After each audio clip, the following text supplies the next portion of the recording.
I have heard it said that John Lechner is evil man who deals in unlawful affairs. To inquire more is dangerous. I see.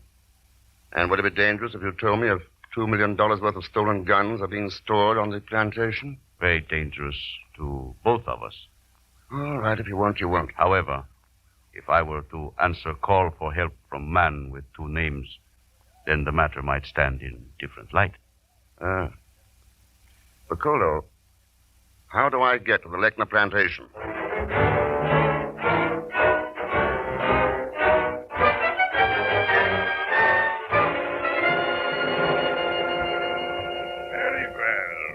So the crops are in excellent shape, Mr. Thurston. The jungle here is remarkably untouched, and the weather has been dry. But you did not come 150 miles up the Niger River to talk about those things. What is on your mind? All right, Mr. Lechner. But in our business, it pays to be a little cagey. Exactly what is our business, Mr. Thurston? Oh, let's stop beating around the bush. I'm in the market for guns. According to Jules Von Elst, you've got some you picked up at Dakar. Really? And where did you meet this Jules Von Elst? In New York. I'm willing to close the deal on his terms. But I got to see the stuff first. Mr. Thurston, you've come to the right place. Good. One thing I can't understand is why Jules didn't send you to the boss in Akassa. He told me about the boss, but I was in too great a hurry. Oh? I see. Anak, Bambaku. There's really no point in delaying any longer. You may as well take a look at the guns. All right, let's go. Quite unnecessary. If you'll turn around, you can see two of them pointed at your back. Quiet devils, aren't they?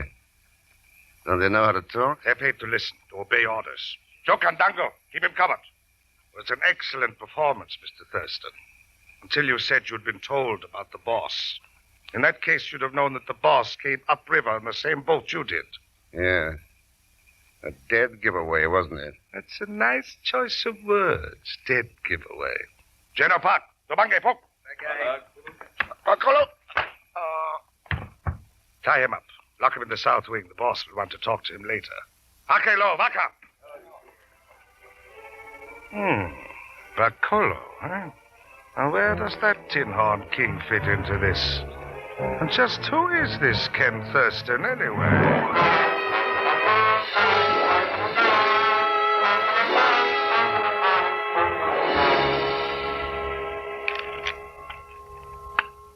You wish to cut the cards, Pego?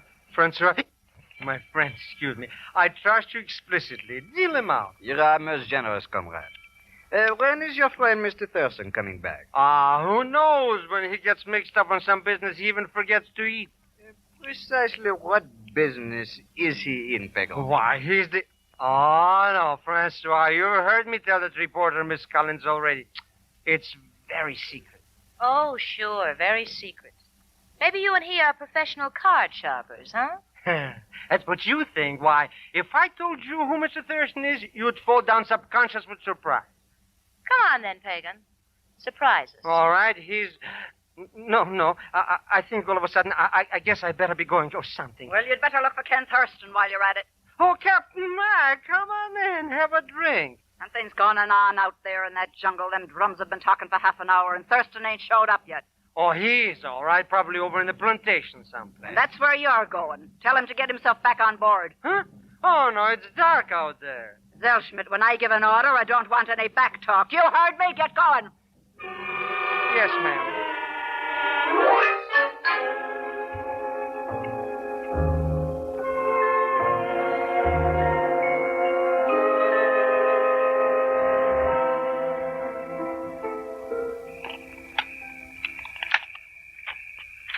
Who's there? It is I, Bakolo. Piccolo. Good. Can you cut these ropes? One moment. There. Now, come outside. No one at Lechner's house has been wakened yet. I don't have a gun. Lechner took mine. Can you get hold of one? I have something better than guns, Mr. Thurston. What? Wait. Wanta, Benijak. Your men. 200 warriors of Bantu surround the house. We have but to drop flaming arrow on the straw roof to force Lechner out. Good. Then it's about time for a showdown. Where you may lead, we follow. Okay. Lechner. John Lechner. Who's there? Lechner, the place is surrounded. You and your men come out with your hands up.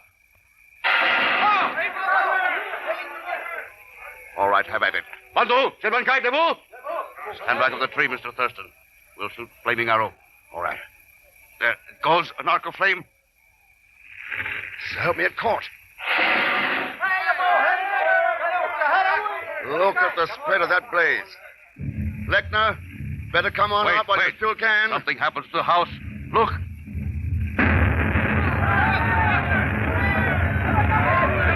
What happened, Mr. Thurston? Whole place blew up. What was it? The end of John Lechner, Bacolo. There were 5,000 grenades in there with those guns.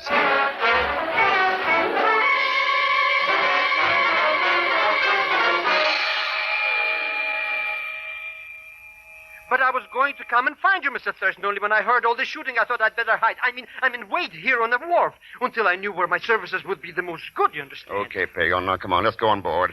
What happened over there, anyhow? Plenty. Lechner and his men are wiped out. Guns are destroyed. Well, good. Then everything is all over, eh? Oh, I wouldn't say that. What? Lechner was the hired man. He wasn't the boss who was on board with us, remember?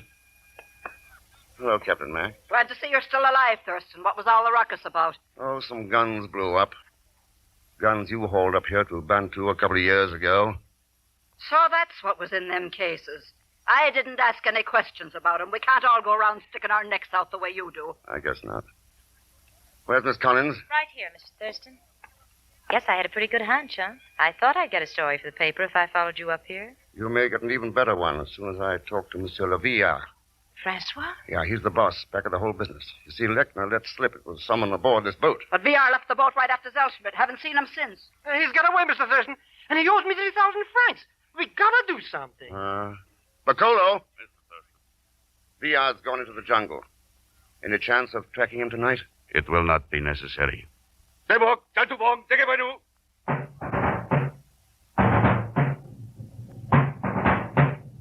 Oh, the drums. The jungle telephone. The word will be ahead of him before he's gone 5 miles. Mr. Thurston, do you think he can hear those drums out there in the jungle? He can hear them all right, Pagon. He'd hear them even if they weren't behind him. When a man sets out to profit on the weakness and hate and prejudice of other men, he moves into a dark jungle. And as long as he lives, he'll hear the drums close behind him, like heartbeats of humanity, justice, truth, and tolerance. And what man can escape his own humanity?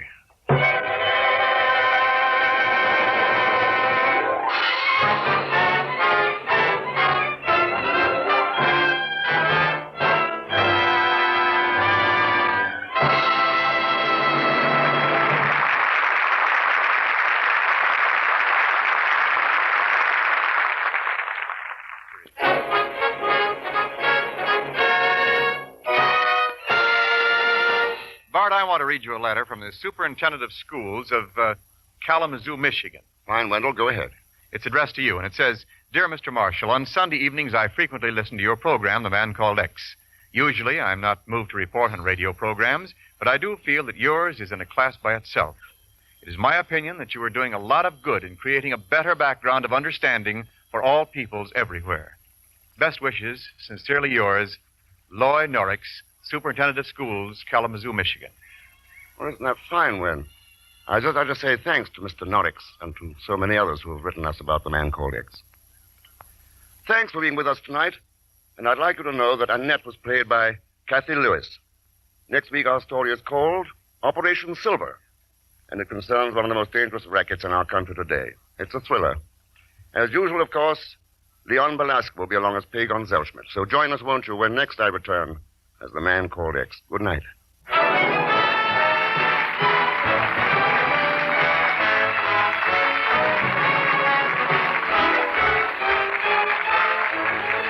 Frigidaire's Man Called X is directed by Jack Johnstone, with music composed and conducted by Johnny Green.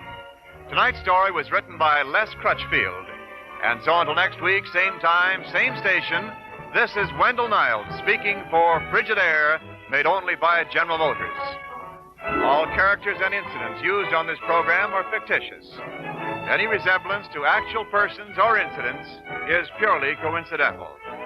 Remember, every Sunday night brings you two popular dramatic shows on CBS, The Man Called X, and The Adventures of Sam Spade.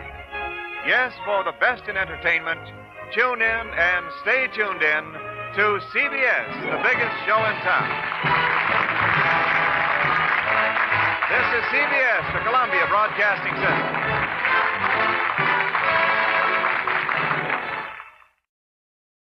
On guard, senor. Fight, weakling. Fight, coward. Fight.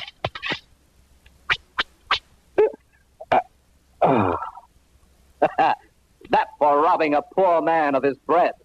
Look, senor, on the forehead, the mark of Zorro.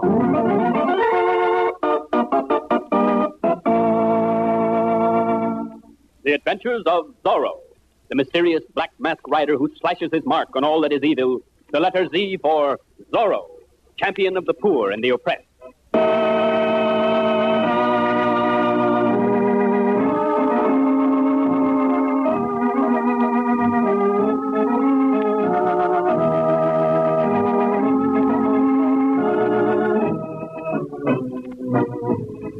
California, the turn of the 18th century. In the little pueblo of Reina de Los Angeles, the plaza resounds with carefree laughter and the sweet romantic melodies of old Spain.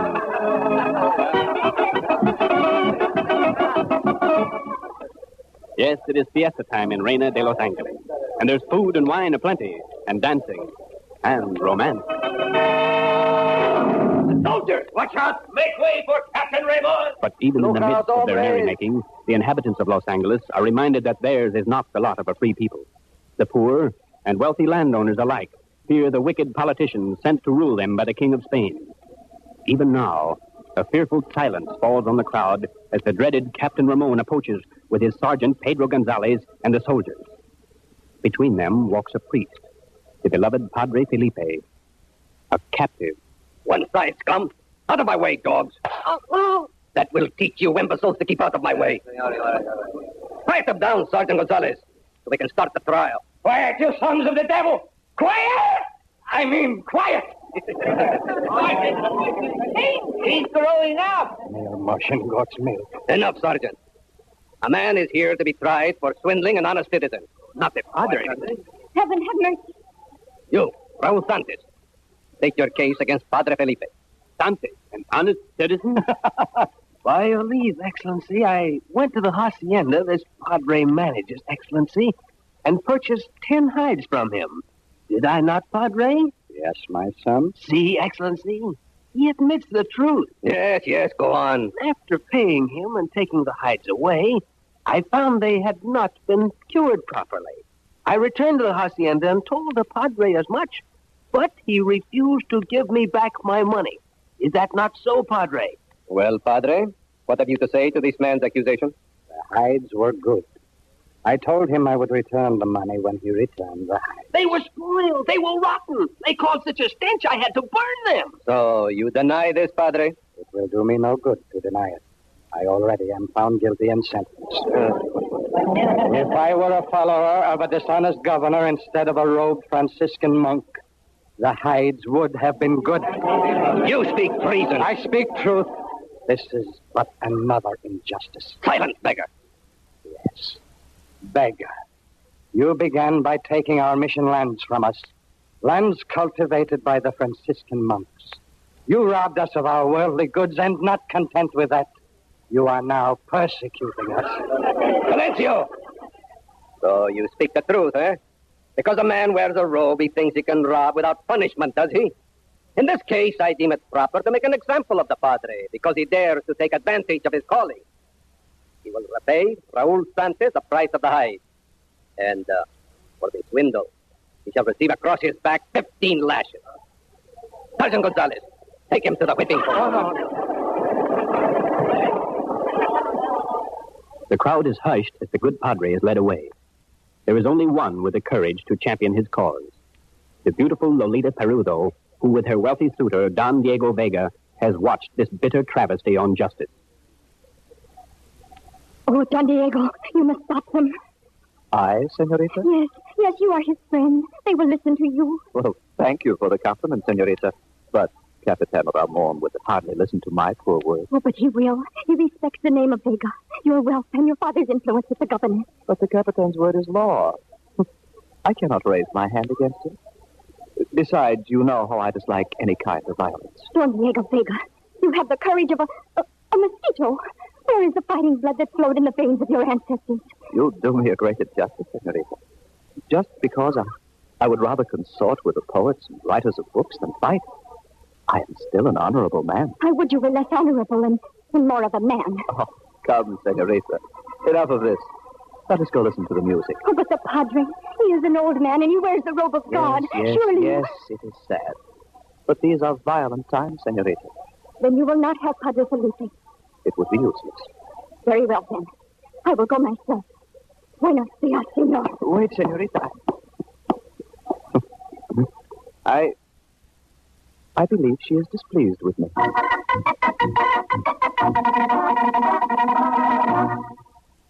As the angry Lolita walks away, Don Diego strolls leisurely toward the sound of the music.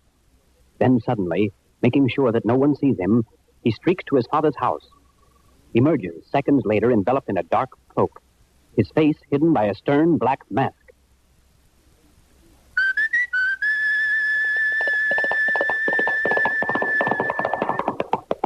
We must hurry, my beauty. Hurry, Blanco. We must save the Padre.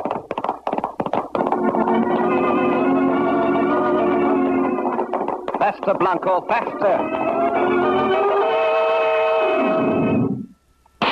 Harder, Sergeant Gonzalez. Harder. The Padre must be made to pay for his crime. Heaven! So, the Padre is too proud to cry out. I will show you my fight. Stop! In the name of justice. Who is this man who would obstruct the law? Senor Zorro, Capitan. Zorro. Zorro, the fox. Yes, Capitan, the fox. And you would be wise not to make me bare my teeth. Release Padre Felipe. Release him? Rather, we would tie you to the post beside him. Continue, Sergeant. Si, Capitan. Senor Zorro, don't unfasten the Padre, Sergeant, or I'll run you through with this blade. No, please, good Senor Zorro. I have done nothing. I'm only a poor man who obeys orders. Silence, idiot, and do as I say. By the saints, this joke has gone far enough. It is no joke, Comandante. Unless perhaps the point of my sword can make you laugh. You shall pay for this, senor. Come, Padre. On my horse, in front of me. May the saints bless you, my son. Comandante, I have no time to even scores with you now. But the day will come. And when it does, senores, let us hope there will be enough courage among the lot of you to make this fight worthwhile. Adios!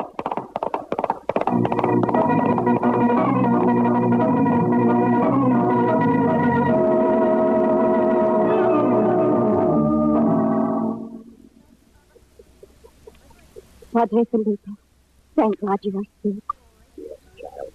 And Senor Zorro, if you... You need not fear, senorita. Padre, who is he? You must tell me. Lolita, my child, you must not ask me that. But why not, Padre? There is a bond between me and this man, senorita. I cannot betray it. I too know the meaning of such a bond, Padre. What do you mean? I too feel it here in my heart. Chiquita, I did not know. Nor I, Padre, until I saw him in the plaza today, when he saved you from the heat. He was so fearless and so brave. I do not know what to say, senorita. It would do no harm to tell me his name. Please, Padre. Lolita, child. About Don Diego. Yes, Padre. I know. It is he I should marry. But there is something which you do not know. Yes, Padre? The truth is, Lolita... No, Padre. Senor Zorro. There is nothing about me you cannot discover in your heart, senorita. As for me, all I need know is what I heard from your own lips. You shame me, Senor. You spoke too boldly. Senor, it was foolhardy of you to remain behind.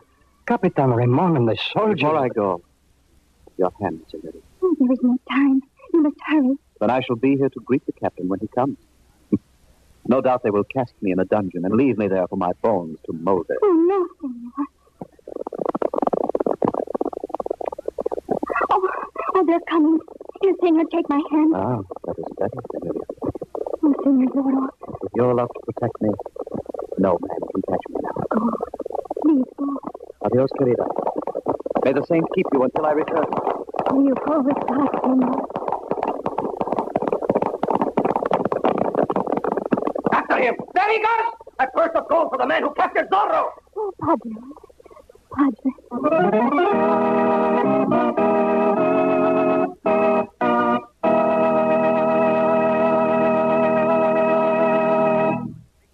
In just a moment, we'll look ahead to the next exciting episode in The Adventures of Zorro.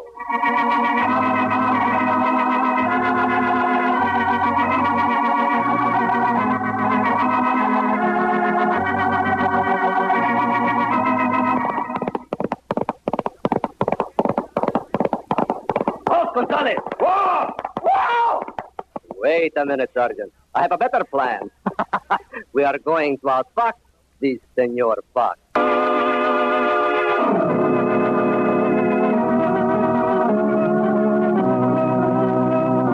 Be sure to be with us next time to find out about Captain Ramon's plan. Another thrill-packed adventure of Zorro.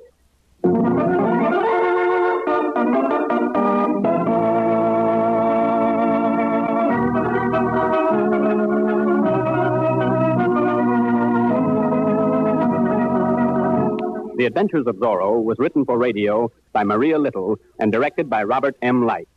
This program, transcribed in Hollywood, is a Mitchell Gertz production.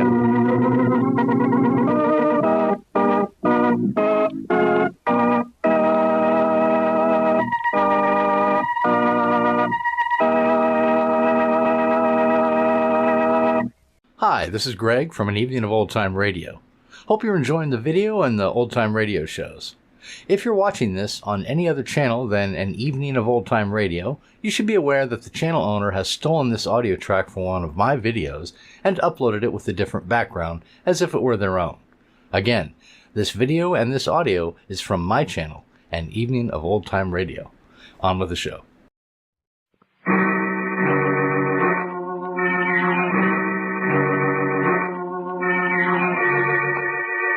The Avenger. The road to crime ends in a trap that justice sets.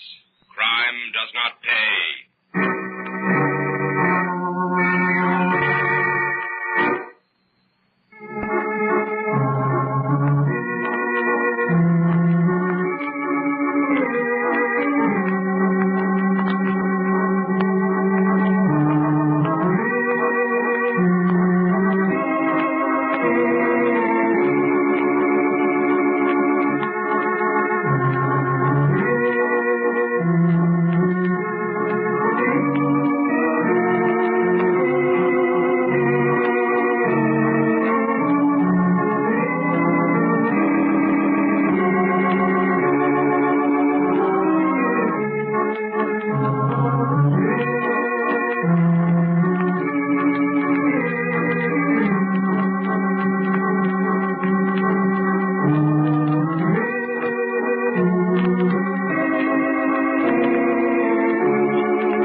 The Avenger, sworn enemy of evil, is actually Jim Brandon, a famous biochemist.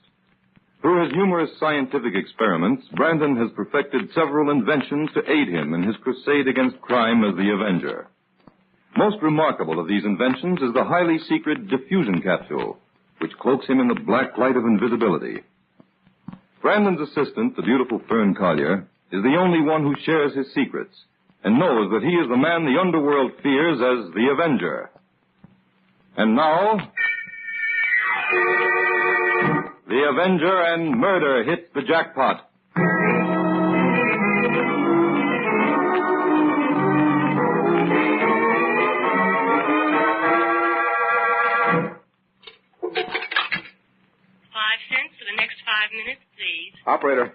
Operator, please don't cut me off. 5 cents for the next 5 minutes, please. But I'm still waiting for my party. He was busy on another wire. 5 cents can't... Operator, I can't leave this booth to get any change. 2 men are trailing me. This is a matter of life and death. Operator! Operator! She thinks I'm a crank. I'll just have to take a chance and get some change. All right, Judson. Outside. March her and let you have it in the back right now. Hank, The big guy's waiting outside in his car. Go ahead. Hank, what is this? Shut up. Get in the car, Judson. In the back. Hello, Judson. Griff, tell this gorilla of You yours... sit here in the back with us, Hank. Sammy'll drive. Okay. Step on it, Sammy. Cut across that back road to Keystone Meadows. Now, what were you saying, Judson? So you're taking me to Keystone Meadows? Yeah, that's a nice deserted spot. I gotta keep you away from telephones, Judson. I didn't talk to anybody, Griff. Honestly, I didn't. That Secret Service man was busy on another line. I know you didn't get to him, Judson. Hank would have blasted you right through the door if you had. But you can't blame us if we don't take any more chances with you. Well, I'm not going to beg for mercy, Griff. Uh-huh. I won't give you the satisfaction. You admit you were all set to double-cross us. Yes. It's the only way out that I could see. This latest racket of yours forced my hand. I hadn't bargained for that. Now, who tipped you off, Judson? Nobody. I stumbled onto your setup in the factory today. Oh, that's too bad. It doesn't give me any choice. It's you or me. Here's a place, Sammy. Turn in here. Stop over there near that clump of trees. Well, Judson, this is the end of the line for you. Okay. Get out, Judson. Might as well go through his clothes, Hank. If we can make this look like robbery, so much the better. Right. Turn out the headlights, Sammy. I'll keep my flash on them. He's well healed, all right. This wallet... Hurry it up, Hank. We haven't got all night. Okay. He's clean. Well, what are you waiting for, then? Give it to him.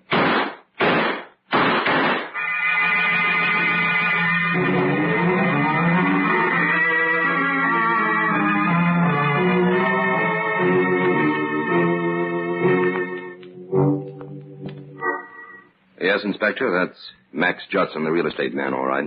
Did you know him, Jim? Oh, you might say we had a nodding acquaintance. He used to play tennis at my club.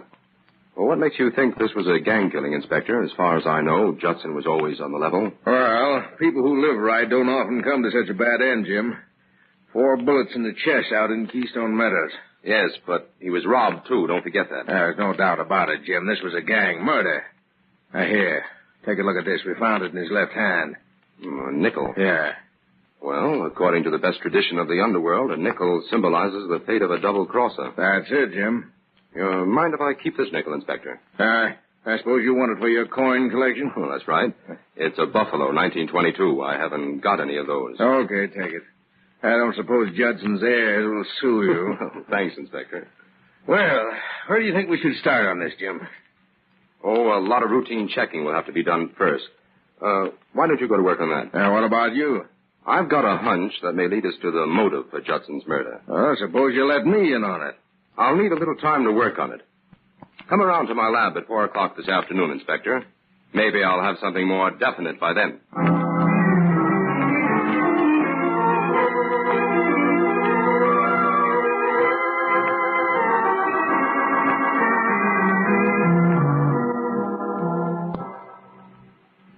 Here are 200 more nickels, Jim. Oh, good. Put them down on the table here, Fern. You didn't get them mixed up, did you? No. And this pocketful is from the grocer. Mm-hmm. And this is from the news dealer. And, these are from the druggist. Good. And all these rolled ones from the bank. That brings our total up to 500. Now we can go to work. Jim, I wish you'd tell me what we're going to do with all these nickels. We're going to give each one of them a chemical test, Fern. A chemical test? Yes. I think we'll find that a percentage of these nickels are counterfeit.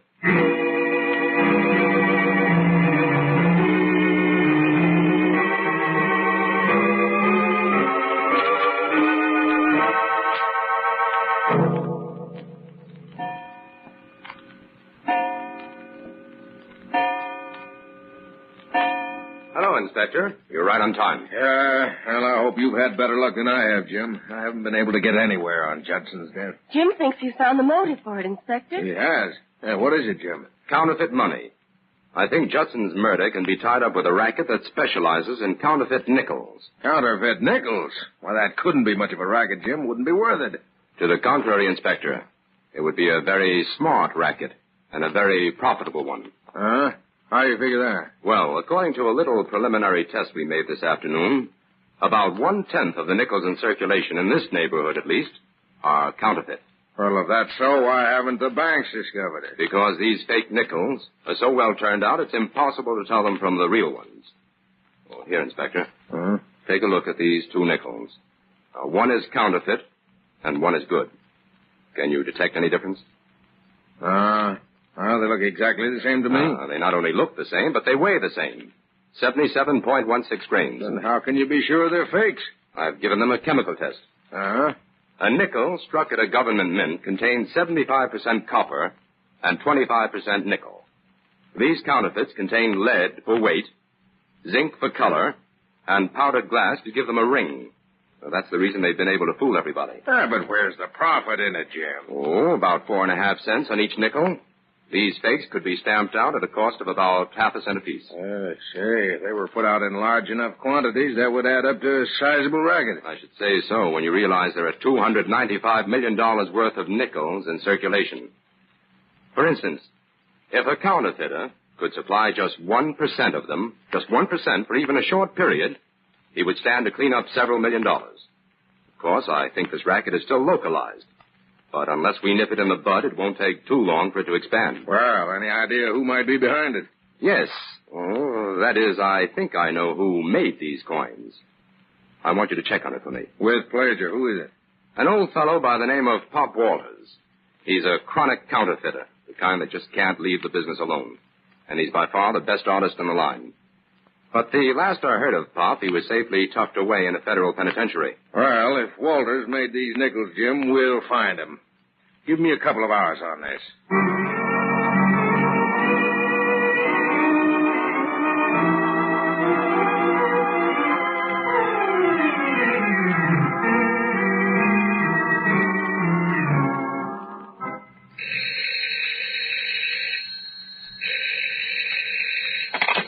Hello? Jim, Inspector White. Oh, yes, Inspector. I got a line on Pop Walters, Jim. Good. It isn't so good. He was released from the federal pen 8 months ago. They figured he was too old and feeble to do any more harm, so they sent him to a rest home. Oh? Where? Upstate. But he disappeared from the home 3 weeks after he arrived.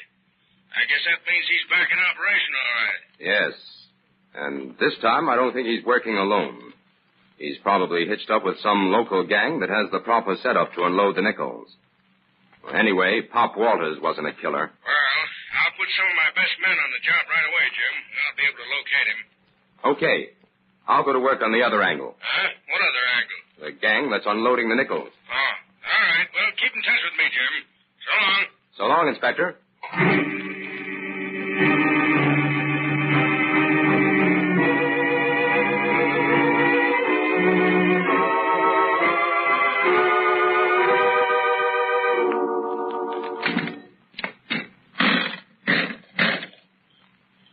Anything, Griff? No. And the suckers won't take much away from this new slot machine, Hank. How much does it pay off? Only about 20%. Just enough to keep them coming. I think you're going to run into some trouble installing them new machines, Griff. What are you giving me? Our customers will take them and like them. No, we're in for some headaches, Griff. Yeah? Now that Judson's gone, some of the customers that occupy store space he owned are stepping out of line. Oh? How? 3 of them had out-of-order signs on their slot machines today. Well, what did you do about it? I tore down the signs and told them to lay off. But it didn't scare them none. Judson's dead, and they figure they can't be dispossessed now. 2 of them had the nerve to tell me to get the machines out of the place. Well, we better go to work on this right away. Those guys are dealing with Griff Catlin now, and I guess it's about time I let them know who's boss. Tell Sammy to get the car out, Hank. Right. I got a little job for you 2 boys.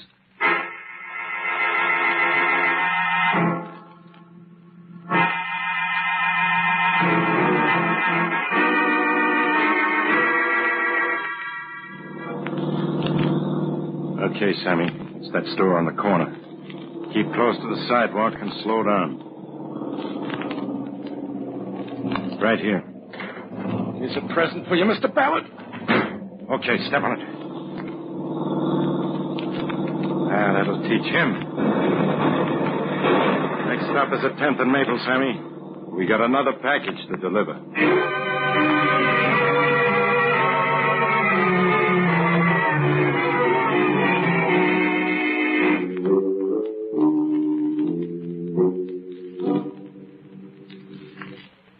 Well, there isn't much left of this store, Inspector. Were there any customers inside when the bomb was thrown? No, Ballard, the proprietor, was the only casualty, Jim. Looks like we're right in the middle of an old-time gang war. Yeah, we haven't been up against anything like this in years. Got any ideas, Jim? Yes. I think there's a definite connection between this bombing and Max Judson's murder. Well, how do you figure that? Judson owned several dozen corner stores in this city, and this was one of them. Protection racket, maybe? Oh, I wouldn't be surprised. But I still can't figure out where the counterfeit nickel fits into all this. We're up a blind alley on Pop Walters. The old fella seems to have vanished into thin air. Keep your men working on it, Inspector. Meantime, Fred and I will get busy on a little field work.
Back to the Avenger, and murder hits the jackpot.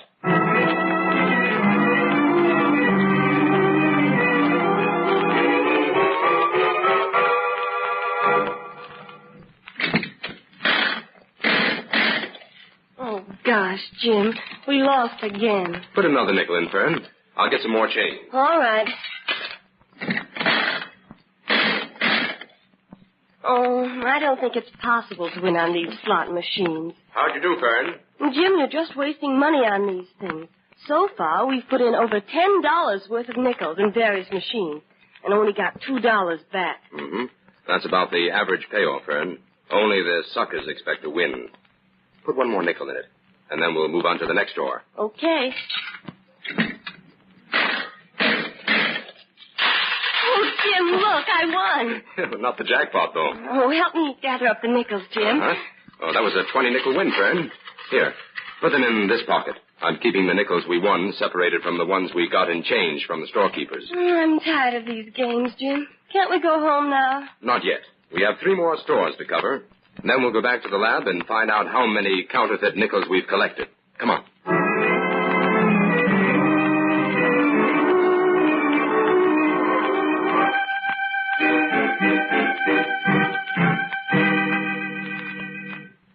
Have you finished with the test, Jim? Yes, Fern.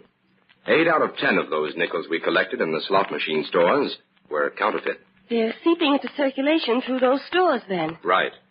Jim, it doesn't seem possible that all those storekeepers could be crooked. Well, it doesn't necessarily follow that they are, Fern. But if they're handing out fake nickels for change, they must be. No, there's another angle to it.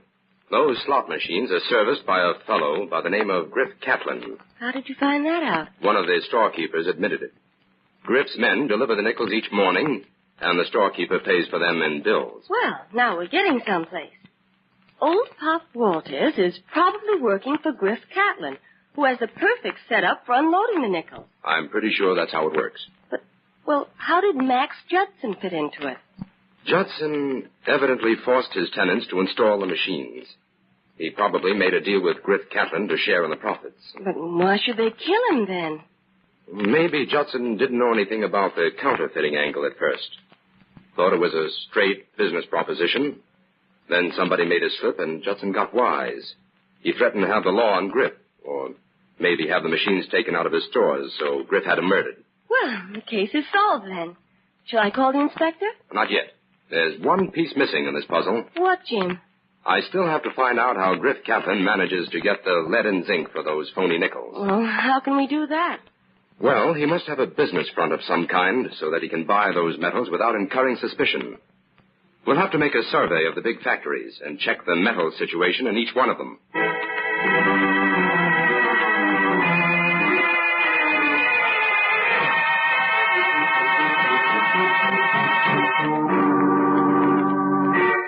The Wells Manufacturing Company is on the level, Fern. Production and purchases check here at the Highland Mills. Progress Cutlery has a clean bill of health. You can check Western Plateware off the list, Fern.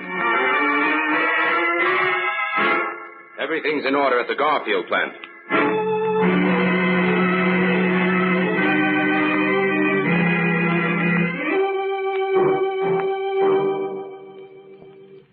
That novelty toy factory is the place we're looking for, Fern. Oh, good. I was beginning to give up. How can you be sure, Jim? All their toys are made of plastic, but according to the trucking report I have on them, they receive a weekly shipment of lead and zinc. Well, did you see anything in there that looks suspicious? Yes. They manufacture toys, all right, but their output is very small in comparison to the size of the factory. It's just possible that the counterfeiters operate in the basement, because there's only one door leading down there from the factory. And it was bolted from the inside. Well, there's a big double door there in the back. Yes. That's big enough to allow a good-sized truck through. Well, what do you think we ought to do, Jim? It's my guess that the actual counterfeiting goes on at night when the factory's closed. We'll have to come back later this evening to verify that. In the meantime, how about some dinner, Jim? I didn't say anything about skipping lunch, but I'm famished. Okay, Fern. How about a nice big steak with all the trimmings?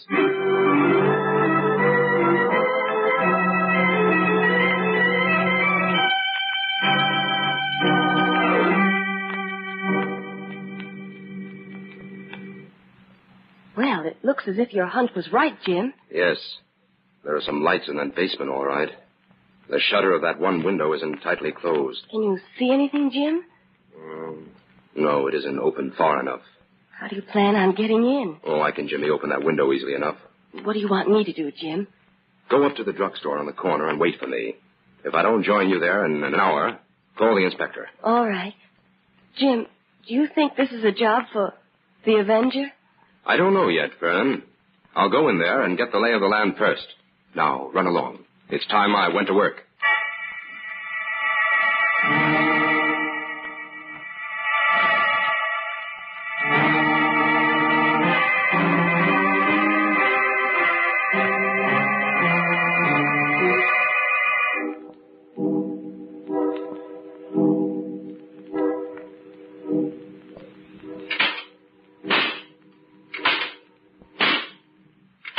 Hello, Pop. Eh?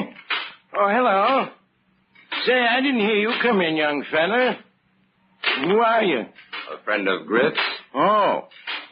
Do I know you, son? No, but I've heard a lot about you, Pop. You have? Who from? Oh, Griff and the boys. Judson liked you, too. Judson? Don't think I know him. Well, he was in business with Griff. Come closer, son, so I can get a gander at you. My eyes ain't what they used to be. Your eyes are okay, Pop. Those nickels you're making are better than ever. Yeah, they are, ain't they? I sure fooled them treasure guys, didn't I? I'll say you did. Old Pop Walters is true, they said. Too old and too feeble to do any harm. Here I am, turning out better nickels than the mint. Nope, old Pop ain't through yet. Not by a long shot. Why, you'll be engraving bills one of these days, Pop. Not me. Nickels is safer. People in banks examine bills close, but nobody suspicious of nickels. Why, that's right. You make them, Pop, and Griff will unload them, huh? That's the ticket, son. We're branching out already. Did you know that? Why, no, I didn't. Aye, sure. Look. Uh-huh. There's $5,000 worth of nickels over there, right over there, ready to be trucked out to Avon City tomorrow. Well, at that rate, you'll be a millionaire one of these days. Oh, not me. When you get to be my age, money don't mean anything to you. All I want is to stay out of jail and be left alone to do my work. With you, it's art for art's sake, huh? Eh? What's that, son? Nothing, Pop.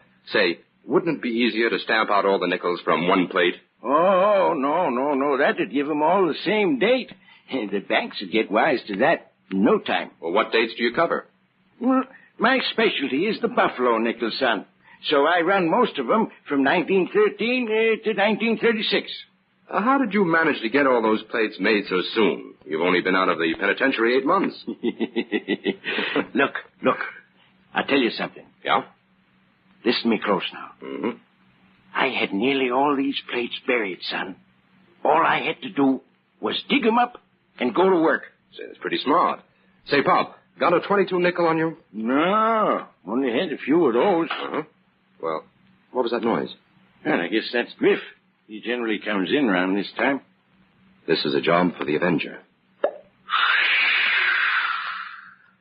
Hello, Pop. How's everything going? Oh, fine, Griff, fine. Well, we're going to move you over to Avon City tomorrow, Pop. Avon City? What for?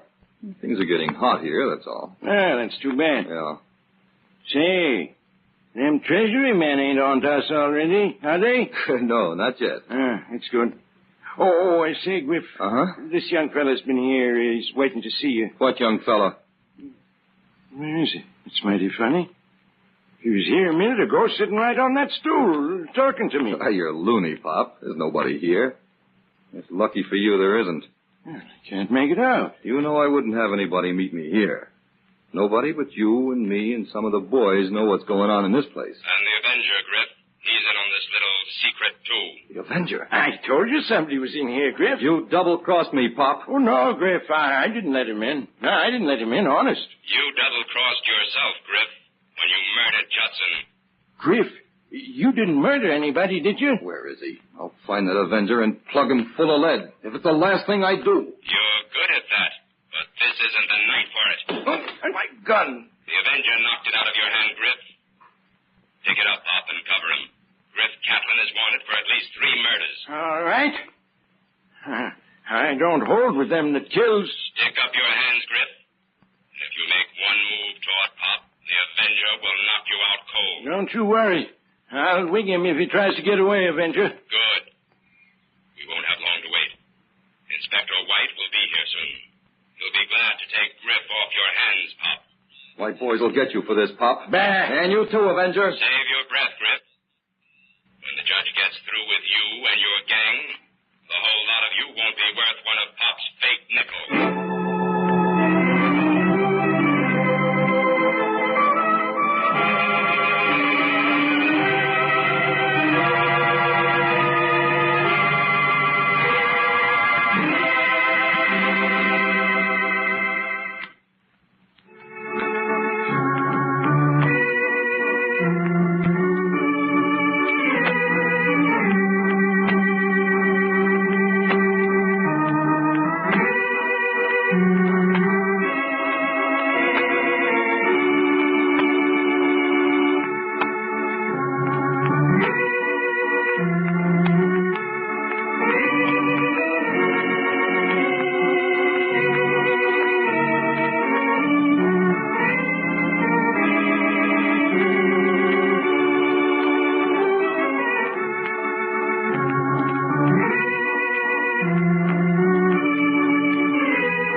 Well, Jim, tell me, has Griff Catlin confessed? No, Fern, he hasn't, but as a matter of fact, he doesn't have to. We got the whole story out of Hank and Pop. Did Griff murder Judson, just as you suspected? Well, he ordered Hank to do it, which is practically the same thing. And he was behind those bombings, too, I suppose. Yes. That was his method of keeping his customers in line. Well, Jim, I know you tumbled to the slot machine angle because it was a possible way of unloading the fake nickel, but what led you to suspect that the nickel in Judson's hand was a counterfeit? Fern, that nickel in Judson's hand was a 1922 nickel. Mm-hmm. Well, it just happens that the Mint didn't make any nickels that year. They didn't. Why not? Well, there were plenty of nickels in circulation at that time, so the Mint took a holiday and didn't coin a single nickel. Oh, I guess Pop Walters was older and feebler than he thought. Oh, no. As a matter of fact, he'd only printed a few of them when he discovered his mistake.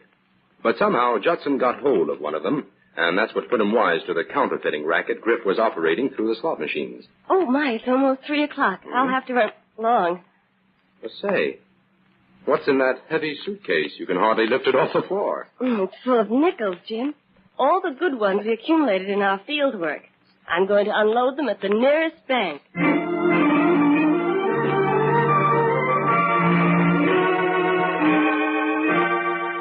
All characters, names, places, and plots used in the Avenger program are fictitious. Any similarity to persons living or dead is purely coincidental. This is a thought. A thought. A thought. Remember, listen for another adventure of... The Avenger.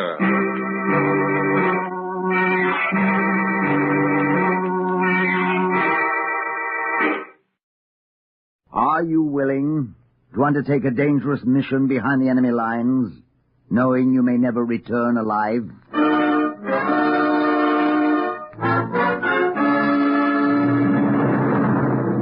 What you have just heard is the question asked during the war to agents of the OSS. Ordinary citizens who to this question answered, yes. This is Cloak and Dagger.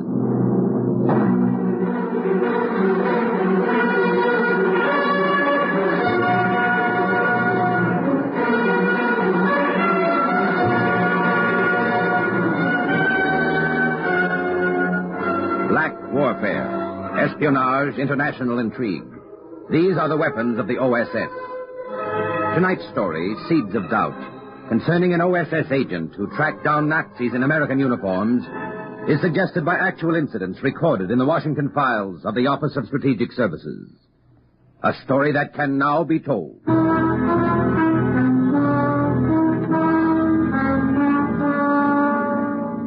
I'm glad I wasn't there when Celeste got my message. If I had been, I might have called the whole deal off. Found some other way to carry out my mission. What I did was pretty brutal.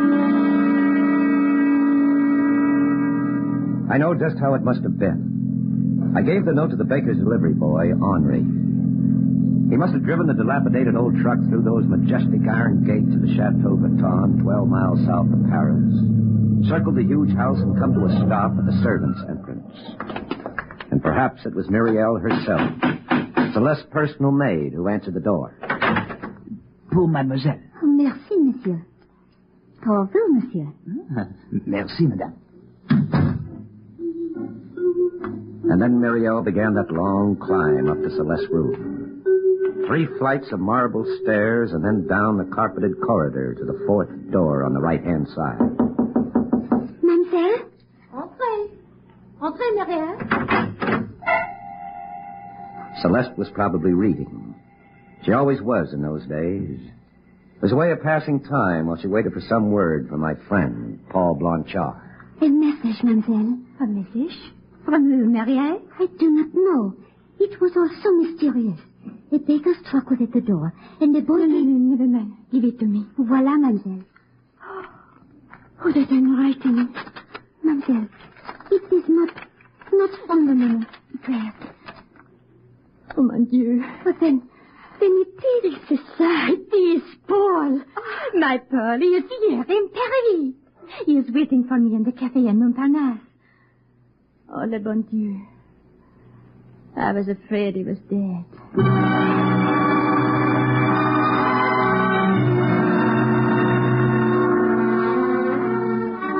That's how it must have been. And all the while I sat in a dingy little room in the back of the Café de Trois Chars, drinking cognac, feeling like a dog, waiting. I waited about an hour, and then... Paul! Oh, Paul! Mademoiselle Breton? Oh, you're not Paul. No. Where is he? Mademoiselle, I was a friend of Paul But Blanchard. where is he? Where is Paul? Mademoiselle... Answer me. Very well. Paul is dead. Like I say, it was brutal. But is there any way of saying it that isn't brutal? She tottered toward the table and then slumped into a chair. Dead. Her face was deathly white. And yet it was still the loveliest face I'd ever seen. But this note, it is Paul's handwriting. Well, a forgery, mademoiselle. The OSS is well equipped to forge any man's handwriting. The OSS? Oh, I begin to understand. You are a... Lieutenant Martin Ingalls, Morale Office, OSS. And you deliberately told... That's right. I had to see you, but I couldn't come to the chateau. And I knew you wouldn't ignore a note like that. I see. I will aid you for this, Lieutenant. As long as That'll be rather awkward, considering our future relationship. We shall have no future relationship. You and I. I think we will. I've come to Paris to take Paul's place. Take his place? Yes, as your fiancé. At first, that is. And then, later, as your husband. She sat down again, slowly, and listened in stony silence as I told her how I'd met her fiancé in North Africa. I told her how he described me, and then how he described their swift, frenzied courtship in Geneva just before Paul joined the Free French forces. Then I told her how he died. Paul loved France. Yes. And he told me once that you loved her, too. And that's why I'm sure you won't refuse to make your own sacrifice for her. And that is what, monsieur? Allowing me to pose as Paul. Letting everyone think I'm the man you met in Switzerland. How do you know you could pose as Paul? As someone who might not recognize you. The OSS has made sure that we'll be perfectly safe. You see, Paul's father was a government official in Madagascar for 20 years before the war. Paul visited France only once, and that was the age of 8. And from that age until he met you in Switzerland, he hadn't set foot in Europe. So you see, no one would know the difference. I would know it. Of course. That would be your sacrifice. And how would France benefit by my suffering? I couldn't blame her for putting it like that, but I wasn't exactly flattered. I tried to explain my mission. D-Day was 6 months behind us, and most of France had been liberated. But now there was Bastogne, the Battle of the Bulge, von Rundstedt's big offensive. And black warfare is a game two can play. Morale, or the lack of it, can help decide a war. The OSS knew that. And so did the Nazis. And that's why there are German agents floating around Paris, doing their best to plant seeds of doubt and to destroy Allied morale. Nazis here in Paris? But how is it they are not caught? Well, that's my job. It's not going to be easy because most of them are in GI uniforms. Impossible. Why? We send agents behind German lines. They send them behind ours. Black warfare was Hitler's first great weapon. Why do you think Poland, the Low Countries, yes, even France collapsed so fast in 1940? Because the Nazis had agents behind the lines. Fifth columnists, doing the same thing then that they're doing now. But that was in 1940. The war isn't over yet, mademoiselle. Far from it. And the longer these Nazi agents operate in Paris, the longer the war is going to last. Now, that's why it's important that the OSS smoke them out, and fast. But I do not see why it should be necessary for you to... To become your husband? Well, because then I'd be the master of Chateau Breton. And what could be more natural for a wealthy Frenchman and his wife out of gratitude to the Americans than to throw open their home to lonely GIs in Paris? Ah, you mean parties, mademoiselle. Cocktail parties, dinners, dances, whatever might attract the GIs. And the German agents, n'est-ce pas? Right. It's at affairs like that they do their work. They spread rumors and lies, stir up dissension. And it wouldn't take me long to spot them. It is a very clever scheme, Lieutenant. There is only one thing wrong with it. I do not care to be your wife. It would be a strictly impersonal arrangement.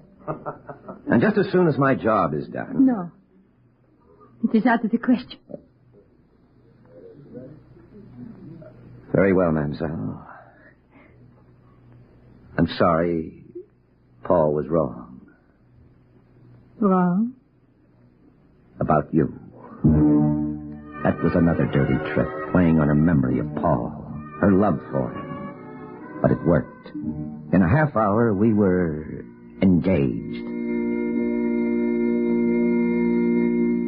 Do you, Celeste Breton, take this man to be your lawful wedded husband? I do. And do you, Paul Blanchard, take this woman to be your Not lawful one of the wedded Paris wife? blue bloods who crowded into the church suspected that the headquarters colonel wasn't really a minister. And I guess I was the only one who wished he were. After the ceremony, Celeste and I drove out to the chateau and settled down to housekeeping. Yes? Who is he? Your husband. Well, what is it you want, Lieutenant? Well, I just got back from the USO. I announced our first open house for Saturday. Looks like we're going to have quite a mob. We should be ready for them. You don't mind my stepping in? We can talk about it. But we just did talk about it. No? Yeah, I guess we did. Then good night, Lieutenant.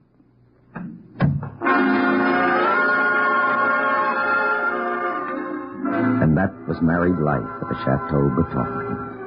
It's a good thing our series of parties did start then. Took my mind off other things.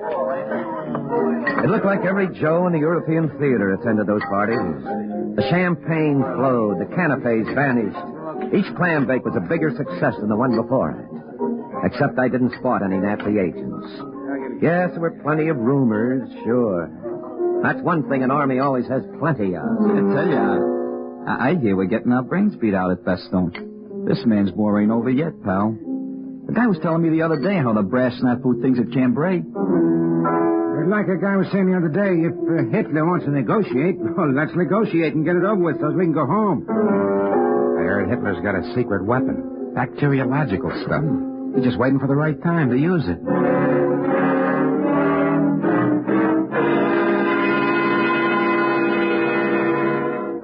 If I'd arrested every guy I heard repeating a rumor, I'd have had half the GIs in Paris in the clink. The guy I was looking for was the guy who did all the talking the other day. I knew he was one of the guys lounging in the living room or sprawled on the patio or loafing in the gardens. Yes, but which one? For several days, I didn't get anywhere. And then I noticed Corporal Alan Chester. I might never have paid any attention to him if he hadn't paid so much attention to Celeste. Every time I looked up, they had their heads together, and Celeste was smiling. And the time I found them sitting on a bench in the garden, she was actually laughing. Oh. Hello, Paul. Well, if it was a good story, you're going to have to tell it again, Corporal. It was a very good story. You have met my husband, haven't you, Alain? This is Corporal Chester, Paul. We've met so many times, it's getting embarrassing. I've already apologized to your wife, monsieur, for wearing out my welcome. No apologies necessary. My only excuse is I can't stay away. Your chateau's the first place I felt at ease since I left home. Where is home, Corporal? Lafayette, Indiana. Lafayette? Well, an American town with a great French name. That's right. Maybe that's why I feel like I found a second home right here, 20 kilometers from Paris. The It wasn't much to go on. Just a word that didn't ring quite true. I took Celeste aside and asked her about him. Alan Chester? You think he might be... Oh, you are a fool, Lieutenant. Maybe. But I still want to know why he said kilometers. In Indiana, they say miles. Perhaps if I told you he was a Harvard graduate. They say miles at Harvard, too. Only Europeans say kilometers. C'est ça. And because of that, you suspect him of being a Nazi agent. Absurd. He is the most charming of all the men who have come here. I noticed you thought so. Did you, Lieutenant? Then maybe that is the reason you suspect him. I admitted she might have something there. I admitted it to myself, that is. Not to Celeste. An hour later, a jeep with 4 GIs in it rolled through the gates of the chateau, and one of the GIs was Corporal Alan Chester. And 30 seconds later, I was behind the wheel of Celeste's little Jaguar, following the jeep. Dusk was falling, and the road to Paris was lined with traffic, and it wasn't too hard to keep a few cars behind the jeep, seeing without being seen. In town, the jeep pulled up in front of a cafe on the Boulevard Saint-Germain, and Corporal Chester climbed out and waved goodbye to the other 3.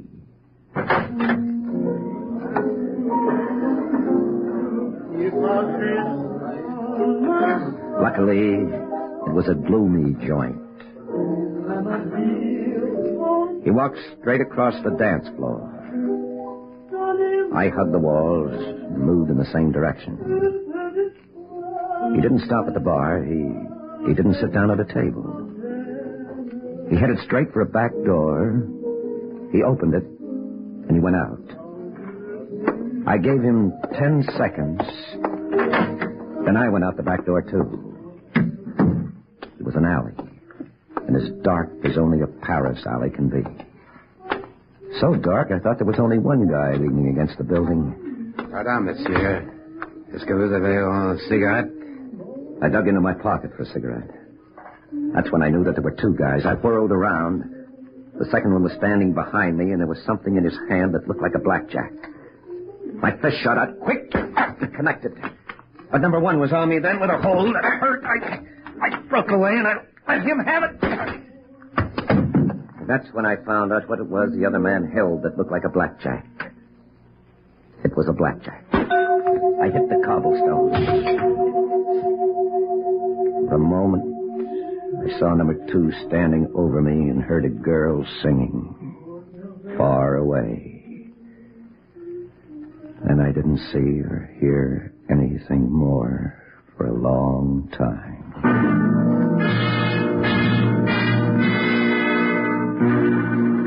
It was dawn when I climbed up to the 3rd floor of the chateau. If Celeste was sleeping, she woke up plenty fast. And if she had to get into that shimmery house coat she wore, she must have done it in record time. Lieutenant, mon Dieu, you look terrible. I didn't tell her that she looked wonderful. I didn't ask her if I could come in either. I just walked past her and I sat down on the divan. I told her what had happened in the alley off the Boulevard Saint-Germain. But all the time I talked, I was thinking of something else. That we were alone. That she was very beautiful. And so now, of course, you are quite certain that Corporal Chester is a German agent. Well, that's how it adds up, doesn't it? Perhaps I am not so good at figures. These men may have been thieves. They took your money, n'est-ce pas? Well, that doesn't prove anything. Well, that could have been a cover-up. But why would Corporal Chester have wanted you beaten up? Well, to stop me from tailing him. Now, that cafe may be a regular hangout, and his boys may hang around outside to take care of any shadows who show up. Oh, then you think he did not know you were following him tonight, huh? Well, his boys may have reported that they slugged the guy in the alley, but they can't be sure who I was, or even that I was tailing him. I see. I look that funny? No. I am just thinking what a fool you are, Lieutenant. Strange. I was thinking the same thing myself. What do you mean? A man who has a wife as lovely as you doesn't even kiss her. He is a fool, isn't he? He would be even more of a fool if he tried. Have you forgotten that bargain? A strictly impersonal relationship, you said. I said it when you said you'd be loyal to Paul Blanchard's memory. Then am I not being loyal? I don't know. But the way you smiled at Alan Chester wouldn't suggest you are. Oh, you do not like the way I smile at him, huh? I don't like it at all. Then, naturally, you would not wish me to accept this invitation. What invitation? That is why I call you a fool, Lieutenant. You think Alan hires men to keep anyone from finding out where he is staying. Why then is he so careless with me? Why does he invite me to his room? Why, that... Oh, of course, if I went, I could tell you where he is staying. Perhaps I could tell you a great deal more. If he's a Nazi agent, I would surely find it out. Oh, but you do not want me to go. You're to go whether I want it or not.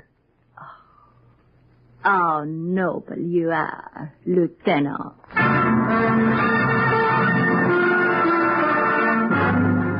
So she kept her date with Corporal Alan Chester, and I paced the rooms of the chateau and waited for her. And suffered. It was dawn when she got back. Well, let's have the report. The personal one, Lieutenant, or the impersonal one? The impersonal one is the only one that concerns me. Maybe. Well, I found out nothing. And I am more certain than ever that there is nothing to find out. Okay. Thank you. Well, maybe you'll try again some other night. Tomorrow night. It is all arranged. I see. And I will give you the personal report too, Lieutenant, even though it does not concern you. I had a lovely time.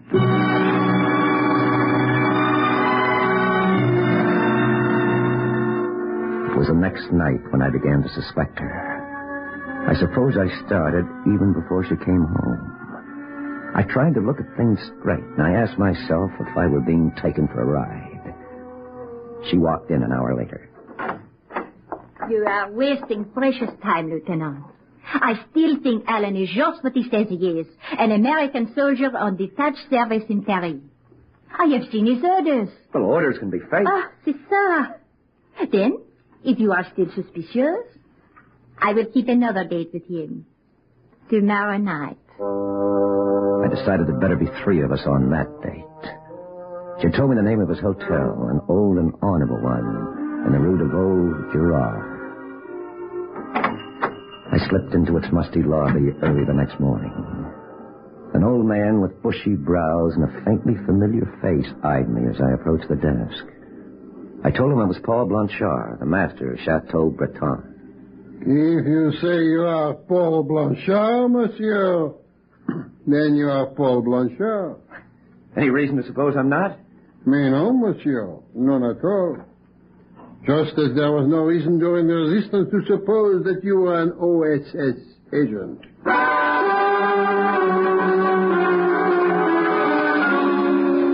remembered him then. He'd been in the Marquis unit I'd worked with on a mission before D-Day. He was Pierre Chalon, a patriot. It was a break, and I knew that I was safe. Safe enough to tell him as much as necessary. It shall be done, Lieutenant. This Corporal Chester is in room 613. Room 612 will be vacant all evening. Here is the key to it, Lieutenant. The door between the two rooms will be unlocked. Unfortunately, the walls are paper thin. 5 minutes after Celeste had left that night, I was on the road to Paris. At the hotel, I went straight to room 612, let myself in. It was empty. Pitch black. There was no sound from 613. Celeste and Corporal Chester had probably gone to a cafe first. It might be a long wait. It was a long wait. And a hot one. The windows were closed. The room was stuffy. I stood there in the blackness, and the sweat poured down my face. And the minutes ticked by. Then, at last, last, the door to 613 opened. I pressed my ear against the wall. Oh, at last. Pierre was right about that wall. It was paper thin. I thought we'd never get up here, darling. I could kiss you. I've been wanting to kiss you all evening. Oh, Alan. The sweat was rolling down my face harder than ever. I don't see how I'm ever going to be able to leave you, Celeste. This is really our last meeting. I'm leaving Paris tomorrow morning. It is very hard to say. Alan. Yeah? If I were not married, if Paul were not really my husband. What's the use of saying it? He is your husband. But what if I tell you he is not? What if I confess it is all a sham and mockery? I wasn't sweating anymore. Now I was so cold I shivered. I don't understand, Celeste. You mean he's only pretending to be your husband? Marie, only pretending. But why? In order to trap you. He is an American, an officer in the OSS. He thinks you are a Nazi agent. The butt of my revolver was cold, too. My hand squeezed tight around it. Is this true, Celeste? He actually thinks I'm a German? Yes. And I think so, too. I know you are. Celeste. But I don't care. I would not have told you my secret if I did. I love you. How long would you go on loving me if I were an enemy of France? What is France to me? What is any country to any woman? I would love you no matter what you are. All right, Celeste. You're right. I'm a member of the intelligence service of the Third Reich. I twisted the knob, jerked open the door, and stepped into room 613. Lieutenant. Thank you for selling me out, mademoiselle. If you weren't a traitor, I might never have been sure about Corporal Chester. With a lamp on the table, the only light in the room, and it stood behind him. As I spoke, a swift movement of his arm sent it crashing to the floor. Now there was darkness again, enveloping all three of us. We all moved. We changed our positions swiftly, silently. None of us could speak without tipping off where we were. Neither Chester nor I could fire for fear of missing. So we circled the room. We waited for our eyes to grow accustomed to the dark. And then, he must have thought he saw me. He missed me. The bullet struck something near the door. But the flash of his gun was all I needed. I fired. And then on the third shot...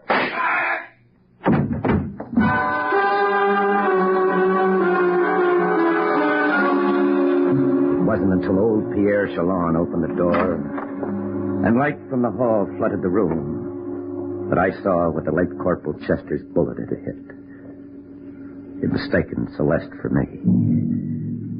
She lay dead where she had dropped. Ah, c'est dommage, Lieutenant. C'est dommage. In this war, even the innocent must die. The innocent? She was a traitor, Pierre. No, Lieutenant, She no. deserved to die just as much as that rat over there. But if that is so, then I should not have told her, Lieutenant. I am sorry. You told her what? She passed by the desk. I thought she was working with you. You did not mention. Yes, but what did you say to her? I said, all is well, mademoiselle. What? The lieutenant has arrived. He is in room 612. Good Lord. Then she knew all the time. Then the only possible reason why she would have told him who I was to persuade him to confess who he was. She'd have been crazy to say what she did otherwise, knowing that I was listening. Then she did not betray you. No, Pierre. No, she didn't betray me. Perhaps it was you she loved then, Lieutenant. No, Pierre. It was France she loved.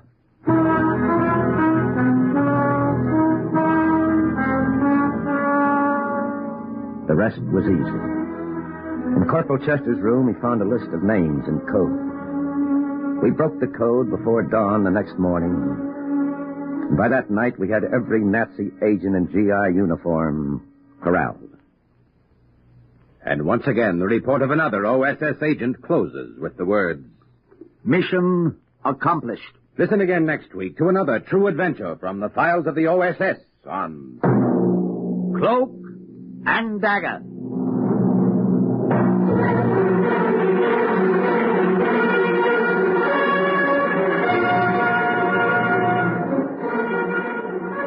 Heard in tonight's Cloak and Dagger adventure as Lieutenant Ingalls was Chuck Webster, Celeste, Alice Frost, Corporal Alan Chester, Joseph Julian. Others were Carl Weber, Evelyn Juster, Jerry Jarrett, Louis Soren, Horace Bram, and Anna Cairns. The script was written by Ken Field, and music was under the direction of John Gart.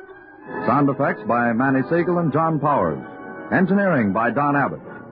Tonight's OSS adventure was based on the book Cloak and Dagger by Corey Ford and Alistair McBain. This program was produced by Louis G. Cowan and Alfred Hollander under the direction and supervision of Sherman Marks.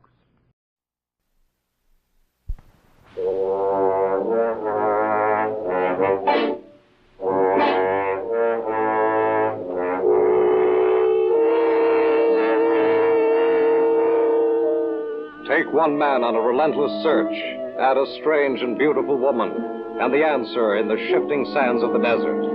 That's our story, The Mission, taken from the files of John Steele, Adventurer.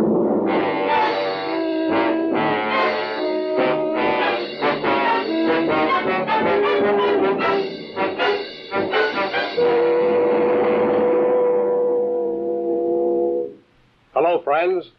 This is John Steele. We're back this week to bring you another story of action and excitement. So sit back, relax if you can, and listen. Because this is an unusual tale of far-off places. As I've said before, these stories are not mine, but those of friends and people I've met on my travels. Our story this week happened to Mickey Banyan, whom I came to know while I was working overseas for the State Department. I've asked Mickey to come over and tell the tale himself. So here he is. Mickey? Excitement. Brother, that's something I've been living on all my life. Things were never going to settle down for this baby. And that's why when I got in the Army, I signed up with the OSS, Office of Strategic Service to the highbrows, action and excitement to the guys that were in it. After the war was over, I stayed on with the State Department as a special agent, and I'd had several assignments, mostly routine stuff, and life was getting kind of dull. I just about made up my mind to move on to something else when I was ordered to Ankara. Ankara during the war, a hotbed of political intrigue where enemy agents rubbed shoulders in the many cafes and where the dirtiest, most unscrupulous politics in the world were played. This assignment I liked. My orders read to report to Steele at the consulate, so I checked in at a reasonable hotel, cleaned up, and beat it over to Steele's office. Hello, Banyan. Hi. I expected you 2 days ago. Well, I got held up in Paris. Your papers out of order? Call it whatever you like. Oh. Okay, how many times does a guy get to Paris? Washington said you were the best they had. I must remember to send him an orchid. There won't be any time for that kind of stuff from now on. This is a business with me, Steele. When it's time to play, I do it. When there's work to be done, I'm pretty good at that, too. We'll see. Well, what's it all about? Remember an agent by the name of Lockridge? Yeah. He was sent out on this assignment 3 months ago. When did he last check back? He didn't. That's what happens when little boys don't eat their spinach, huh? Something like that. Okay. Come over here and take a look at this map. Yeah. The area shown here is most familiarly called the Near East. Amazing. And since the war, this entire area has been in political ferment. Go on. Many of these countries have resorted to free elections to determine their political future. Yeah? There are a group of powers that are most interested in seeing these elections go in any direction other than democratic. And they shall remain nameless.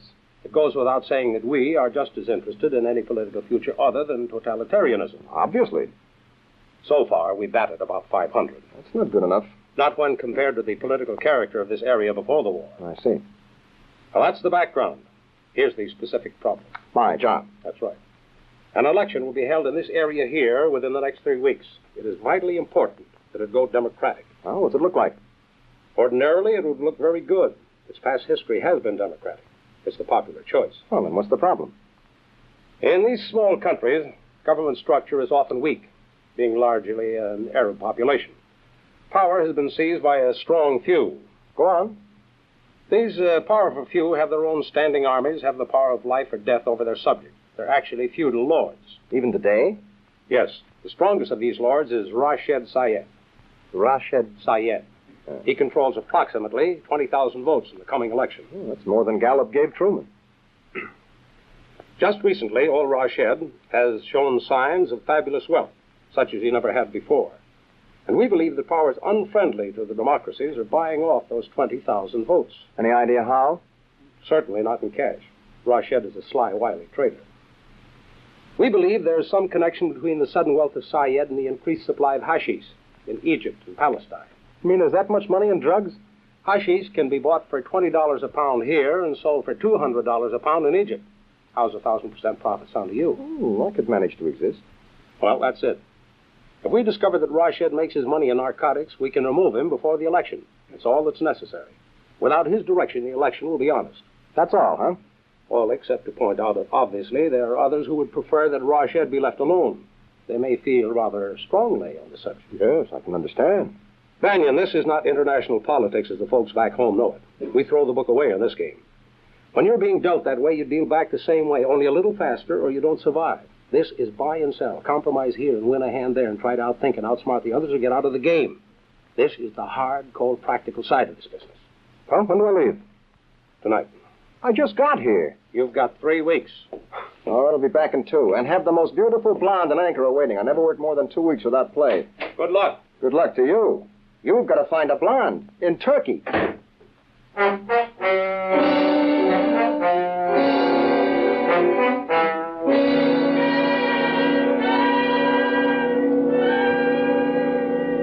I bought Steele's story with a grain of salt. That kind of cops and robbers stuff was all right during the war, but the war was over.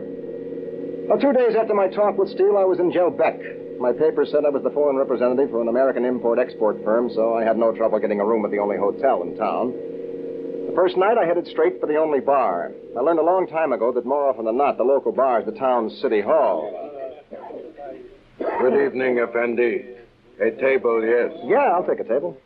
Follow, please. Okay. Here, please. No, I like that one by the wall. Yes, Effendi. Ah, that's better. Eat, yes. Yeah. What do you got? Effendi. Oh. No, look, I don't care. Just bring me the best. Best. Yes. Oh, and waiter. Yes, Effendi. Bring me a drink. Drink? Yeah, you know, drink in a glass. Drink. Drink? Why, whiskey. Yeah. Yes. Hassan does the best he can. What? Hassan. Your waiter. Oh. You are the American? Hmm? News travels fast in Jelbeck. Especially about strangers? Yes. You are staring, Mr. Banyan. Was I? Surprised, perhaps, to find a European in Jelbeck? I guess so, especially one so beautiful. You're generous. I am honest. Whiskey, Effendi. Oh, yeah, one for the lady. Yes, Hassan. Wine, please. Ah. Well, now, you know my name. I don't know yours. Everyone calls me Maria. Is that how it's listed in the phone book? Pardon? I said, what's the last name? Maria will do. Okay, Simone, Maria. Why not? Americans have a strange sense of humor. Well, we wear well. I've heard. Wine, Effendi. Oh, thanks, Hassan. Okay, that's all. Beat it. He is waiting to be paid. Ah. No credit in Jelbeck? There's an old Muslim proverb that says bad debts make bad friends. Yeah. All right, here you are, Hassan. Thank you, Effendi. Well, here's to a very There you beautiful... are, Maria. What? Looking all over for you. And now you've found me. So I have. Obviously enjoying yourself. No doubt I'm intruding. Don't be foolish, Philip. Captain Arnold, Mr. Banyan. How do you do? Hi. Mr. Banyan is an American. Obviously. Just arrived in Jelbeck. Charming. Oh. Captain Arnold commands a mobile unit. Oh, I didn't know that there were British forces still on duty in these? No, that there were still mobile units activated. The captain commands a laundry unit. Oh. Do you mean no, Banyan? One doesn't just pick Sit up... down, Philip, and stop explaining. Yes, of course. I stopped by your place. I wasn't expecting you until Thursday. I see. Care for a drink, Arnold? I won't be here that long. Oh, just being neighborly. You're here on business, Mr. Banyan? Yeah. I thought perhaps you might be just passing through. No. My firm is interested in importing tobacco. Oh? If we can get the right price. Are you feeling ill, Mr. Banyan? No, I'm okay. Oh, a guy named Rashid Syed. You are pale, Mr. Banyan. Name of Rashid Syed. I gotta see him. Trying to stand up. Air. I gotta get out. Hassan. Gotta get air. Oh.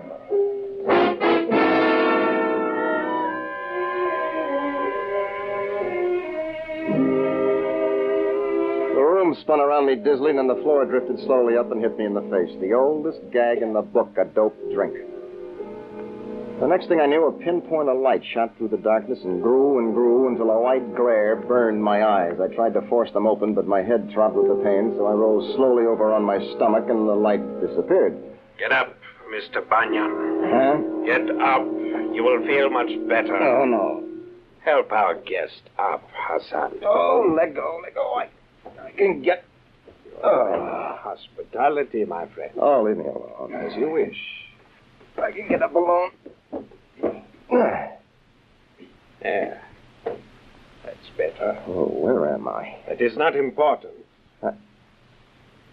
You're Syed.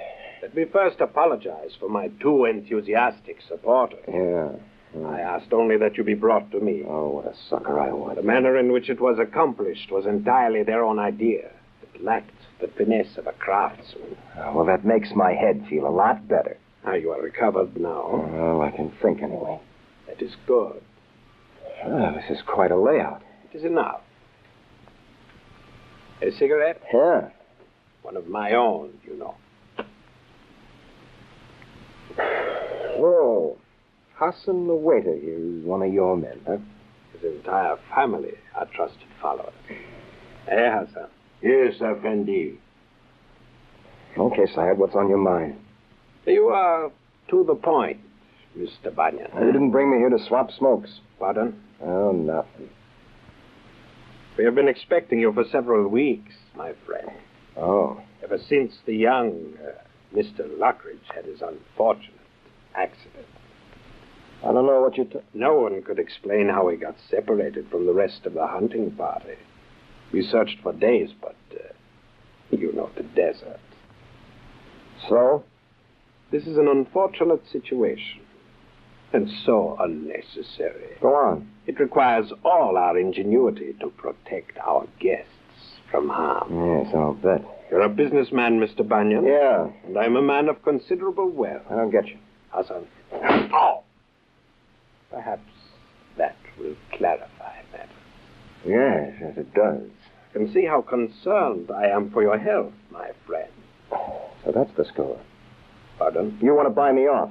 Let us say that I wish to ensure your safe return. No dice. Hassan. Oh! This could be settled so peacefully. No. I am a very patient man, Mr. Banyan. You can... Perhaps we can persuade you to change your mind. Never Hassan. in a million years. Help our guest. Oh, let go of me. It is unfortunate. You didn't figure this out alone, Syed. You're taxing my patience, my friend. Because you're peanuts in this game. Mr. Banyan. No, there's an organization behind all this. I have warned you. The brain. You were just... Hassan. Front man. You are as stupid as the rest. Take him, Hassan.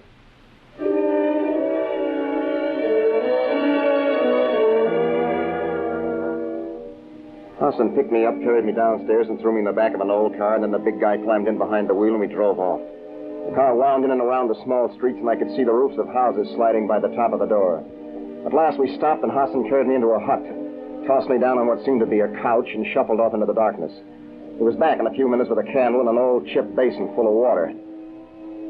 Lie still, Effendi. Give me a drink first. Yes, Effendi. Oh, that's better. Hassan, help. Here, let me throw some of that water on my face. Oh. Hassan, sorry, hit Effendi. I think maybe you are. Hassan, help. You don't like the boss, huh? Boss? Syed. Rashid Syed, not good man. If you can say that again. Effendi? Nothing. What do you mean, help? Hassan, help Effendi go back home. No, that's no good. No good? No, Hassan. Why do you want to help me? Hassan, good Muslim. Rashid Syed, not good Muslim. Rashid Syed, drink whiskey, kill. Hassan, brother, not kill. Hassan, not kill. Hassan's brother. How many brothers? No more brother. Where is he? Mahmoud, help Effendi. What do you mean, Effendi? Americani. You mean your brother Mahmoud helped the other American? Yes.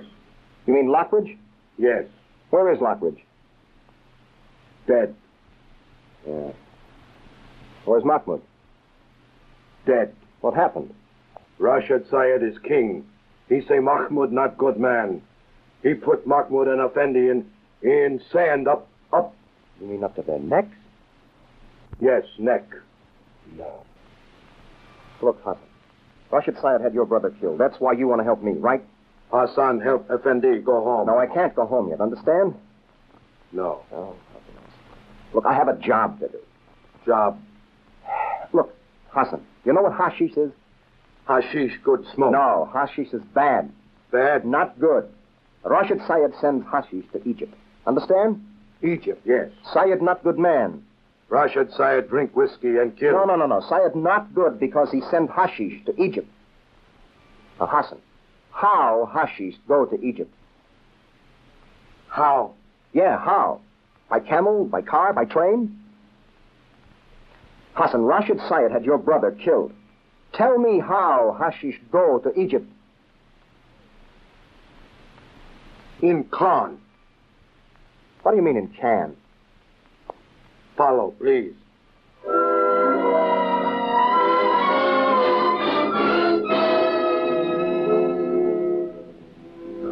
Hassan motioned to the door, and I followed into the car. We drove out through the town to the desert, and after about a half an hour, Hassan pulled the car off the narrow road and hid it in the shadow of a dune. He motioned me to get out and follow, and we walked through the sand for another 20 minutes, keeping in the shadows as much as we could. Then Hassan stopped short of a big dune and put his finger to his lips. I began to remember Lockridge, and I wondered whether this big guy was on the level. I kept watching him for any quick moves, but he got down on all fours and started creeping up the side of the dune. See, Effendi. It was an Army mobile laundry unit. Follow, please. Hassan put his finger to his lips again and started inching down the far side of the dune on his chest.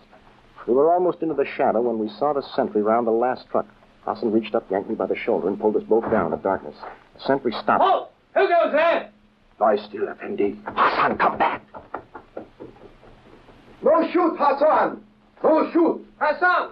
What the devil are you doing, Haji? Follow, Effendi. In truck. Hassan, help me.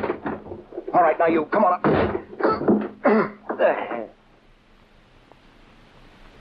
See, Effendi. In Khan. Gas cans. 5-gallon gas cans. There must be 100 of them on this truck alone. You mean there's hashish in every one of these cans? Yes, Effendi, hashish. Of course. Why didn't I think of that? Arnold has free entry into all these countries. Nobody'd think to inspect his trucks. Listen. Come on, Hassan. We gotta get out of here. Come on. We'll grab that Jeep. Get into it. All right, down. Come on, baby. Catch. Run. Will you run?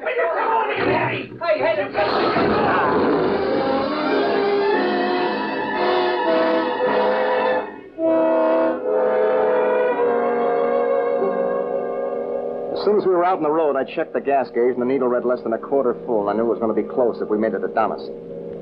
Hassan showed me a road that skirted Jelbek. By dawn, we'd let Syed's town far behind. I'd had time to think, and as far as I could see, there was only one thing to do. Road not good. Yeah, and you can see this dust for miles, too. Effendi? Never mind. Captain Arnold will follow us, Hassan. Yes, Effendi. How many railroads are on Jelbek? Effendi? You know, railroad, train, big car on tracks. Train? Yeah. Damas. No more? No more. Oh, I don't know. We're headed this way. This is going to be hard to make you understand. Hassan, understand. Look, I want the police to get Rashid Syed. The police, see? Yes. Now, I can't do it alone. Alone? Yeah, by myself. Need Hassan. Yes, Hassan, help. I don't have enough time. Time? Yeah, 10 days. Police got to have Syed in 10 days. Quick. Yeah, quick. That's it. Thanks, big fella. Yes, Effendi. Now, Hassan, come home with me. Yes. You're my only witness. That ought to be enough. Effendi? Hassan, no hashish in gas can. That puts Syed in jail. Rashid Syed in jail. Good. You understand now? Hassan, go home with Effendi. Hassan, no go Hassan home. No, I guess you can't now. Look, we go to Damas. Yes. Take train to Beirut. Train, yes. But we don't get on train in Damas. not Damas. No, outside. We jump on when the train moves. Outside, yes. Big hill outside Damas. Train go no go quick. Ah, that's it. Good. Ah, the trees up ahead, huh? Yes.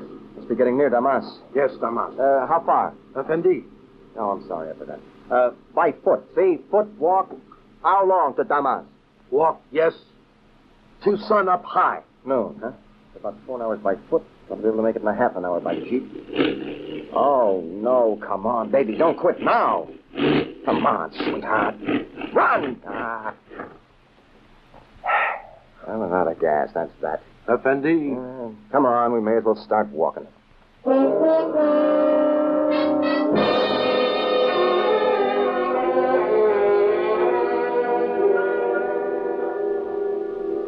We made it to the outskirts of town by noon. Hassan told me the trains left for Beirut twice a day, and I decided to wait for the night express. We skirted the town, and we reached the hill to the west that would slow up the train and settle down on a grove of trees to wait for darkness. We took turns sleeping, and toward mid-afternoon, Hassan slipped into town to get some food from a friend he said he could trust. When he got back, he told me that Rashid Syed was in Damas and had scoured the town looking for us. About 8 o'clock that evening, we heard the train pulling up the hill, so we waited at the edge of the grove till it got even with us and then ran for it. I watched Hassan swing on board, then I grabbed a rung and pulled myself on. We worked the door open and started down the corridor. I glanced through the window of each compartment looking for one that was empty. Then I found the one I wanted. Mind if we share your compartment? I beg your pardon. Don't play dumb, baby. Surprise, surprise. One on me, too. I don't know what you are... You helped slip me a Mickey once, remember? One meets so many. Banyan, baby. Mickey Banyan. Oh, yes. The American who became ill. Yeah. Come on in, Hassan. Sit over there. That's better. Nice and cozy. You mind if I pull down the shades? It's a little more private. No, not at all. That's better. Didn't think I'd be seeing you again. It's not exactly unpleasant. No, it isn't. I think I'll sit right here next to you. Be even cozier. If you do not mind, I think I'll... Sit down, baby. You and I are going to be traveling companions for a while. You know, it's too bad we didn't meet when I had more time. Gentlemen would make time. Yeah, I guess I don't qualify. You do. Thanks. One meets many little boys. Yeah? Very few. Many. You're not particular about the gentle part. That was unkind. Is there anything between a man and a woman that isn't? The right man and the right woman. Haven't met her. Are you sure? No. Sometimes we are too unwise, too busy to know. Yeah. Tell me, Mickey Banyan. Once said I was beautiful. You changed your mind. No, you do. Do you always try to go through ladies' pocketbooks when you kiss them? Most ladies carry lipstick in them. That depends upon the game they're playing. It isn't polite to point guns. Perhaps you had better sit over by Hassan. It's too bad I wasn't a little faster. This might have been an interesting trip. I don't get it. It's quite simple. Well, you tell me then. You hold all the aces. I was sent here to do a job. You upset our plans. I've straightened them out. You mean you? Yes. It's so strange that a woman should do a man's job. But... in my country, women work on an equal footing with men. Okay. Then why this cat and mouse business? I am a perfectionist. It's nice to know that I'll die artistically. Won't be long. Oh? Always tell when you're approaching Beirut. How so? The train in the tunnel will muffle the shot. Tunnel. Light switch. Down, Hassan. Keep down. All right, Hassan. Come on, out this way. Yes, Effendi. Gotta get this door open now. All right, as soon as we get out of the tunnel, jump. Now, jump, Hassan. Jump.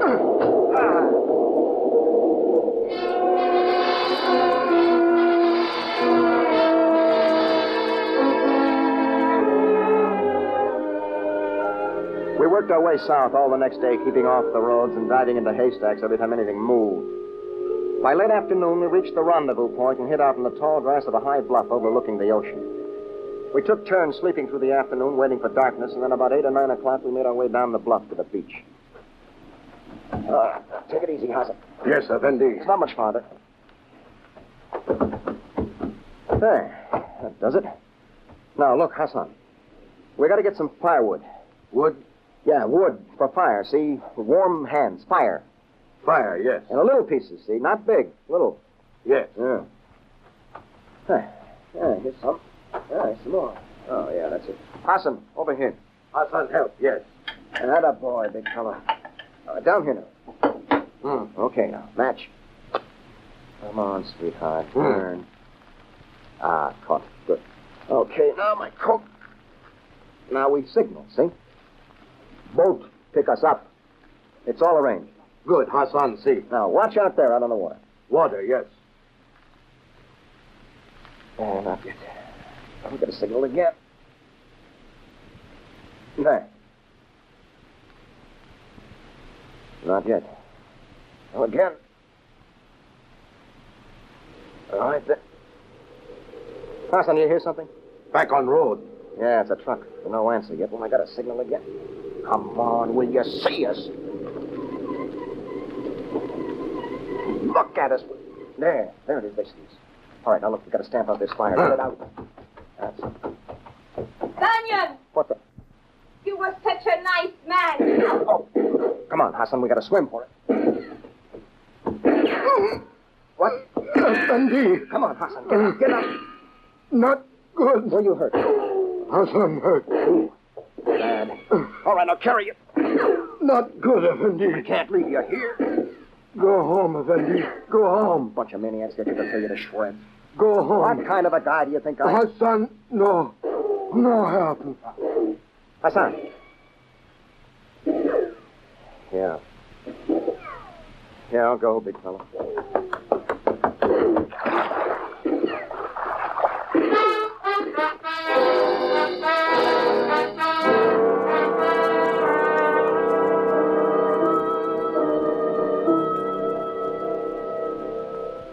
Well, at any rate, I'm glad you got back, Banyan. Yeah. This is a hard, dirty business. He was one right guy. Stepped in the way of a bullet that would have got me. Yes. I'm sorry I'm up the hand, Mr. Steele. You can't win them all. I suppose that means we'll lose the election. I'm afraid so. Yeah. By the way, I had a cable from Washington. They want you on a job back home. Yeah? I thought that might be good news. Mr. Steele. Yes? I don't suppose you could pull any strings. Might be able to. Why? What do you have in mind? I'd like to stick around for a while. Oh? Somebody once told me that bad debts make bad friends. Well, I got a few I want to settle. I'll see what I can do. Thanks.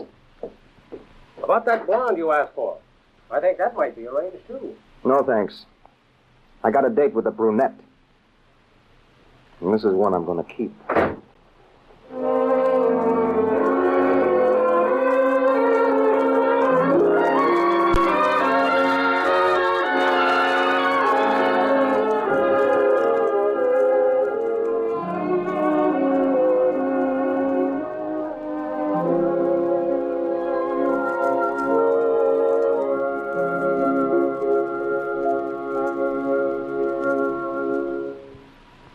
The Mission, the story of a man who found you can learn even from defeat.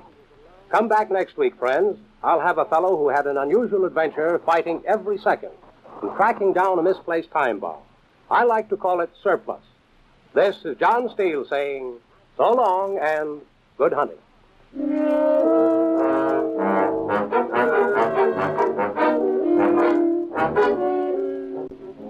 In our cast tonight were Connie Lemke, Ross Martin, and Charlie Holmes. John Steele was played by Don Douglas. The orchestra was conducted by Sylvan Levin. Remember, next week Mutual presents Surplus, another story of suspense and action from the files of John Steele, Adventurer.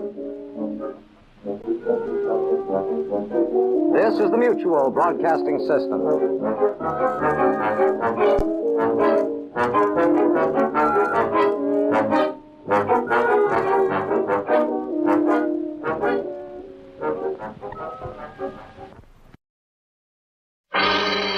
Time now for Rocky Jordan.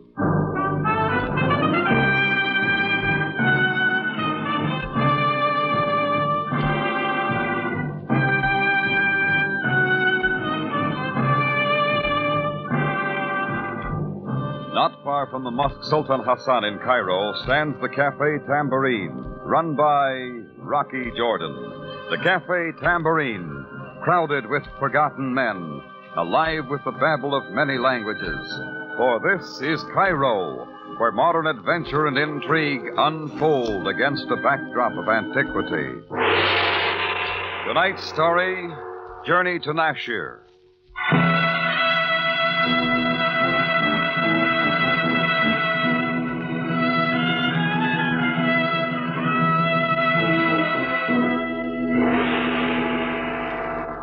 A lot of people around Cairo disapprove of a place like my Cafe Tambourine. It's their privilege. But with the European residents, the perspiring tourists, and the usual element that drifts down the delta from the waterfronts, the place manages to stay busy. Me, I just try to satisfy the customers and keep my nose out of trouble. But then you never know. Anyhow, it was strictly business the hot afternoon I went down to the Laredo Company on Sharia Akin. They were Spanish importers and wholesalers of bottled goods. Kind of new to Cairo. My stock at the Tambourine was getting low, and one of their brassy salesmen had been beating his chops daily for my trade, so I decided to give him a whirl. Mr. Laredo himself took me in tow. He was a smooth-talking, well-dressed man with olive skin, a waxed mustache, and a high-powered spiel. Our line is absolutely complete, Senor Jordan. We can give you prices no one in Cairo can duplicate. Yeah, sure. Careful merchandising, Senor. There is a secret. A small profit for a fast turnover. That is our motto. Remember... Yeah, sounds good. 100K slots, and you cash in on our discount plan. The customer makes the money at Laredo. That is our motto. Well, that's all very fine, Mr. Laredo. Service that is outstanding. From the manufacturer to you with guaranteed liberal credit. At Laredo's, you put more opportunity in your future. That's your motto. Exactly, Senor Jordan. And now, if you will permit me to show you... Oh, that is for me. The telephone, possibly. If you will... Take your time. Just have a chair. Excuse me, senor. I will be right back.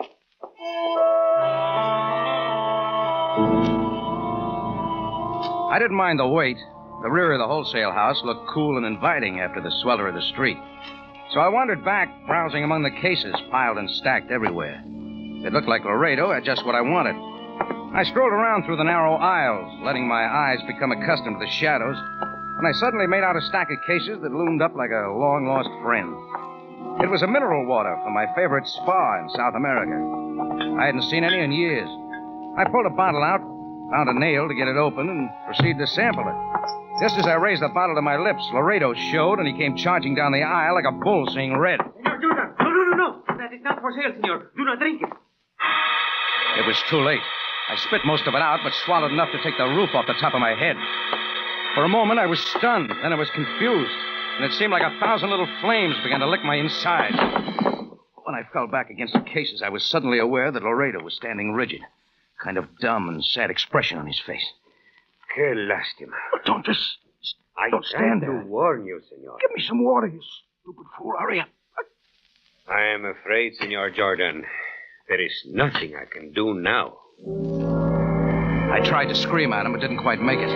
I doubled up in pain, and the next thing I knew, I was groveling at Laredo's feet. It got dark then, and the rest was like a nightmare. First, I was tossed in the sea, and again by a howling wind. There were times when I was conscious of a strange odor. It was overpowering and hung like a dead weight. Then the sea and the wind and the odor got all mixed up, spinning me off into nowhere.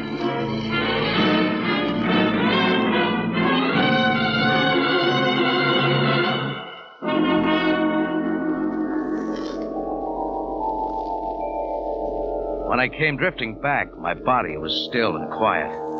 My eyes opened and there was more spinning. Not me this time, but a little ceiling fan making like a sunbeam mixmaster. Only it didn't help any. I was in a small room, flat on my back. Here and there was sprinkled some white enamel. And there was another smell, like a hospital. I pulled my eyes to the window, and all I could see was sand. I went back to sleep for a while, and when I woke up again, the same burning was in my throat, and my lips were parched and dry. There was more white. Some of it moved. I looked up to see a spare, mild-eyed man staring down over his beard at me. There, now, you're coming around. You'll be all right now. Will I? I am Dr. Cooper. Well, Jordan's my name. Well, maybe you know. Now, just relax. We will talk later. Where's Laredo? No, I wouldn't sit up. Not yet. Where is he? Here, drink this. There. That's better, is it not? Yeah, thanks. You haven't answered me. Ah, Mr. Jordan, why can't people like you and I learn the ways of the Oriental? What does that mean? Resignation at times such as this. You have been through an ordeal. Your mind should be at peace. But then I have tried too. Tell me about Laredo. I'm sorry I never heard of him. And what's this? How did I get in this place? Not much of a hospital, I admit. But the best we have at a tiny outpost like Nashir. Nashir? Please, lie back, Mr. Jordan. I was in Cairo only a few minutes ago. We are 50 miles from Cairo. But then your mind will clear. The heat and the sand does such things, you know. How'd I get here? Why is anyone here? I was a good doctor till a slip of the scalpel, and then... That's all very interesting. Now, what about me? A camel driver named Pandit brought you in 18 hours ago. Where is he? He's outside, but there is no ferry. I want to see that guy. Get him in here. Very well, if you insist. Pandit, you may come in. You feeling better, yes, sir? I haven't made up my mind yet. You are indebted to Pandit. He found you in the desert. Yes, sir. Half covered by the sand. Your pockets were empty. Nothing to tell who you are. I don't get it. Very strange, sir. Beyond where I found you, there is not water for many kilometers. 2 more hours and you would have died. Yeah. Doc, was I poisoned or what? Poisoned? That's very doubtful. You must have wandered about without eating for days. Oh, you're all wrong. Oh, you were dry as a bone. A stomach pump couldn't have been more thorough. Well, maybe I am losing my mind. What do you make of it, Doc? I'm only a doctor, Mr. Jordan. Problems beyond that are only confusing. Perhaps that's why I'm out here, at such a place. It was only a small mistake. Listen, I was in a wholesale house in Cairo. I sampled some mineral water, and the next thing I know, I've been dehydrated and left in the desert to die. Very strange, sir. What went on in between? You're tired. You need rest. It wasn't mineral water, that's a cinch. I wouldn't know. That's what gets me. If they left me out here to die, why did they take such pains to make sure no trace of that firewater was inside of me? Very strange, sir. Yes, strange. So many things about you, Mr. Jordan. Yeah, what else? How is it that you have never had your tonsils out? I talked the doc out of a tonsillectomy and talked Pandit into loading me on a camel and getting me to the road along the Nile that led back to Cairo. And by one way or another, I was finally back in the city late that night and unlocking the door to my tambourine. I made it up to my quarters and fell across the bed and was asleep without undressing. Next I knew, it was morning. I was awakened by somebody moving around below, so I went down. It was Chris, my bartender. Rocky, you old son of a gun. Hi, Chris. Thanks for opening up. Where you been? We've been looking all over for you. You can relax. Hey, you know, Rocky, you look bad. Everything all right? Oh, just a little dehydrated. I made up some coffee. Oh, that'll help. Thanks. Last I knew, you went over to the Laredo Company. What happened after that? Mr. Laredo can tell you better than I can. We called there last night, but no answer. I don't get it, Rocky. I'll tell you about it. Sure. Here's some canned milk. No, I think I'll take it black. Captain Sabaya's been looking for you, Rocky. Yeah, what about? Well, I guess we were all trying to find you, only he came back 2 or 3 times last night. Seemed kind of sore. Oh, you can wait. Think you can keep things going here for a while, Chris? Sure. You go ahead and rest. Yeah, not till I see Laredo. Hey, gee, Rock, you're in no condition to go anyplace. Start worrying about Laredo. He's going to need it.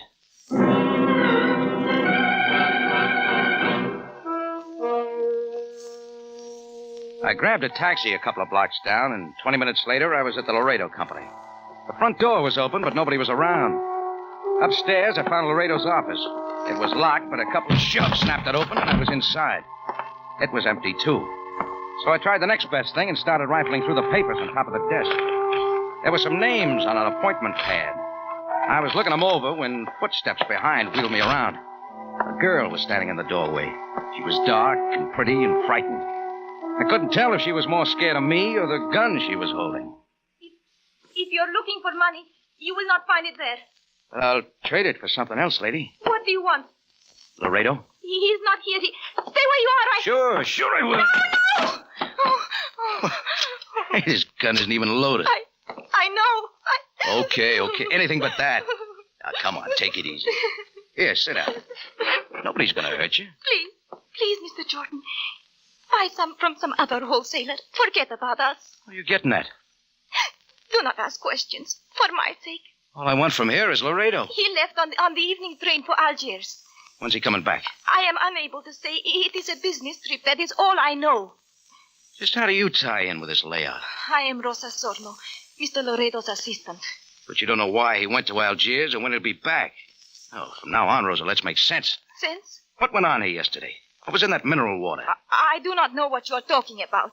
Only you're plenty scared about something, and you come in here with a gun. You were searching through my desk. I did not know who you were. Oh, cut it, Rosie. You already called me by name. Oh. Now, quit stalling. We got a lot to talk about. Please, Mr. Jordan, if you will go back to the tambourine and forget about this, for just 2 days even. Who dumped me out in the desert? Laredo? What difference does it make? You are safe now. If you continue to persist, you will hurt yourself and me. Look, I'm no good at riddles. If you would trust me, Mr. Jordan, come back 2 days from now. I will tell you anything you want to know. 2 days? Why not now? It's only that... Will you not help me? It's got to be the other way around. Oh, but you do not understand. You do not know what it is like. Please go away. No, not till you and I have a look. Come along, Rosa. I took her with me downstairs and into the back. Just as I expected, every case of the mineral water was gone. Rosa wouldn't tell me why or anything else. Well, I couldn't see myself dragging a pretty girl with me around the streets of Cairo, so I left her there, standing alone in the big warehouse like a frightened puppy. It wasn't an act either. She was scared to death. When I got out to the street, the first thing I saw was a familiar black limousine at the curb.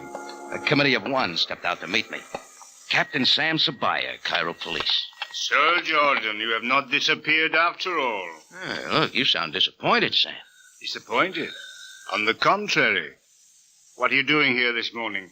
Oh, they sell stuff I can use. Jordan, I have had little sleep. We will dispense with your evasion. Wait a minute, Sam. Being in your missing persons file wasn't my idea. Just as sorry as you are. Your bartender, Chris, informed me of your disappearance early yesterday. But since then, my interest has become much more complicated. Okay, one more complication won't make any difference. When did you last see Laredo? 2 days ago, when I came here to see about some liquor. And where have you been since that time? Sam, if you'll just drive me back to the tambourine, I'll dump the whole thing right in your lap. Get in, Jordan. To headquarters, Ali. Hey, I said the tambourine, son.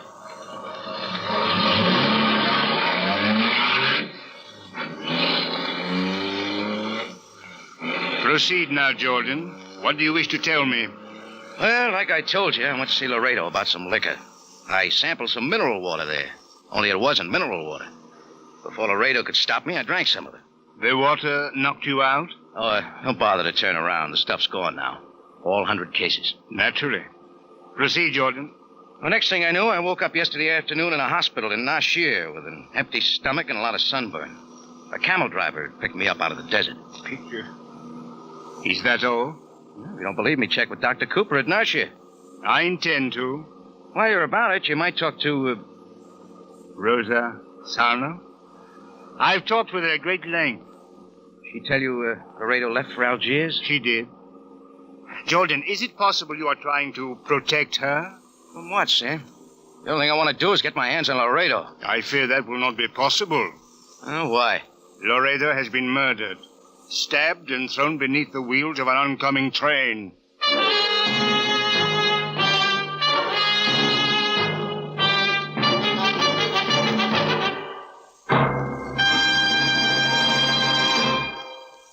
You are listening to Journey to Nashir, today's adventure with Rocky Jordan.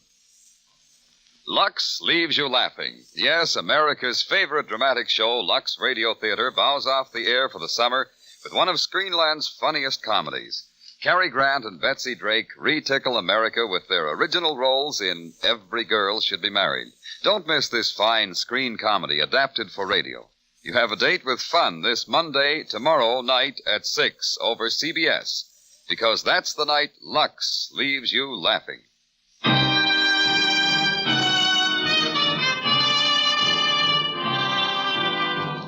Now we return you to Cairo and tonight's adventure with Rocky Jordan, Journey to Nashir.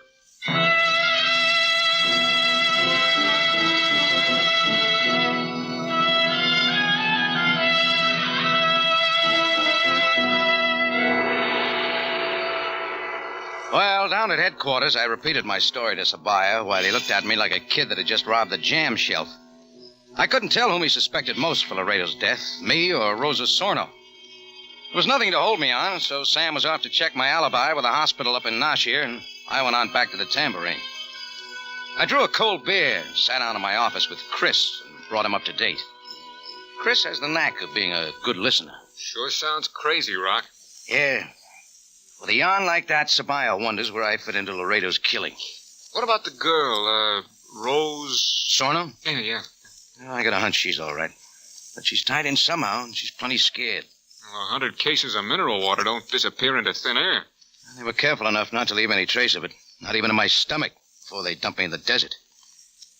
Now, Chris, we'd be wasting our time. It's a cinch whoever got you knocked out took care of Laredo. Maybe. Funny thing, just before I passed out... Yeah, Rock?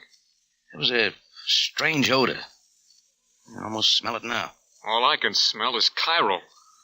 Somehow it reminds me when I was a kid. Perfume, maybe.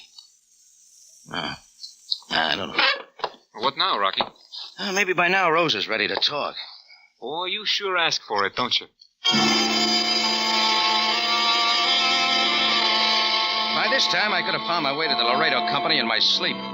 But there was an answer there, and I had to find it. The place was as empty as ever downstairs, so I started for the office. As I walked up the steps, Rosa was talking to a guy standing in the doorway. He was big, like an ex-wrestler, and his face was red. When they saw me, they suddenly stopped. There was an awkward silence. I broke it. Don't let me interrupt. Mr. Jordan, this is Nick Connollis. Nice knowing you.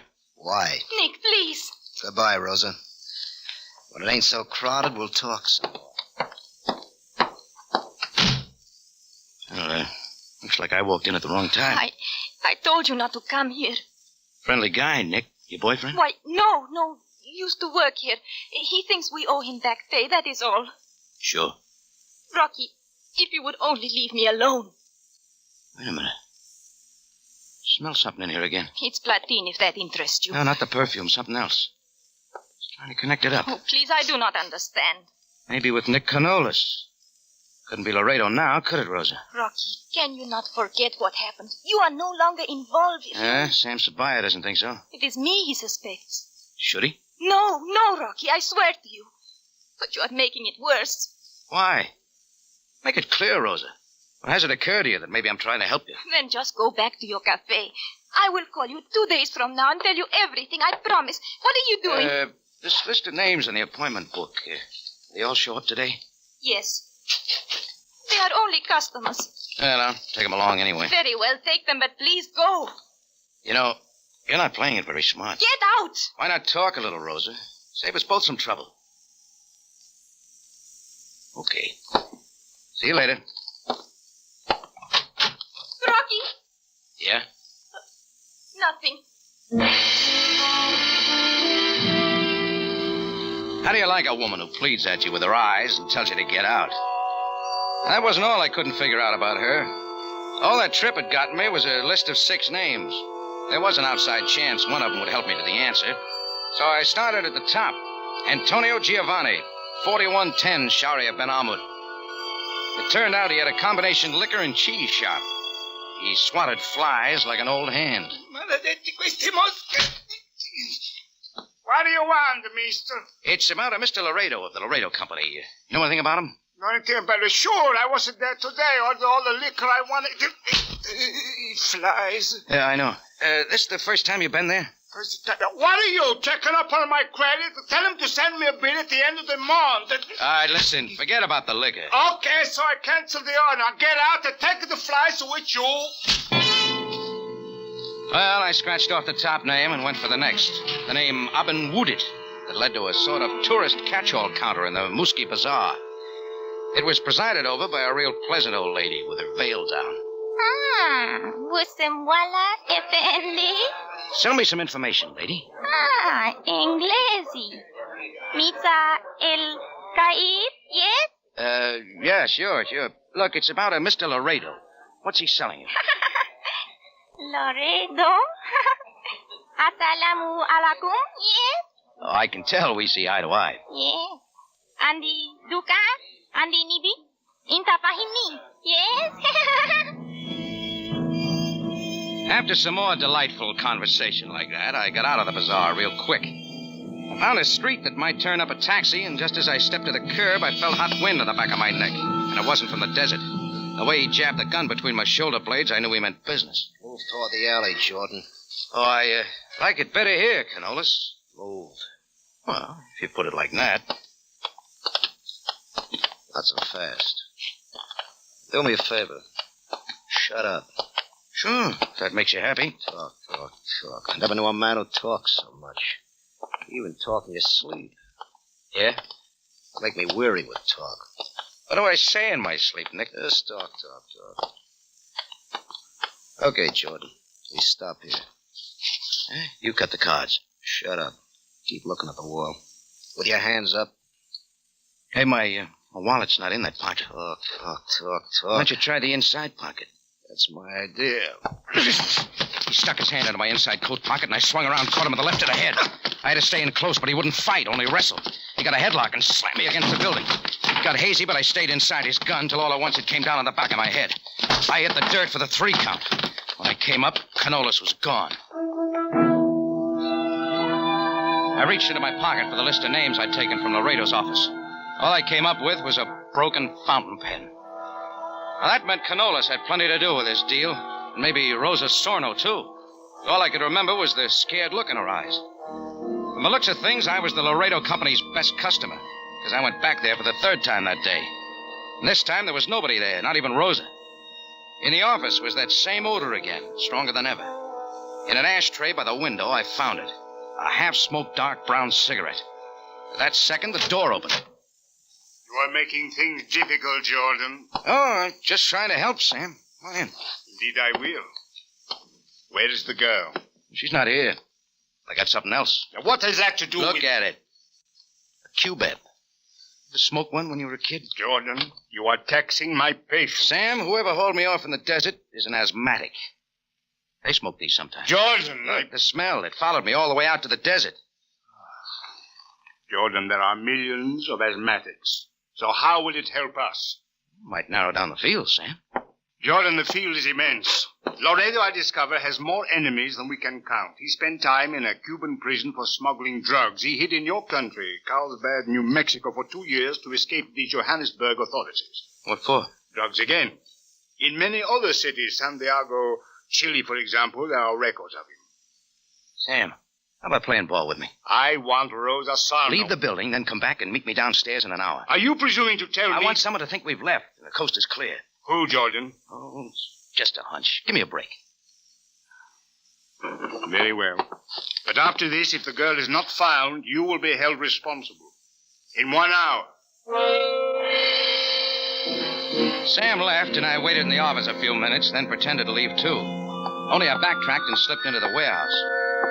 I began to move slowly through the aisle. I heard someone enter the warehouse from the back. I ducked behind some cases and waited. It was Nick Canolis. As he passed, I slid out and shoved the stub of my fountain pen in his back. Hold it, Nick. You gonna talk some more, Jordan? You this time. About that list of names. They let no place, Jordan. You see, I'm looking around, too. For what? I just wonder what's coming to me. The door on our left suddenly opened, and there was Laredo, with more life than a jumping bean. Nick, look out! Laredo fired 3 shots, and they all found their mark. The first creased my shoulder, the other 2 lodged in Nick, and he crumbled at my feet.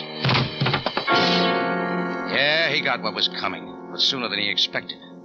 Laredo held his gun on me, and I waited. You do not seem surprised to see me, Senor Jordan. Should I? After all, if I am dead, I must be a ghost. It's an easy trick to put your identification on some bum and toss him under a train. For that, you get a 10% discount, Jordan. That half-smoked cubeb was a dead giveaway. What makes you think it is mine? The places you've been. Carlsbad, Johannesburg, Santiago. All health resorts for asthmatics. Go to the head of the class, Jordan. I don't qualify yet. What about Nick here? He was a good partner, until he wanted too much money, and then I had to discard him. Careful merchandising, we call it. Yeah, I got another name for it. You would have been a good salesman, Jordan. Selling mineral water? It boosted my sales tremendously. All year-round stock. That is my motto. Now, kindly step into that room. You shall meet a friend of yours. Yeah. Hello, Rosa. Rocky, I wanted to tell you I did not like being kept here, Jordan. But now that you have come... Don't look at me like that, Rocky. I couldn't even warn you. I can think of a couple of times. Loredo was in the next room. He was there all the time. He would have killed us both. Well, that explains a few things. How about the rest? When Mr. Loredo asked me to invest in a wholesale business in Cairo, it looked like a good venture. I didn't know what he was really doing until it was too late. Quite right. And now I leave you and Rosa to explain Nick. Well, that won't be hard. Do not be so certain. After all, I could not have killed him. I am dead, remember? All the time I was looking around the room. There were no windows. The light came from a naked bulb hanging at the end of a long cord by a stack of cases that rose above it. I took a deep breath, grabbed Rosa, and threw myself at the cases with everything I had. It worked. The light went out, and I pulled Rosa down, my hand tightly over her mouth. She got the idea and stayed quiet. It was pitch dark now. I waited and listened. Laredo was doing the same. It was cat and mouse, only Laredo had the gun. So the move was up to me. And I got an idea. There was a lot of dust in the air from the overturned cases and a lot more on the floor. I began to blow it into the air, slowly and methodically. In a few minutes, it began to play havoc with Laredo's asthma. I moved quickly and quietly. I knew where he was now. A couple of more steps, and then I dove. I landed right on top of him. We rolled over and over, and then I lost him again. All of a sudden, a light flashed across the room from the open door. Ricky, he's getting away! Keep back, Rosa. Someone was blasting away in the next room. All of a sudden, it got quiet. Rosa and I waited to be sure it was safe. Then I got her to her feet, and we hurried out into the warehouse. It was Sabaya. He was standing over Laredo with a puzzled look on his face. Gave me no choice. He started to shoot as soon as he saw me. Well, I'll bring you up to date, Sam. Over there, Nick Canolis. At your feet, Laredo. Laredo? Is he right, Miss Orlo? Yes, but You see, Sam, Laredo had a sweet racket. Even Rosa didn't know the score till it was too late. The score, Jordan? Dissolving illicit drugs and sneaking them into the country as mineral water. I don't know just how it worked. If you evaporate the contents of the bottle, the drugs remain at the bottom. Oh. That should teach you, Jordan, not to sample everything you wish to buy. Oh, on the contrary, Sam. It's a must. Careful merchandising. That is my motto.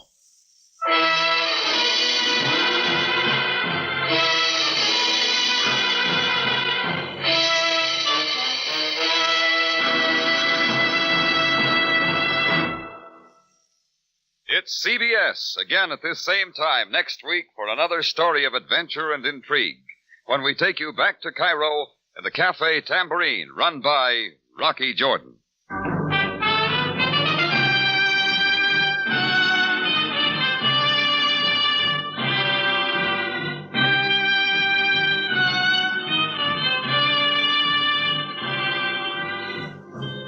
Rocky Jordan, starring Jack Moyles in the title role, is produced and directed by Cliff Howell, with original music by Richard Arant. Tonight's story was by Bernard Gerard, edited by Larry Roman and Gomer Cool. This is Larry Thor speaking.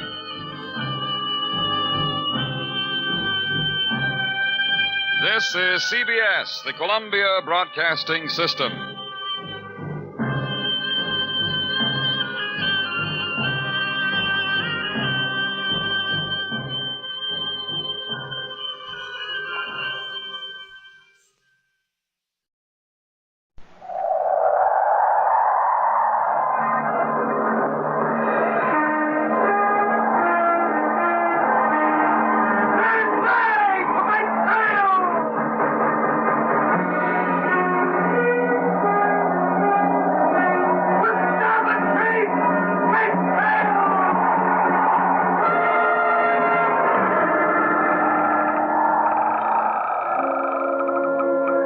Entry, the Ketch Scarlet Queen, Philip Carney, master.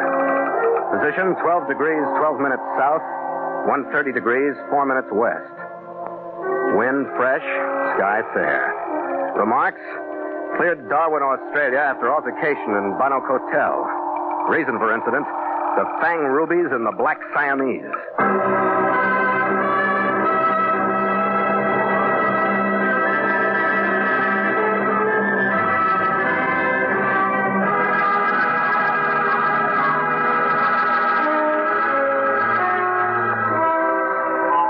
We'd been moored between two trading schooners at a dock in Darwin for 3 days, unloading the stuff we'd brought in from Port Moresby and taking on a cargo for Singapore. My chief mate Gallagher and my crew were in town, spending a few well-earned hours of shore leave. I was alone on the forward deck.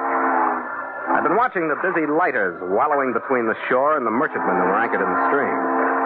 And I started toward the cabin. I got to the shoreward rail in time to see a man hurrying along the dock. He was carrying a black cat in his arms. He looked back over his shoulder at the schooner on our stern. Then, just before he reached our gangway, tossed the cat aboard. It landed lightly on its feet about 2 yards from me. As bad as the act was, the guy carried it through. Seaver! Here, Seaver! Come here! Oh, my Siamese seems to have jumped aboard your ship. May I come aboard after him? I saw how he came aboard. I'll toss him back to you. I'm sorry, but I have to come aboard after him. He started across the gangway. The second shot caught him and slammed him into the guardrail. He careened off of it and hit the deck in front of me. By instinct, I headed for cover and waited for more shots. I didn't think. After a few seconds, I moved over to him. Can you hide me? Sure, I'll hide you. And don't let my sister know. Until I feel better. Yeah, all right. Until I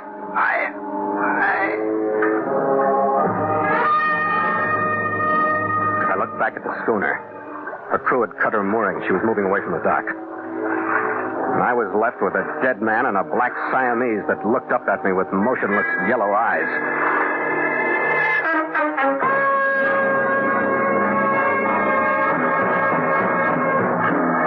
And so Mutual continues The Voyage of the Scarlet Queen, written by Gil Dowd and Bob Tolman, and starring Elliot Lewis.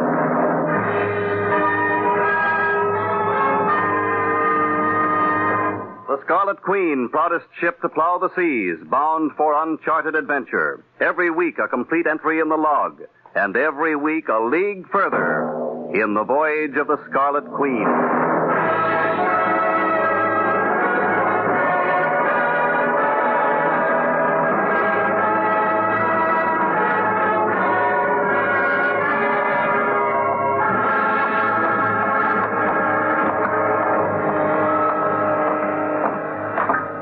Inspector Tompkins, Criminal Investigation Department. Captain Carney? Oh, yeah. We're much obliged to you for notifying us of this incident. That's all right. We were obliged that you didn't give him the heave-ho into the water, which is becoming a habit in this part of the city. Well.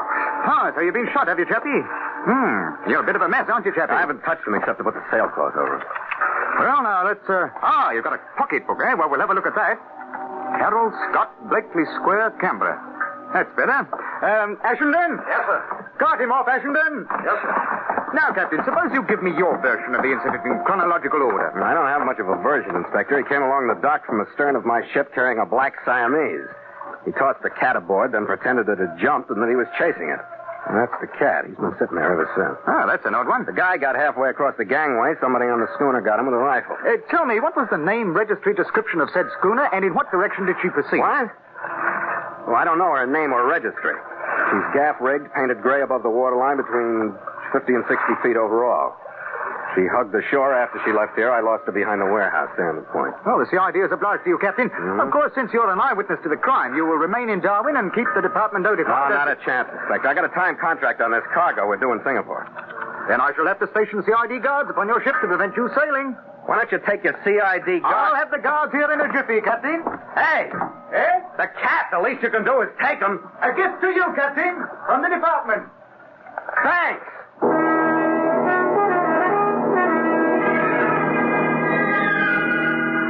I went into the cabin, put a bottle and glass on my desk, and between a couple of drinks, entered the incident in the log. When I stood up and turned around, the cat was just inside the passageway. He followed me in, and he sat there looking at my face. What the devil do you want? Can't you do anything but sit there and stare?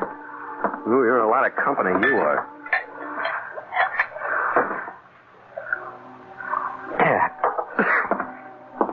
Hey, get off of that bunk. Who do you think you are, anyway? Come on, get off. And stay there. He tossed me a quick look after I'd pushed him to the deck, twisted around, and with his tongue washed the place where I'd touched him.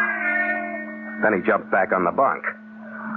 After 3 more tries, I gave up, and he went to sleep on my pillow. After a few more drinks, I gave up again. The CID men had arrived to guard the Queen, and everything aboard was secure, so I packed some personal gear for shore. Flipped a coin to decide whether I'd take the cat or leave him. Tails, so I picked him up and went ashore.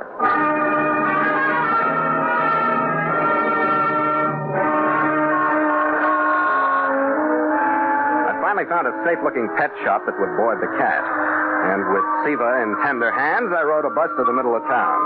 I located a room at the Queensland House, checked in, and after reporting my address to the CID, had dinner and went to my room. I stretched out on the first double bed I'd seen in months. I must have dozed off, because it took me a while to realize that the sound I heard was a knock on my door. Yeah. Who is it?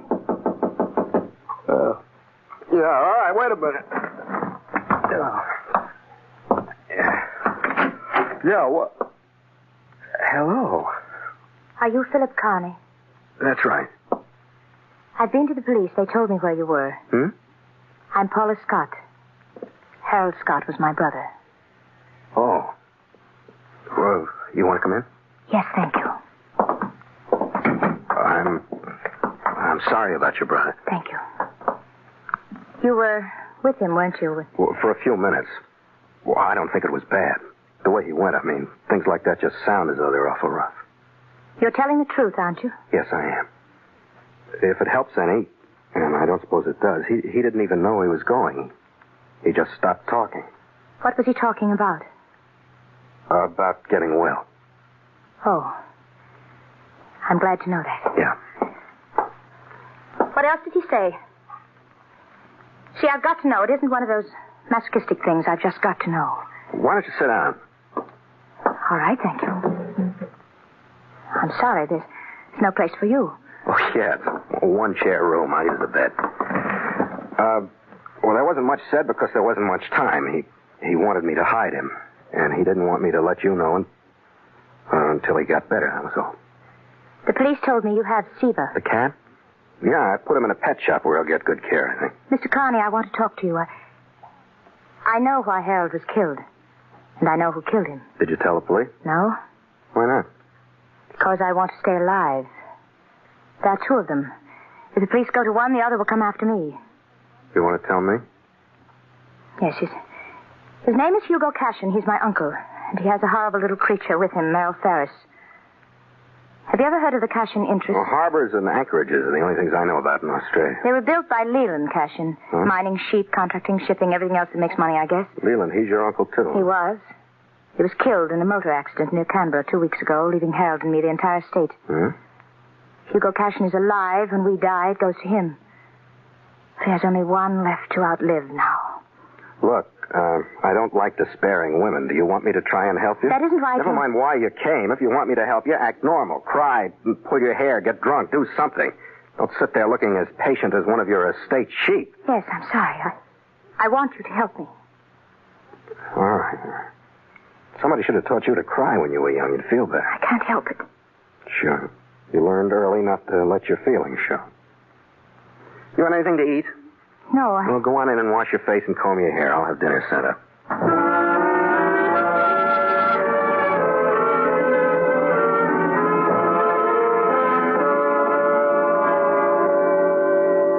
I figured it would take a lifetime to make her unbend and get rid of some of that reserve and some of that self-control that was tying her up in knots inside.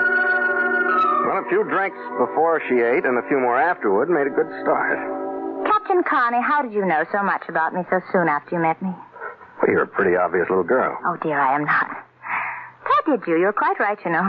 Well, you carry a very active kind of magic around with you. You're afraid of it and the reaction it has on guys like me, so you've developed a fine, icy attitude to hide that rare emotion. Oh, you make me sound, well... Conceited? I'm not, really. I wonder what it is. I'm certainly not beautiful, Nobody's ever told me I'm beautiful and really meant it just like that. Well, just be patient. You'll get old and crotchety someday, and you won't have a thing to worry about. Oh, a little while ago, I didn't think I'd get much older. You know something? I haven't felt this way for... Seems like forever. I mean, of course, about not being afraid of Hugo and Mel. Yeah. I suppose it's because I don't feel quite so alone now. Well, that's good. Tell me, do Hugo and Merle keep you shadowed? Would they check the hotel register? I'm sure they would. Well, then they know you're here. But how? Because I took a room for you in your name when I ordered dinner. It's down the other end of the hall. Oh, Captain, I wait can't a minute, stay. wait a minute. I'm going to stay in that room. You're going to stay here. I changed the registration of this room, too. It's under the name of a very dear friend of mine on the police force, Inspector Tompkins. Oh, but they'll come to that room. I know they will. Well, that seems to be the best way to contact. But I really... Here's the key to this room. Leave the key in after you've locked the door. Jam one of your hairpins in with it. Yes. It's all right, Captain. Swell. You going to go now? Well, yeah, it's getting late. I see. I don't think I want you to go. Well, I've got to. He'll be all right. Wait. What for? I just want... Now, look. If I don't have some news for you tonight, I'll see you in the morning. Keep your door locked. Yes, all right. Good night. Good night, Captain.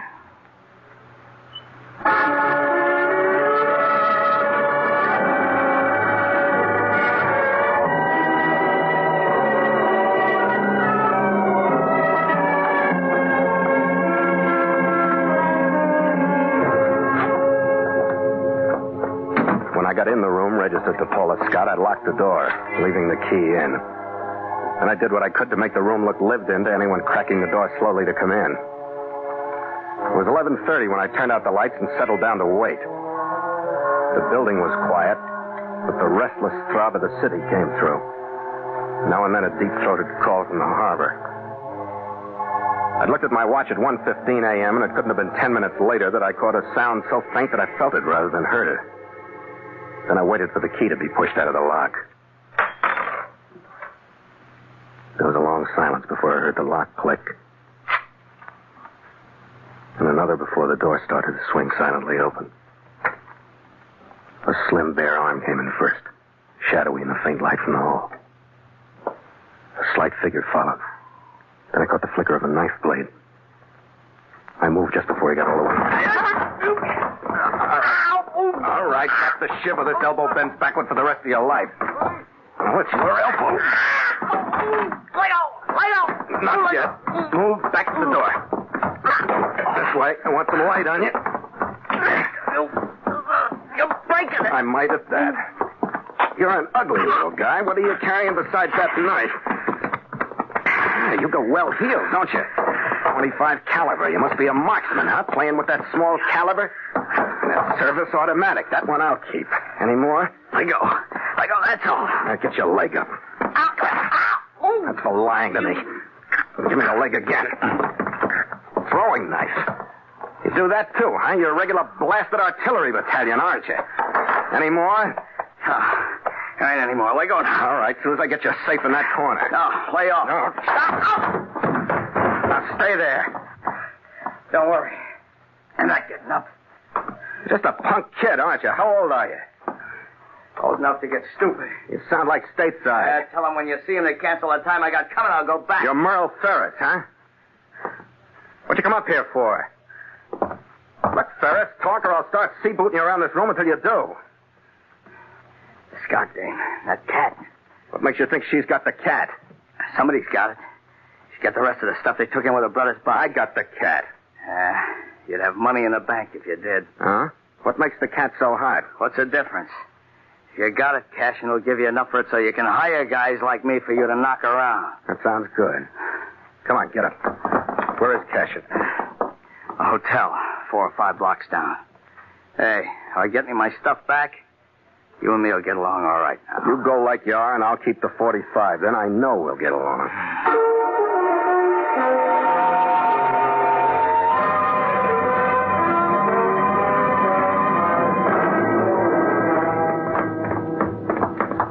cash-in store be locked? If he ain't standing in it, it will be. Then I'll do the knocking. What's the matter? You jumpy? Just careful. You think we got knocking signals like schoolboys? You read too much. Yeah, this is it. All right, over this way. Who is it? That's room. You're alone. It's me, Mr. Cashin. All right, get over here in front of me. Move in first. Here, move. What's this, eh? If you don't like it, run your own errands from now on. Both of you stay in the middle of the room. Perhaps if I understood, young man. He got the cat. Scott gave it to him. So, Paula didn't get it. Well, young man, you and I must reach an agreement at once. I will pay you fabulously for the Black Siamese. I'll have to know why you want him before I sell. Certainly. With that cat in my possession, young man, I will prove that Paula Scott is guilty of murdering my brother, Leland Cushion. Are you nuts? That cat's a valuable bit of evidence. With him, and with him only, we can prove that Leland was killed, not in a motor accident, as is believed, but cold-bloodedly in his home by that girl and the deceased brother, see? And the cat will clear everything up, huh? The cat, together with a certain document which Leland was carrying at the time he was killed, see? Where is the certain document? Well, Paula has it hidden. But with the cat in our possession, we'll rout it out, and her with it. Yeah, okay. I'll make a deal with you. I'll be back here with the cat in an hour and a half.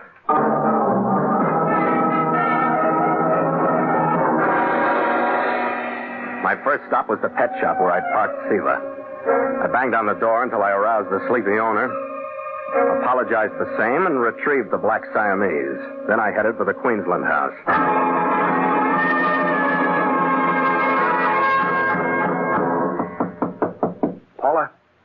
Paula, still. Just a minute. I'll be right there. Captain, nothing wrong? And Siva. Yeah, here's the cat. I didn't know you were going to bring him here. Why did you lie to me, Paula? I didn't mean... Was it all an act? Well, you can't mean that. What's the real story about your uncle's death? I see. You've seen Hugo Cashin. That's it. You see, I didn't know what to tell you. What if it was murder? What good would it do to have it all stirred up again? Depends on who did the murdering. What do you mean? Who killed him, Paula? Why, Hugo Cashin and Mel Ferris. Oh, it really hurts me to tell you this. My brother was involved, yes. He didn't do the actual killing. But after it was over, he was the one who pushed the car and the body off of Canberra Hills.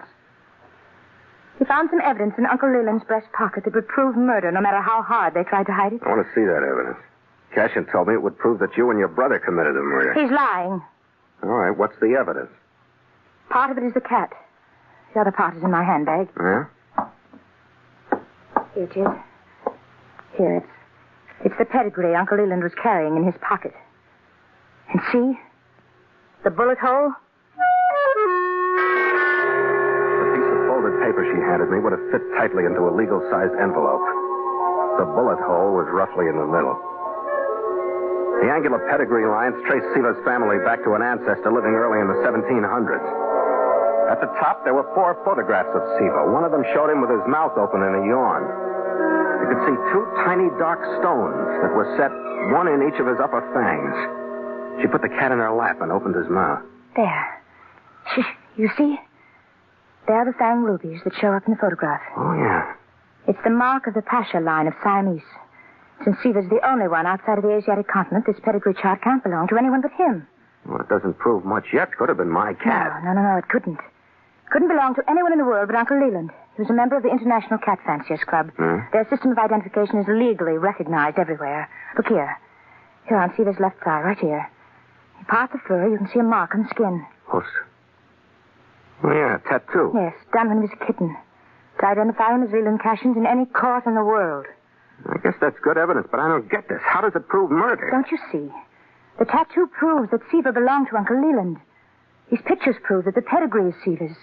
Therefore, the bullet hole in the pedigree papers prove that Uncle Leland was shot and not killed in a motor accident. Now I got it. I've kept the pedigree. My brother was hiding Siva aboard a ship in the harbor. I suppose Hugo found out he was there. My brother was trying to escape onto your ship when they shot him. Now you better get dressed, Paula. Where are we going, Captain? Get these 2 stories together. You don't know whether to believe me or not, do you? Your cat and your rubies and charts still haven't proved anything but murder. They haven't proved who did the murder. Yes, I know. What can I do, Captain? You can call the police. Call him and tell him to meet us in room 12, Bonnock Hotel, in 45 minutes. I'll go find a car we can hire and meet you downstairs.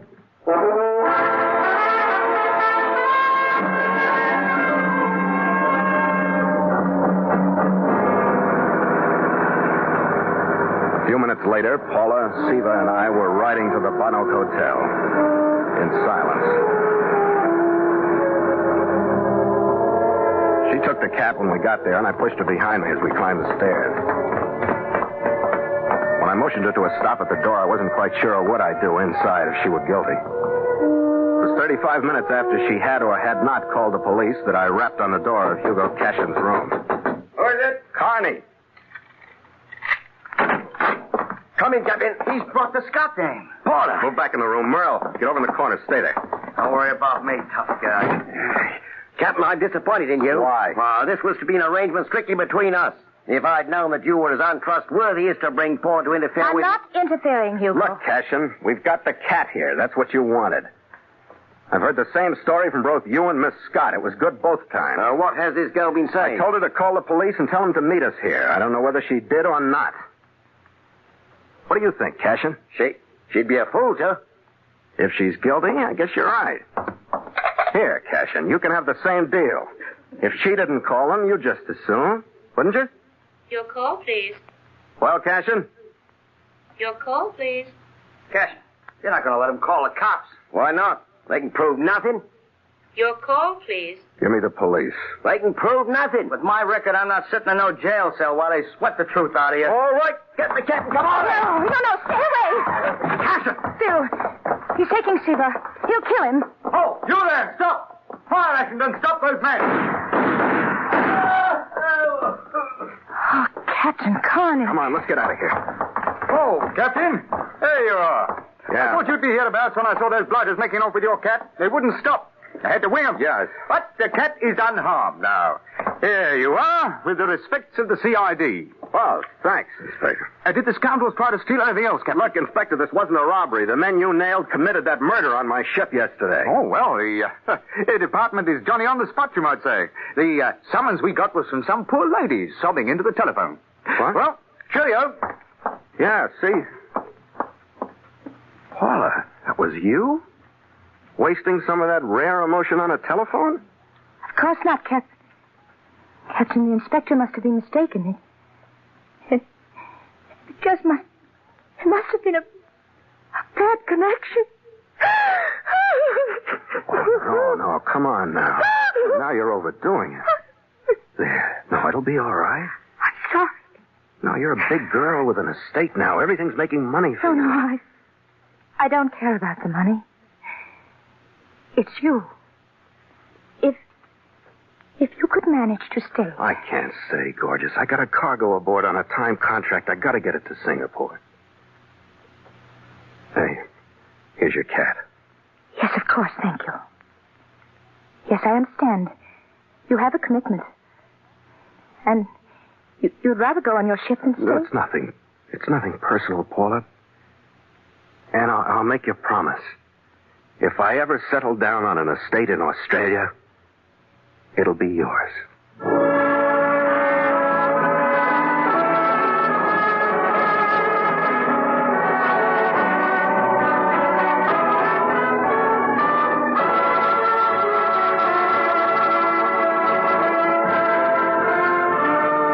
2 hours later, using the first faint light and the first fresh breeze of dawn, we stood out into the harbor.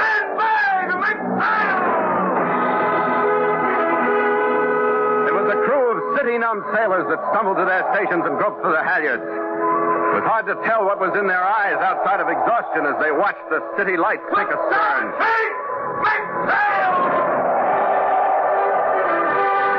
The mainsail shook itself and tightened as it was hauled aloft. The jibs went out.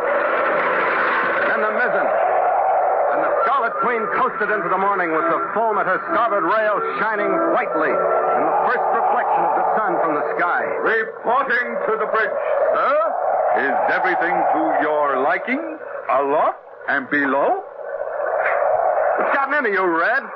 You spend your time reading sea stories or something in Darwin? No, just feeling fit and hearty, Skipper. Glad to be aboard. I ran head-on into a situation. A woman, Red? Yeah. Oh, a lot of good home cooking and stuff, but she wanted me to settle down and share a property. An estate, Red? Yeah, a little truck farm. Yeah, well, I guess it might not be bad for a while. Evenings on the veranda and all that. Did she have a cat, Red?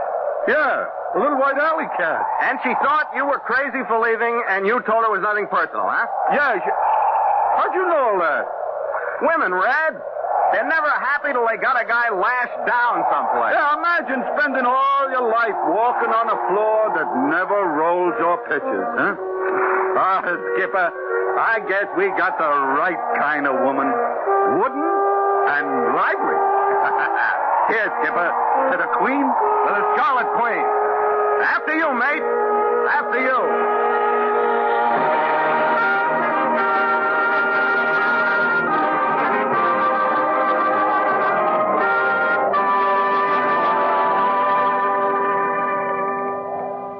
Log entry. The Ketch Scarlet Queen. 5:30 p.m. Wind fresh. Sky fair. Sea calm with long cross swell. Ship secure for night. Signed, Philip Carney, Master.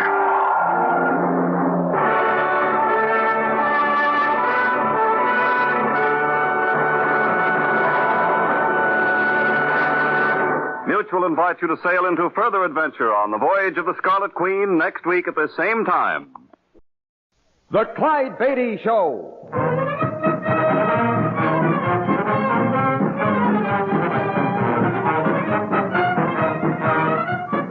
The world's greatest wild animal trainer, Clyde Beatty, with an exciting adventure from his brilliant career. The circus means thrills, excitement, snarling jungle beasts. The circus means fun for young folks and old. But under the big top, you see only a part of the story. The real drama comes behind the scenes, where 500 people live as one family, where Clyde Beatty constantly risks death in the most dangerous act on earth. This master of the big cats has journeyed to Africa and India, hunting down his beasts in their native jungle. All of this is part of the Clyde Beatty story. It is entitled Man-Eater of Burma.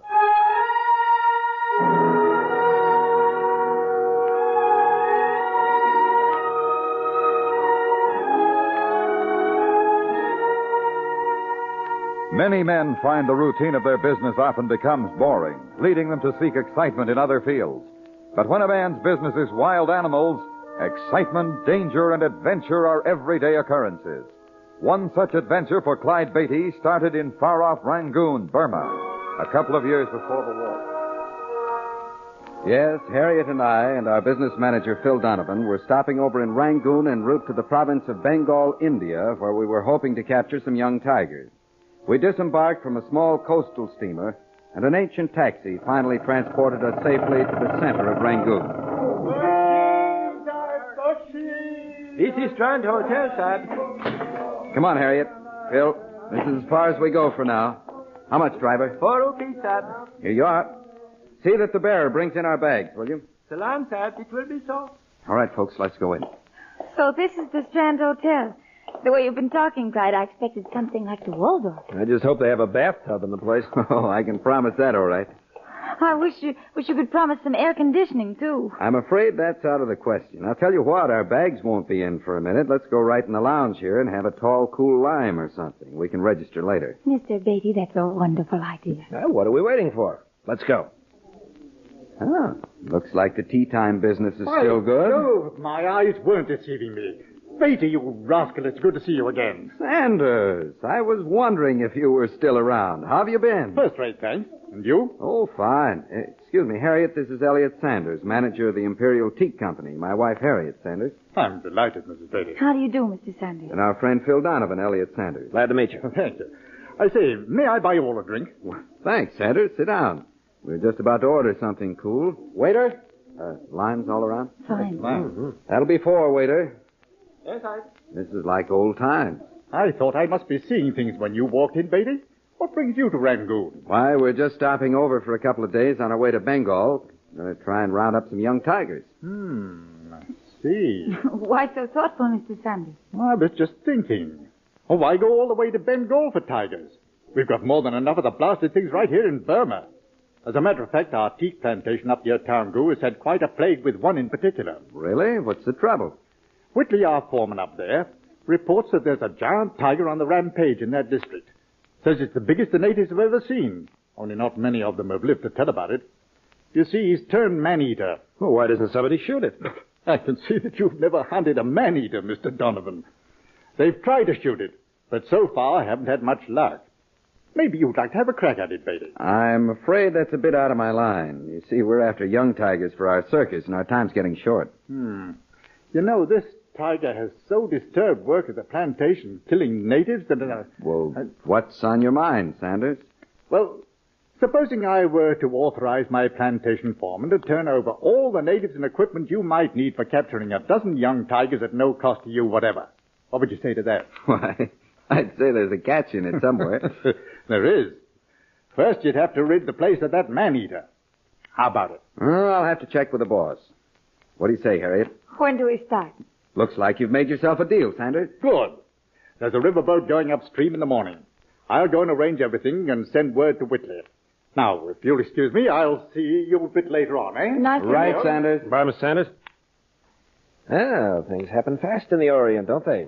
Just like that, a tiger's death warrant is signed. Clyde, what does that faraway look mean? I was just thinking, if that tiger's as big as they say... You're not thinking of... Exactly. I'm not signing his death warrant. I'm going to take him alive.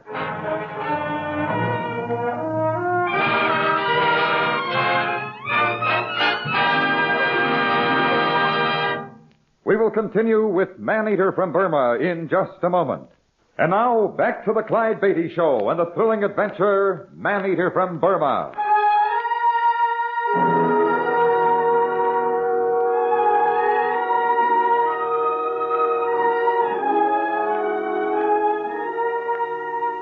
Clyde and Harriet Beatty, accompanied by their friend Phil Donovan, are in Burma, en route to India in search of young tigers. Elliot Sanders offers to turn over the resources of his company's teak plantation in central Burma to aid the hunt, if Clyde will first dispose of a giant man-eating tiger which has been plaguing the district. Clyde agrees to the plan, except instead of killing the tiger, he plans to capture it alive. Now, 2 days later, a small river steamer has just docked at Taungu on the Irrawaddy River. Here comes the Chamber of Commerce, Clyde. Oh, I'm glad somebody's here to meet us.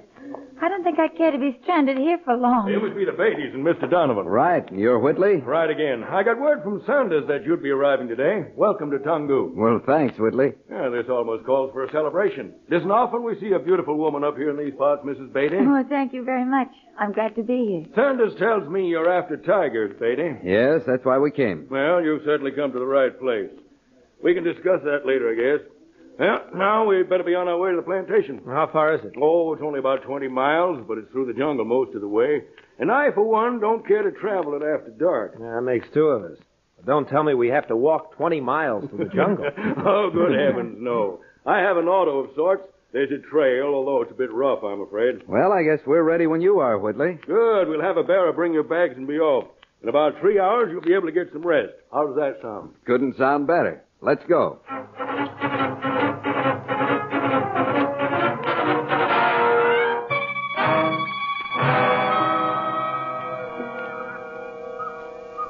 Just set their bags inside, Munga.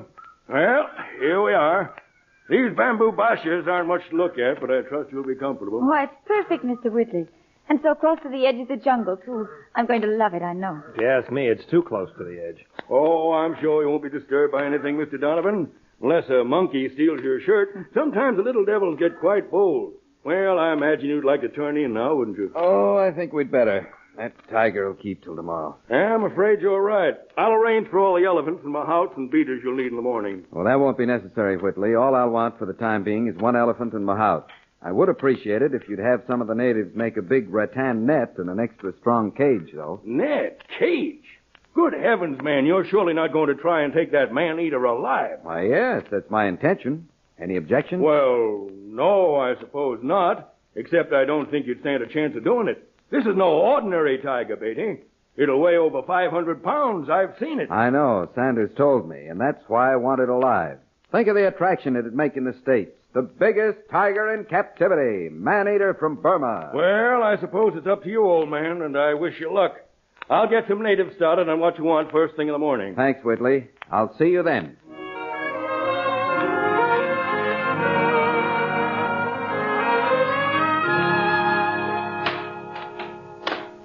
Well, it's almost finished, Beatty. That net ought to hold a bull elephant. It looks perfect, but it'll have to be to hold him. How's the cage coming along? Yeah, it's practically finished, too. That's swell.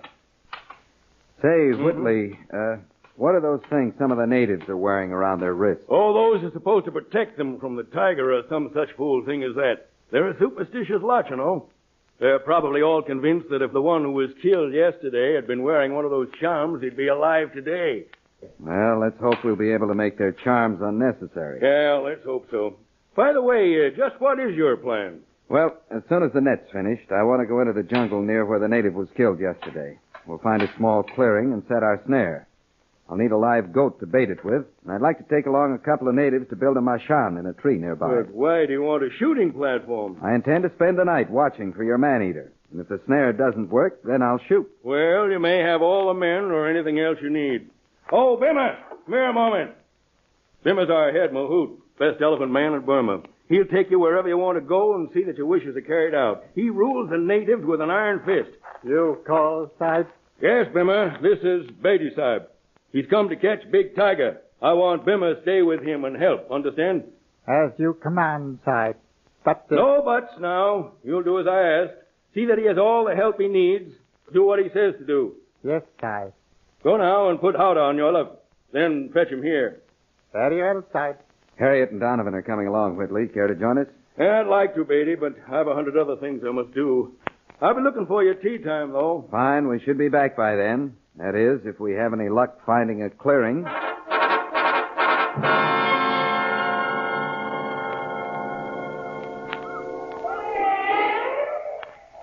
I never knew the jungle could be so green and beautiful.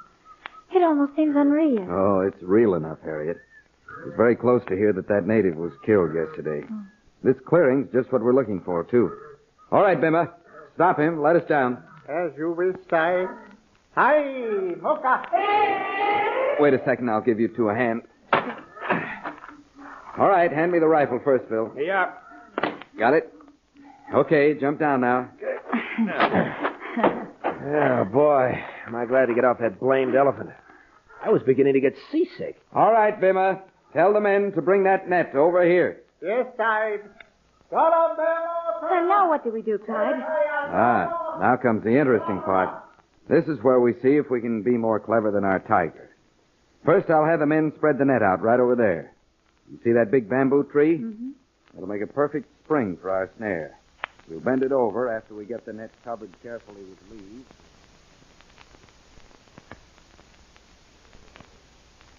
You'd never know there was a trap within miles now. I just hope the tiger doesn't know it. Anyway, it's all done. We'll stake out the goat when we come back tonight. And if the tiger goes after the goat, it'll spring the trap and snatch him up in the air in the net. Right? That's the idea, Phil. I just hope something else doesn't come along and trip it. I want that big tiger. Well, they've got the tree platform finished, Clyde. I must say it doesn't look too comfortable, though. Probably won't be either, but of course you two don't have to come along tonight. Oh, I was only kidding. You know, I wouldn't miss it for anything. Yeah, me too, Clyde. This I gotta see, as long as it's from a safe spot. Fair enough. Now let's get back to our basha at the plantation.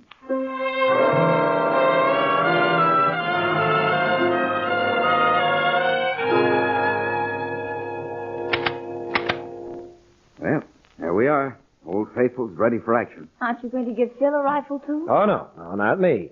I'd probably hit myself with it if I ever had to use it.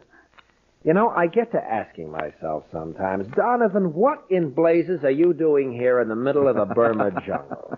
What do you answer yourself? That's just it. There isn't any answer. I must be nuts. Maybe we all are. I think I'll rest for a minute, Clyde. I'm rather tired. That's a good idea, Harriet. We've got a long night ahead. Wait a second. I'll get these gun cases off your bed. Oh, never mind. I'll just lie on yours for a while. I'm kind of tired, too. Must be this heat. You know, Harriet, if I were you, I Stop stammering, Phil. You'd what? Clyde, look. The foot of the bed there. Great Scott. It's a king cobra. Harriet, Don't move a muscle. And don't answer me. There's a cobra at the foot of your bed ready to strike. Don't move.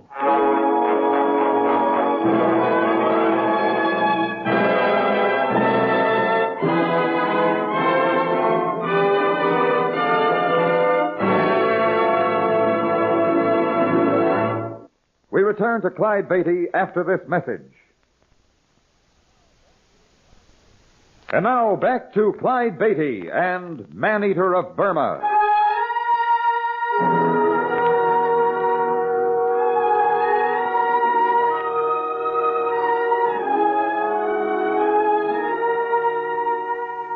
Deep in the jungle of Burma on a teak plantation, Clyde and Harriet Beatty and their friend, Phil Donovan, are resting before returning to the trap they have set for the giant man-eating tiger.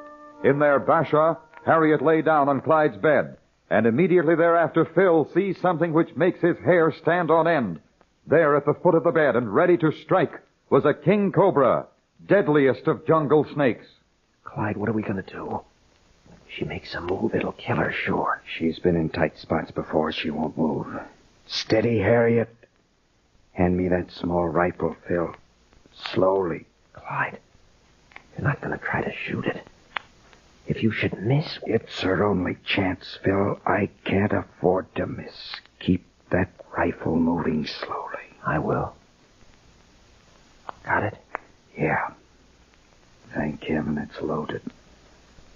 Stay still, Harriet. Good grief, Clyde. Hurry up and shoot. Take it easy, Phil. I don't dare make a sudden move. Quiet now. You got him, Clyde.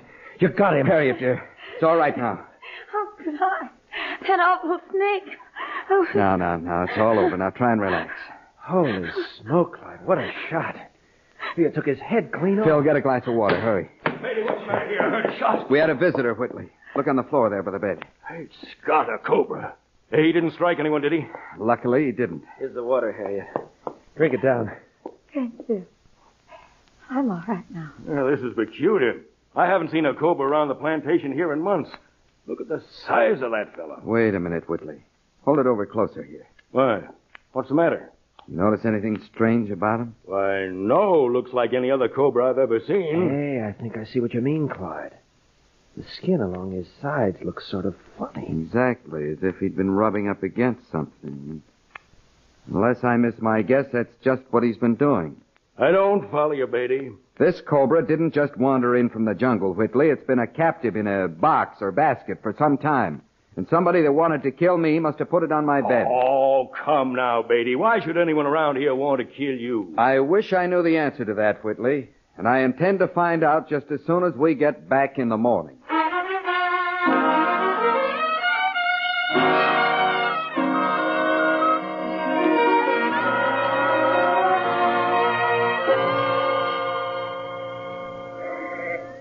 All right, Bima.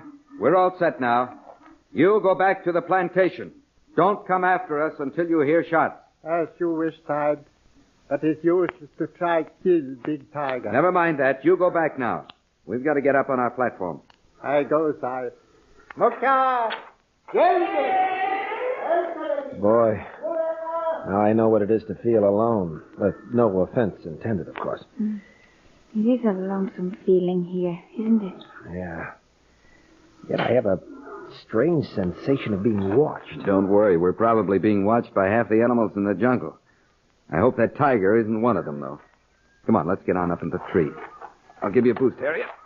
There you go. I'm up. Need a hand, Phil? Yeah. You don't have a ladder handy. Thanks. Coming, Clyde? Right behind you.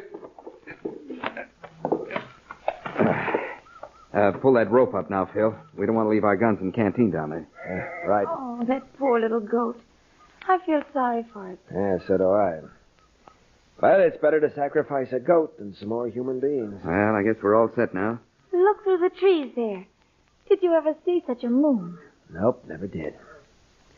And here sits Donovan, up a tree. I think we'd better quiet down now. Make yourselves as comfortable as you can. It's liable to be a long night.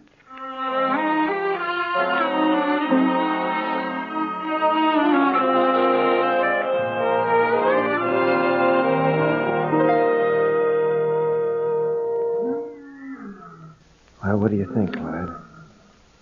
It's 4 a.m. I don't know. Maybe tonight's just not our night. Oh, let's wait another hour, though. Sun won't be up till then. Maybe Bimmer was right. Maybe that tiger's too smart to be caught. Oh, that's nonsense, Harriet. We may have to try something else if this trap doesn't work. What was that? That, my friend, was a tiger. And it sounded like an old one. Now be quiet. He may be heading this way. I think the goat senses danger. Boy, sounds like he's just beyond the edge of the clearing. He's coming, all right. Wait a minute. Look. Jumping Jupiter, look at the size of him.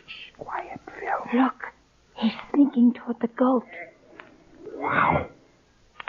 There he goes. Hard work, Clyde. He's up in the net. Yeah. I hope that net holds. He's even bigger than I'd dreamed. Come on, let's take the flashlight and get a close-up look. All right, slide on down, but keep your eyes open. Harriet, you wait till I'm down. Look out below, Phil. Okay, come on. Toss my rifle down, Harriet. Here it comes. Got it? All right, come on down. I'll grab you. Oh, I can make it all right, I think. Where's Phil? Well, he's right.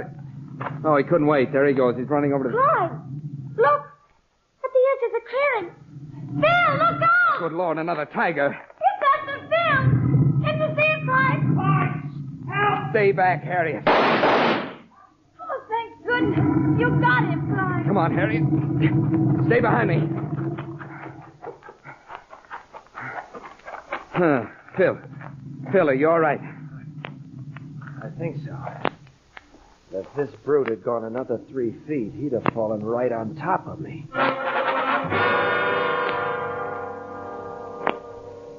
Well, Beatty, my hat's off to you.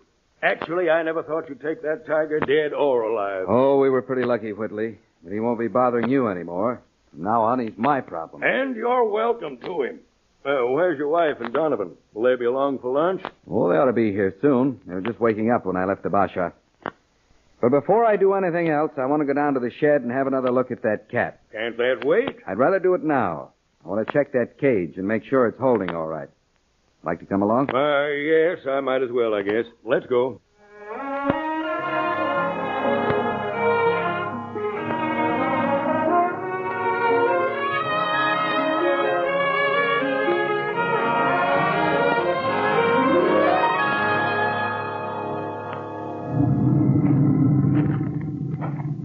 Listen to him. Not much doubt about which shed he's in.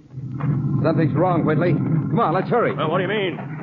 The way he's roaring. I'll bet my boots there's somebody near that cage. And I left orders for nobody to go in the shed. You may be right. The gate's open here. Wait a minute. Let me have a look. Whitley, one of the natives is fooling with the cage door. Hey, you get away from there! Why, it's Bimmer. Grab him, Beatty. What's the rush? Bimmer! Look out, he's got a knife. Maybe that'll hold the sneaking hyena for a while. Good work, Beatty. Bimmer, what the devil were you doing? Bimmer, doing nothing, Sipe. You call that nothing? Look over there, Whitley. He was loosening the rattan on the cage door so the tiger'd be able to break out later on.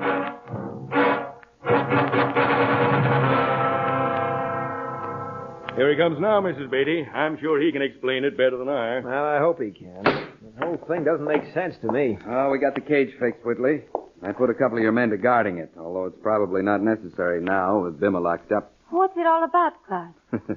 It's really quite simple. Remember those odd-looking charms some of the natives have been wearing around their wrists? Well, sure, but what have they got to do with Bimmer? Well, Bimmer, being Chief Mahout, was sort of the head man among the plantation natives. When this man-eating tiger went on the rampage, they looked to Bimmer for advice and protection. He took advantage of it by playing medicine man. You mean he gave them the charms to protect them from the tiger? No, that's just it. He sold them those charms. A couple of the natives I just talked to paid 10 rupees apiece for them. And to a native, 10 rupees is a small fortune. I'll be. How do you like that? Shades of Chicago. All this going on right under my very nose, and I knew nothing about it. Well, Bimmer had everybody convinced that if they bought a charm from him, the tiger wouldn't touch them. But when we arrived and he found out we were either going to capture or kill it, Well, he had visions of his business folding up. And he tried to kill you to keep that from happening. That's right. When that failed, the next best thing was to fix it so the tiger could escape. I'm terribly sorry about all this, Beatty. I'm afraid your opinion of this plantation is probably pretty low. And I couldn't blame you a bit if you left immediately. Left immediately? But Whitley, you seem to forget. We have a dozen different reasons for not going yet. A dozen reasons? What are you talking about? I'm talking about tigers, Whitley, 12 of them. And we start hunting them right after lunch.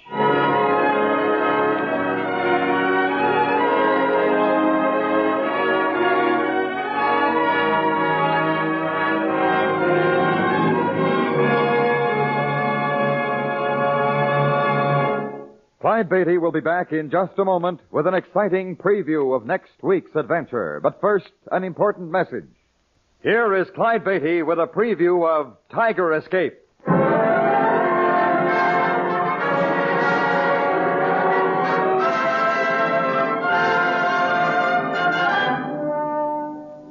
Gracie was loose somewhere in the Shrine Temple. Yes, Gracie, 600 pounds of murderous tiger, and she was roaming a building where more than 200 defenseless guests lay sleeping.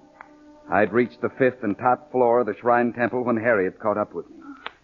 You haven't found her yet, Clyde? Oh, thank heavens. Thank heaven. What do you mean? That means she must be up here, Harriet, above the sleeping rooms. You mean in the dark? In there? This stairway's a fire stairs. I've checked every floor from the basement up here to the 5th. All the other landings have one-way doors. One-way doors. The doors won't open from this stairwell into the temple proper. That stood us in luck. Oh, you mean Gracie's had to come right up here to the top? As if she'd been in the runway chute to the big performing cage in the show. And in there, Clyde. What's in there? I walked in the dark, leaving Harriet protected behind the door that opened outward into the landing. I saw that I was in the unfinished swimming pool of the temple.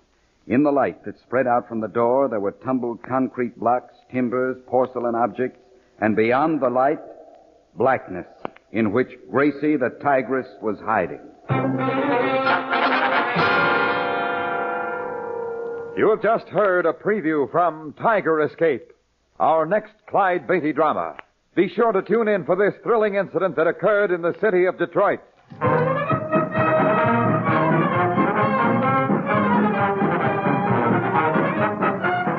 All stories are based upon incidents in the career of the world-famous Clyde Beatty and the Clyde Beatty Circus. The Clyde Beatty Show is produced by Shirley Thomas. Man-Eater of Burma was written by R.T. Smith. All names used were fictional, and any resemblance to persons living or dead is purely coincidental. This is a Commodore production.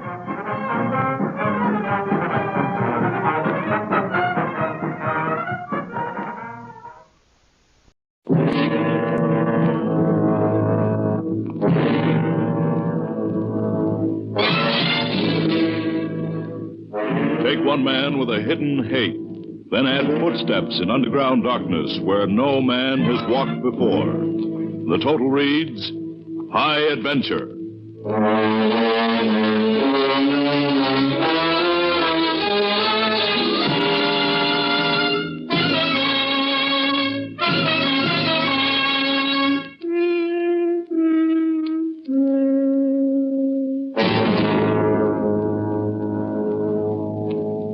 This is High Adventure.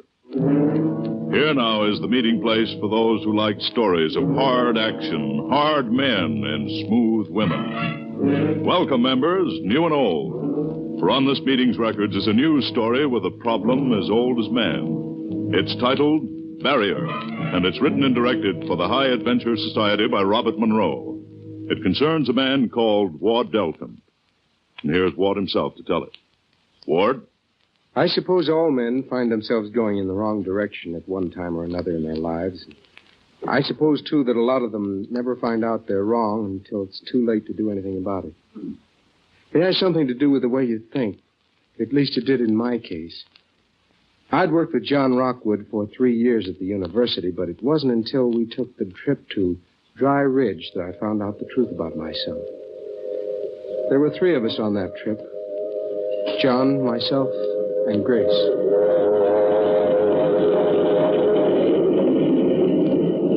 certainly wonderful to have a piece of luck like this fall into our hands.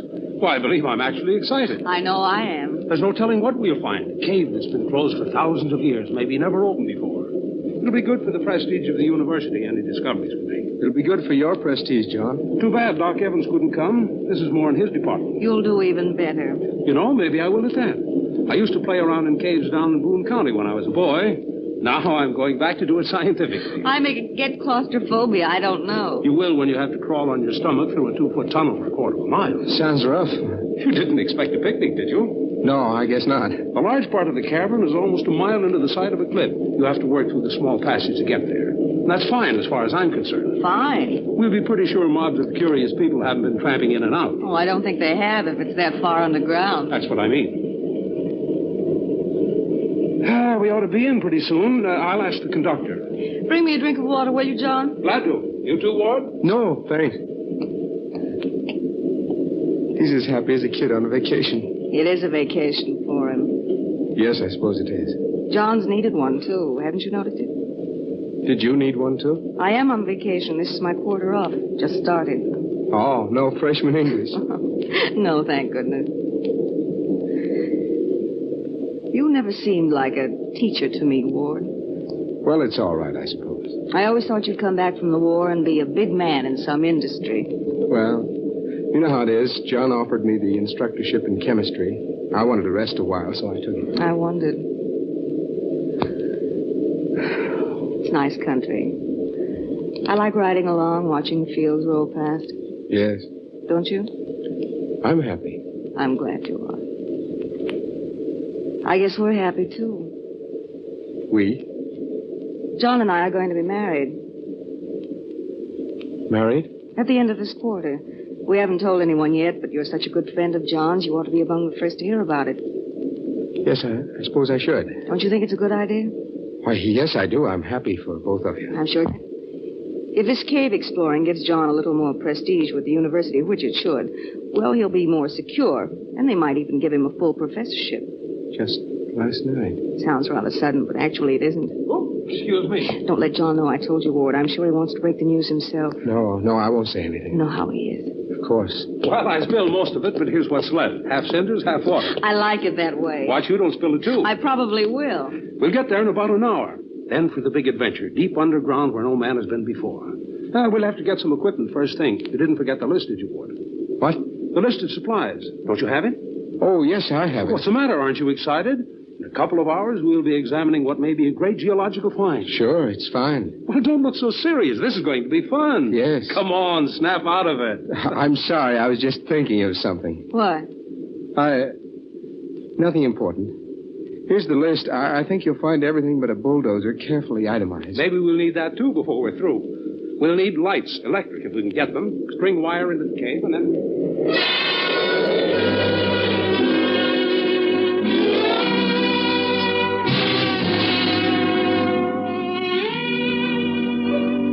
A day too late. Just one day. 3 years of war, then 3 years of teaching the same flow sheets. Just for one opportunity. Then when I get rid of enough shyness to make a decision, it's a day too late. One day. We got off the train at Dry Ridge, bought supplies and rented a car and drove up the road along the river until we came to the cave. The rock fall from the cliff face had exposed the opening, a crooked hole about 2 feet in diameter. While Grace made camp, John pulled electric lanterns from the car and wormed his way through the opening. I followed, scraping along on my stomach, his boot heels in my face. It was dark, and it was hard going. You notice? We're following the line of the fault, Ward. Well, I can see it. Dust. A lot of it, isn't there? Yeah. It's getting larger now. I think we can almost stand up. It's about time. Yes. Watch your head. Wonderful place. Like a tomb. You mean you don't like it? Why, I guess it's not what I expected, John. You thought a cave would be like what you see in pictures, with beautiful stalagmites and stalactites all over the place. Beautiful stream of clear water. Well, this could be like that. You can't tell what we'll find. There's water somewhere out here. You won't bother with it now. We're almost into where the big room is supposed to be. Isn't this far enough for today? You're not tired? Oh, a little, but I The mud, damp rock all around. Disillusion? I suppose so, yes. I should have told you it wasn't a picnic. We'll go back. No, as long as we've gone this far, I'm still with you. I'm glad you are, Ward. I don't know of anybody else I'd rather have along. Let's see what's up ahead. Yes. Dust on the ceiling. Mud under your feet. Can you imagine going in here without lights? You'd bump your head at every step. Be pretty lonely. Pretty low here. Watch your head. I see it. I don't think you have to be in the dark of the cave to be lonely. No, you don't. It's widening out now. The wider the better. Not like open air, is it? No. Look. Flash your light out that way. It's big enough. Still have claustrophobia? I don't know. Must be 100 feet to the roof. Whole army could hide in here. I think it has both Mammoth and Carlsbad beaten. I'm sure it's larger. Well, now what? It'll take months to explore it. Yes. Well, let's go back. You're always in a hurry, Ward. I just want to get out in the sunlight again. To see Grace? What? I beat you to it. Beat me to what? Grace and I are going to be married, so she's my territory now. Yes, she told me. Grace told you? Yes. When? On the train. Well, now you know. Yes, I do. Let's forget it. I never thought she'd take me instead of you. I said let's forget it, will you? I know how you felt. I haven't been blind, but I had feelings too, Ward. Well, I wish you all the luck in the world. I suppose I would be as bitter as you. Listen. What is it? From the roof. Something's falling. Gotta get out of here. Look at the roof. Quick! Coming down. Watch it! Whoa!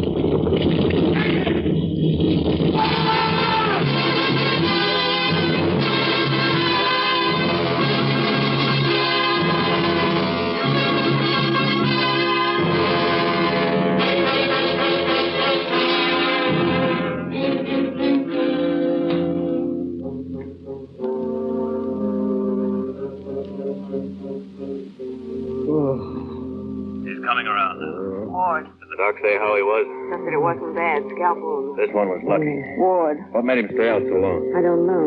Well, My head. he's finally making sense. What's the matter? How do you feel, Ward? Headaches. The doctor said you'll be all right once you came out of it. What happened? Oh. Yeah. How'd I get here? When I heard the noises from the cave, I got worried and went for the state police. They went in and pulled you out. You guys had no business in there without somebody to look after you. What? Oh, police. You've been unconscious for over a day. Roof came down on us. They'll do it. Limestone caves. Just started to fall in. Noise you made started vibrations. Nobody had been in there before. Yeah, I suppose that's what it was. You or your friend Rockwood should have known that. Where am I now? Hospital. Yes, Ward, in Dry Ridge. Oh. Feel well enough to get up? Yes, I think I can. I'd like a little rest. Sorry, but you don't have much time. Much time? The cave is closing up. We tried to shore up the roof, but we can't stop it. Well, that's an engineering job. You won't be able to get in if you wait much longer. Get in? I'm not going back in there. John's still in the cave. He wants to see you, Ward. Still in there? Doesn't he know when he's had enough? He's had enough, all right. Please. I'm not going in there again. John wants to see me and let him come up here. Who does he think he is?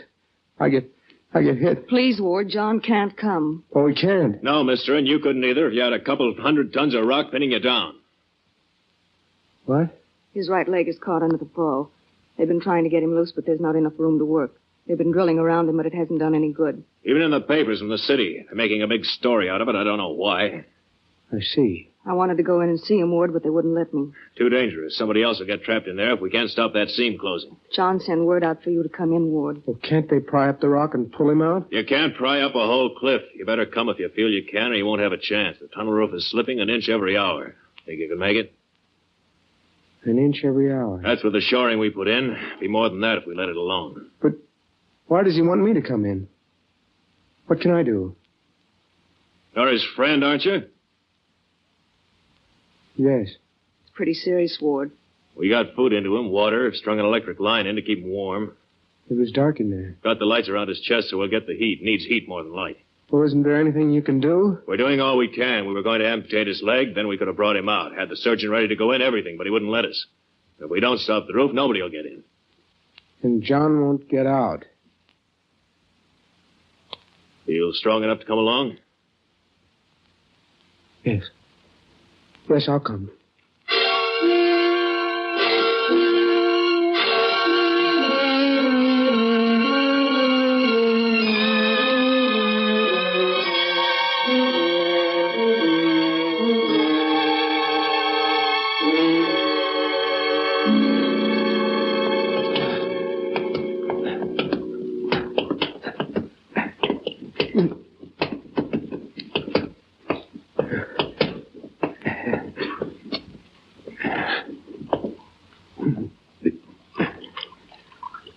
Ward, Yes. you finally came.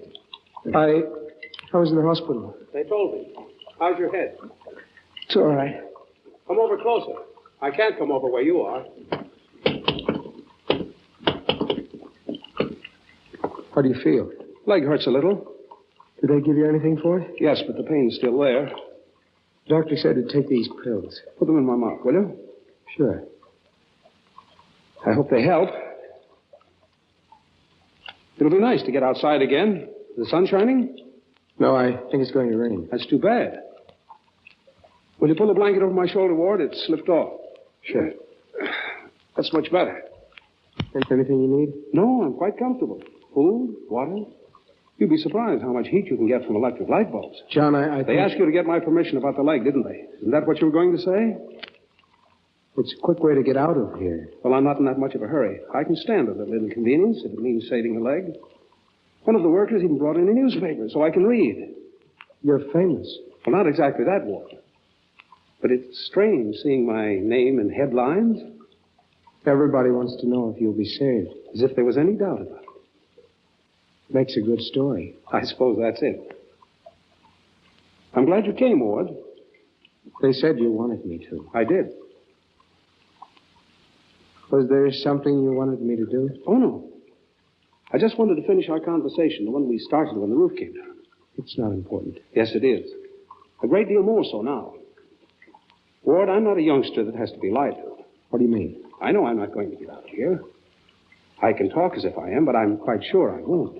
You will if you... It may be better this way after all. And don't try to be optimistic with me. I heard what some of the men said when they were working on me. I can read the newspaper, and I certainly have a sense of logic. All right. Of course, I'll be just as cheerful if anyone else comes in again, but at least with you I can be truthful, can't I? If that's what you want. As I said, it may be better this way. A great deal better than living with. How? Well, I suppose eventually I would have lost Grace to you, but this way I won't. I won't ever lose her. And I won't ever be forgotten. Go on. She'll always remember me as a great man, the man she should have married. She may even turn away from you because of it, so I'll never lose her to you. It's very simple, Ward. What about her? I just told you about her. You want her tied to the memory of a man she didn't love. She'll never know that she didn't, Ward. I know you must have thought that everything will be solved for you with me buried in a cave, but believe me, it isn't. I'll have her, and you won't. She'll honor my memory. She'll be sure she loved me, which is more than I'd be sure of if I lived. What happens to Grace the rest of her life, you don't care. Whether she's happy or not doesn't matter. It's fine that she'll mourn for you, and you smile about it. Of course I can smile. That's what I want. John, you're insane. Oh, no. I thought about it for a long time. The opportunity came, so I simply took it. Perhaps they'll erect a monument to me. That's more than I'd get as a chemistry professor. She won't waste her life away for you. I'll see to that. You won't be able to stop her. Goodbye, Ward. Give my love to Grace, will you?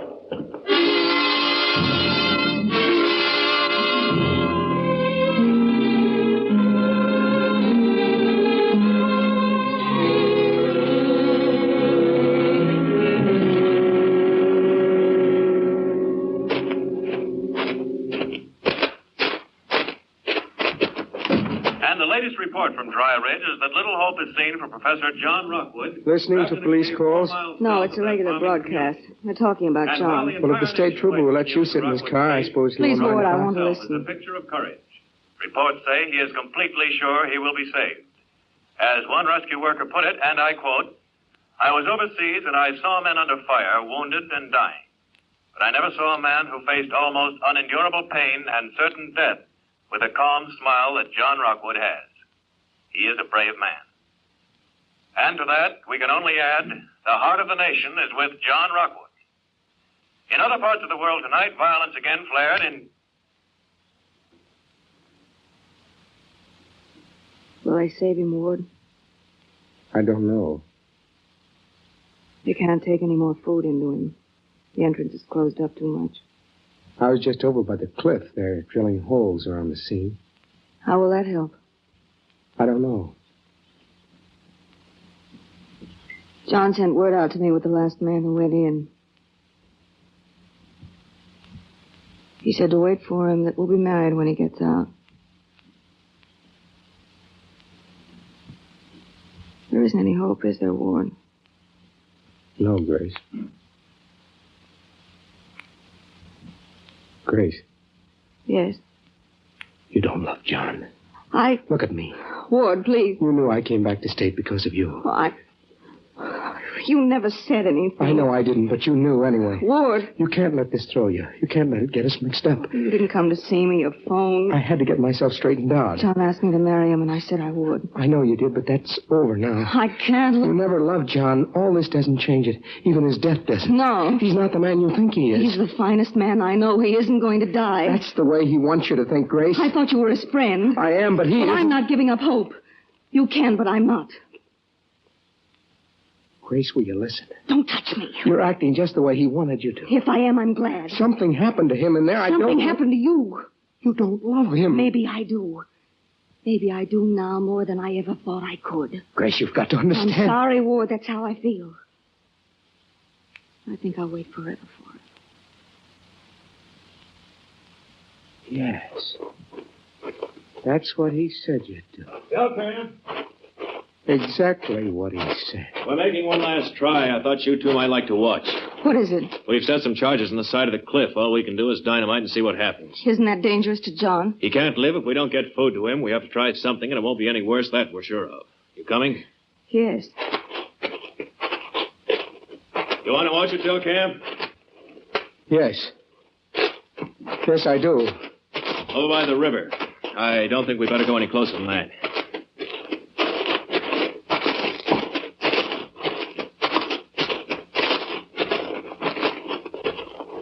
Well, now we'll see. John will be all right. I hope it works for your sake. You were going to marry him, the paper said. Yes. Yes, I am. All ready, Fred? Wish your pal luck, Delcamp. If you want him saved, this is his last chance, so start praying. I am.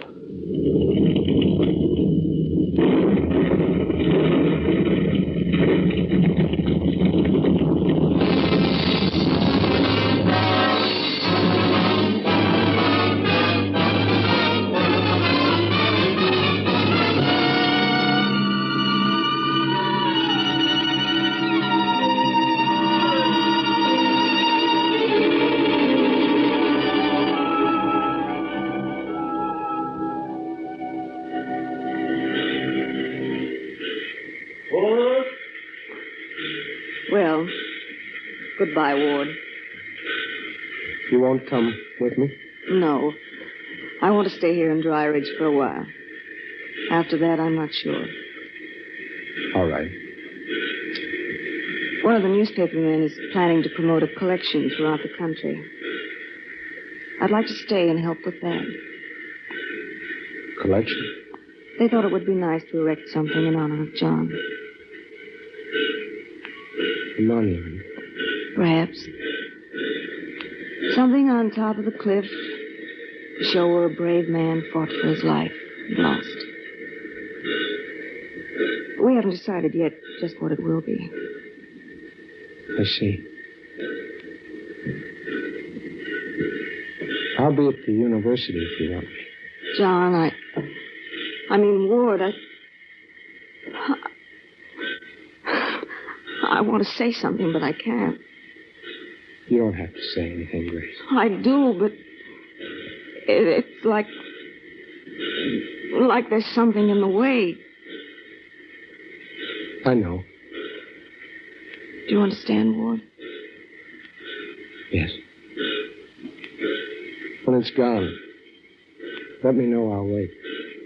I'm not sure it ever will be. You better get on. Yes. Goodbye, Ward. Goodbye.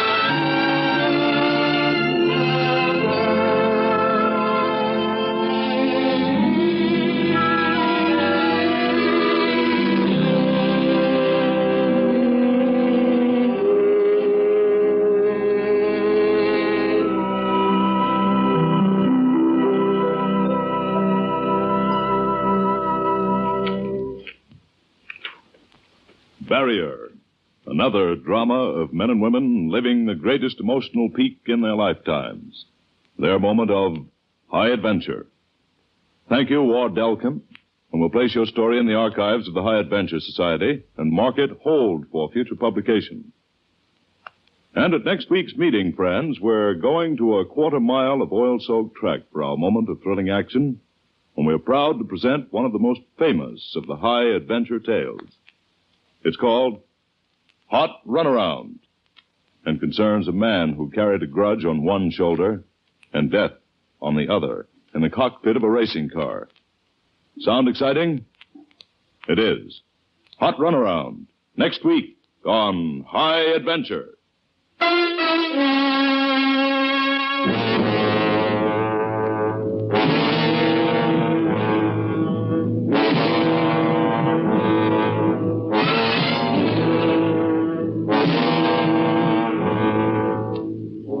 Featured tonight in the High Adventure role of Ward was Lawson's Irby, with Charlotte Lawrence, Don Douglas, and Ogden Miles. Broadcast engineer was Dick Quatermine. Sound was by Ronnie Harper, and the High Adventure Orchestra was under the direction of Sylvan Levin. Remember, next week, Mutual presents Hot Runaround, an auto racing story of high adventure.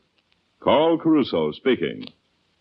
This program has come to you from our New York studios.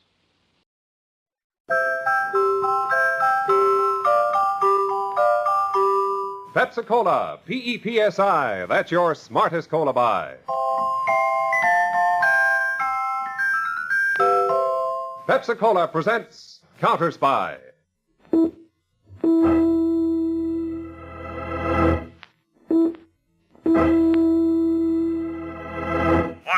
calling David Harding, Counter Spy. Washington calling David Harding, Counter Spy. Harding, Counter Spy. Calling Washington.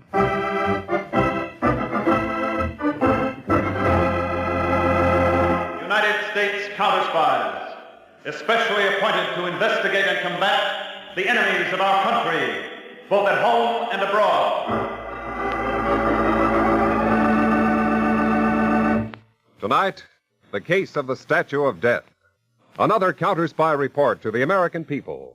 Brought to you each Tuesday and Thursday by Pepsi-Cola. Pepsi-Cola hits the spot. 2 full glasses, that's a lot. That's right. You heard what they said. 2 full glasses of sparkling Pepsi from one big 12-ounce bottle. You're getting an extra glassful. And what a delicious glassful. The most refreshing, delightful cola that ever tickled your taste. You can't top Pepsi's tangy flavor. And that big, big bottle saves you money, goes twice as far. Pepsi's America's big, big favorite. And America's biggest cola value. So why take less when Pepsi's best? Whenever you reach for refreshment, remember, Why take less when Pepsi's best? And now to Counter Spy.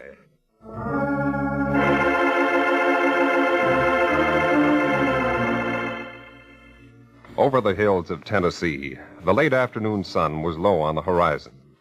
A young chemist stood on the grounds of the world's largest atomic plant. Its grounds protected by high fences its gates guarded by the latest scientific devices. As the young man walked along the grounds inside the main gate, he bent over and picked up a little gray cat. Hello, Kitty. How's Mildred? Mouse catching business pretty good, eh, Mildred? Hey, Pop! Huh? Look out for that dog outside the gate. Oh, Mildred, here he comes. Easy, Mildred. Now, don't jump down. That collie will take your head off. I lost you. Now you're in for a fight. Here, boy. Leave that cat alone. Come here. Come here, boy. Come here. Now, let's see your cup. Let's see your cup. What's your name, huh? Ah, Tommy, huh? Beautiful collie you are, Tommy. Yes, sir. Fine head, good long, thick coat. Ah, your master's whistling for you, Tommy. That man outside the gate, he's going to scold you for running in here. Go to him, Tommy. Go to him, boy.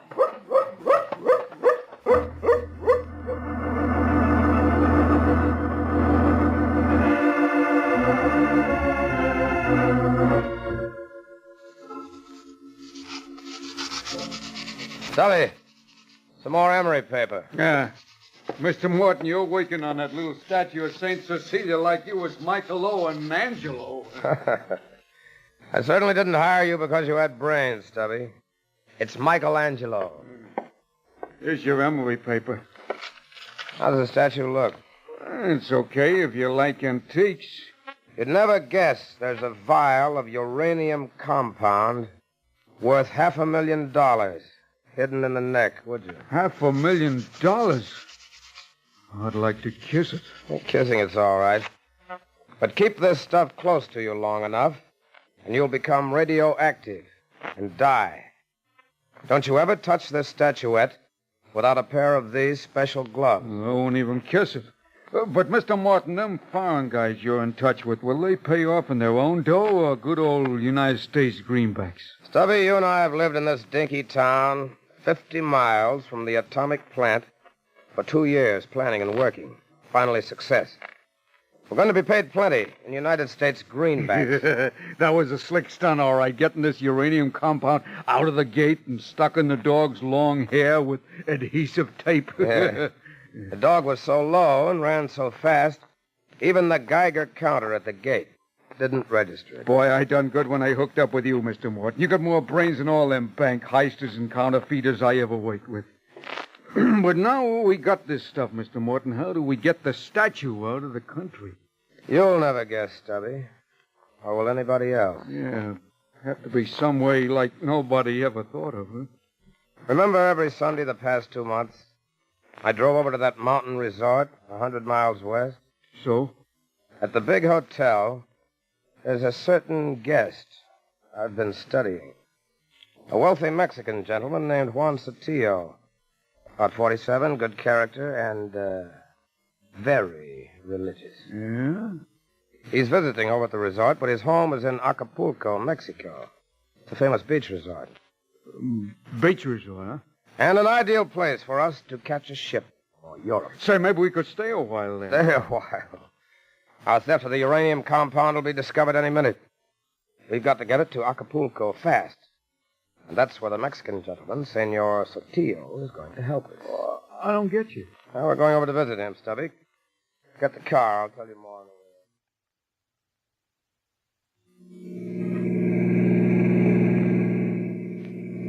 It's only about 10 miles more to the hotel where Senor Sotillo is staying, Stubby. And what do we do then, Mr. Morton? Every evening, about dusk, he walks along the shore of a little lake in back of the hotel. There are rowboats on the lake. I'm going to be rowing in one of them. Oh, look, I hate rowing. You won't be with me, Stubby. I want something to happen so this statue of St. Cecilia will mean a great deal to him, so that he won't part with it under any conditions. Look, Mr. Morton, you hired me to help you. I've been with you 2 years, most of the time with my mouth hanging open to what you do. Why don't you explain to me about the boat and stuff? You'll see this evening, Stubby. But no matter what happens, don't come to me in the boat. That's what I want Senor Sotillo to do.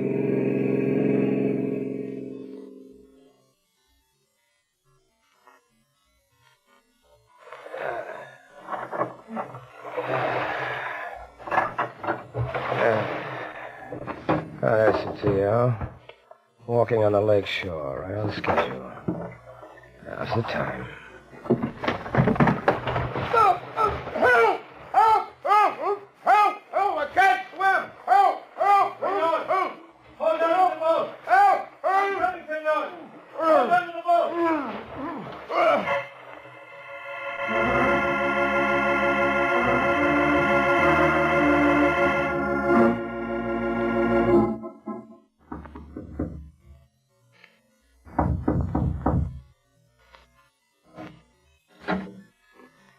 Senor? Mr. Sotillo, I'm the man you saved from drowning last evening.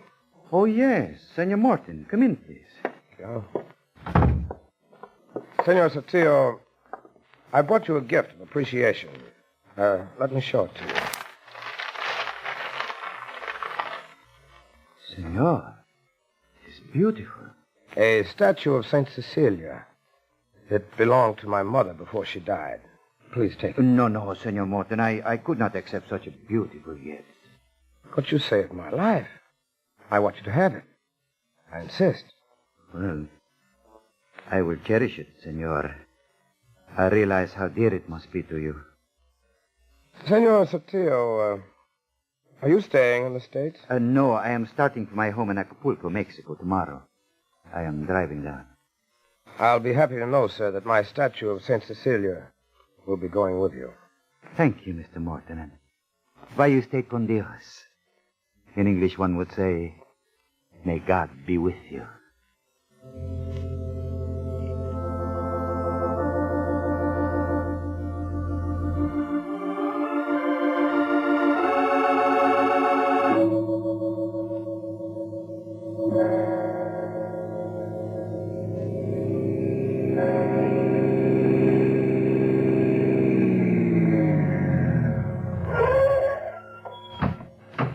Elena! Juan Sotillo! Oh, Juan, I've been waiting here at the mission all afternoon. It is a long drive here from Tennessee, Elena. And I have 500 miles more to drive to my home. Juan, I hoped perhaps this time you would stay. Elena, I promised you that while I was in the States, I would think about us and come to a decision. I love you very much, Juan. I love you very much too, Elena. But listen, and try to understand. You know I'll do whatever you say. Your father is a fine man, a proud man. And you are all he has left. I, too, in my way, am a proud man. And I know he does not want you to marry me. But we will tell him my life does not belong to him anymore. It belongs to you. Elena, I am much older than you. Your father wants you to be the wife of a younger man. And because I am older than you, I know something you do not. If you defy your father, he will die of bitterness and shame. And you could never forgive yourself or me. Juan, you are a fine man. There is no other man like you. Elena, I have something in the car here. Something I want you to have. Oh, the statue of Saint Cecilia. Given to me by a man whose life I saved. It was very dear to him. What better could I do than give it to the one I love as our parting present? Juan, I will keep it at the head of my bed always. I will never part with it. I shall pray every morning and night that she will watch over you and protect you. Goodbye, Elena. Goodbye, Juan.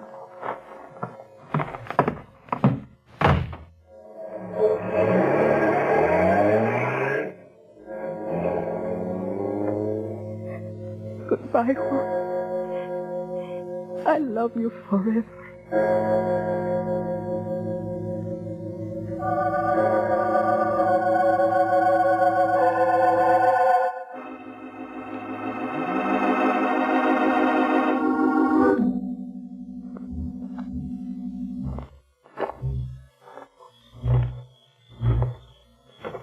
Mr. Sotillo. Huh? What are you doing here in my patio? Don't you recognize me, Mr. Sotillo? Senor Morton. The man whose life I saved in Tennessee. And this is Stubby, a man who works for me. Hi. How do you do? Mr. Sotillo, that statuette of St. Cecilia I gave you in the States. I need it back. I do not have it. Where is it? I'm sorry, but I cannot tell you. Why can't you tell us? I cannot say that either. Maybe this gun will make you think a little differently. Mr. Sotillo, if you don't want to be shot right this minute, walk out front to our car.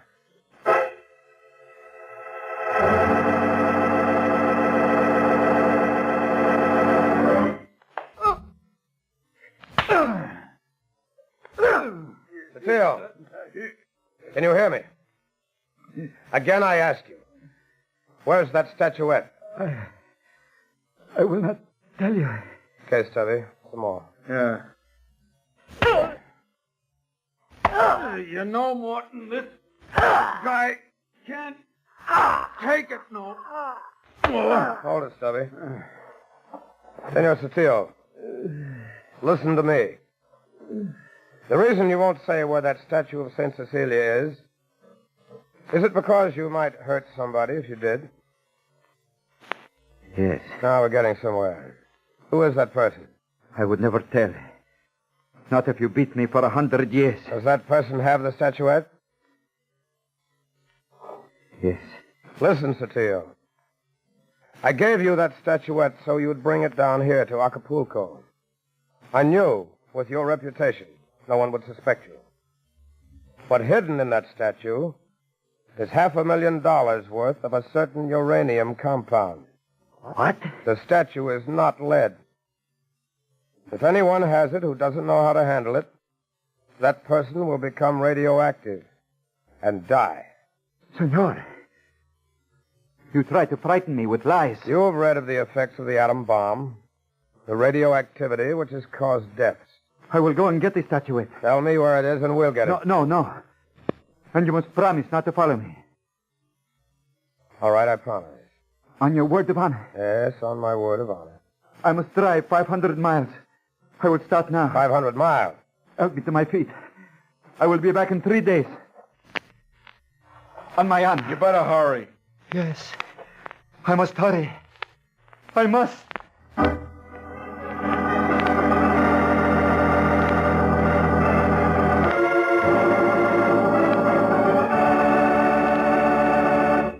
Back to Counter Spy in a moment.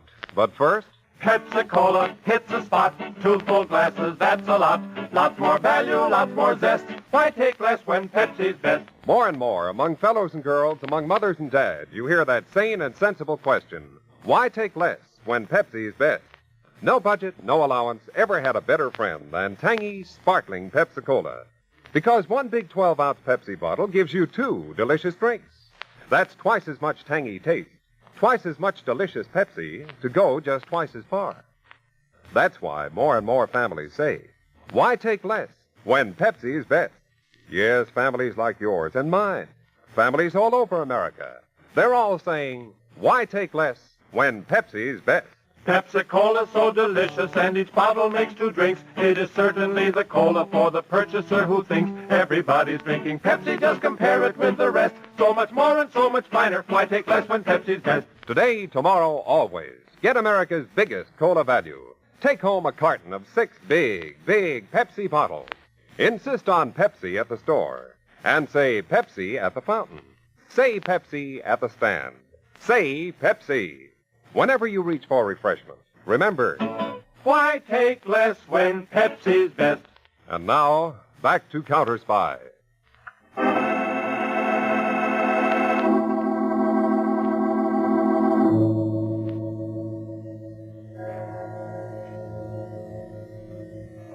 In the dim main room of a luxurious Mexican hacienda, 2 men tensely face each other.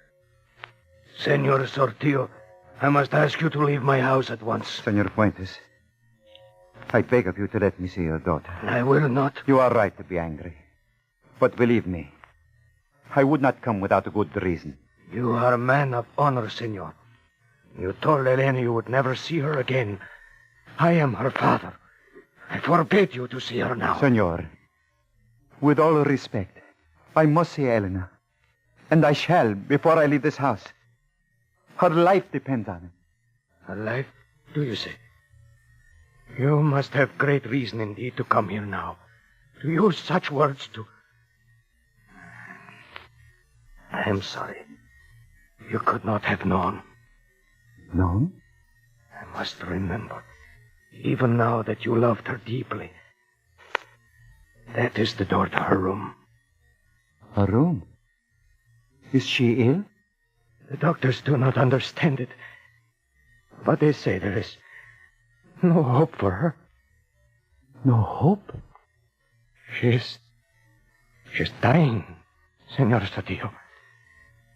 That is her room. You may go in.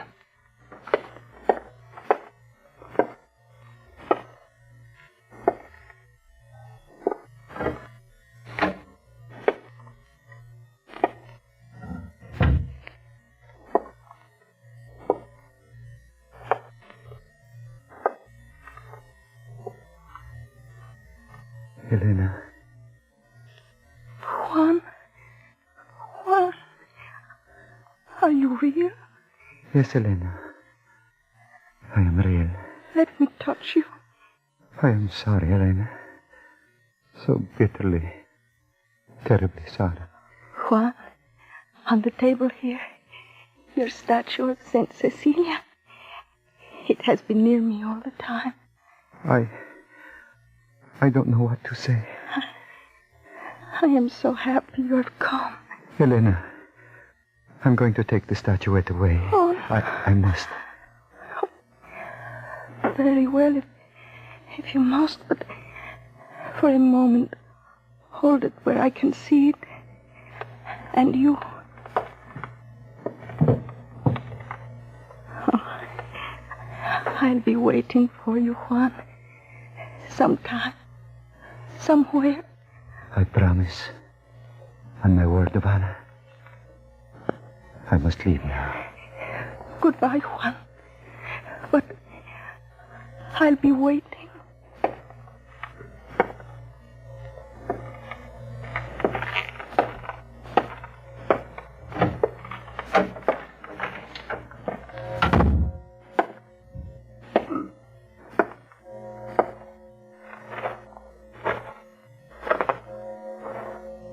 Satillo. Huh? Satillo, wait. What? Oh, Senor Morton. You have the statuette? Give it to me. You promised you would not follow me. With $500,000 at stake? Stubby, let him have it so he can't talk.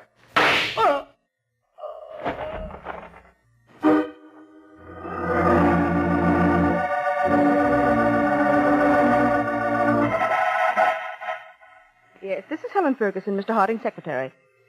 No, Mr. Harding's not here. He flew out this morning.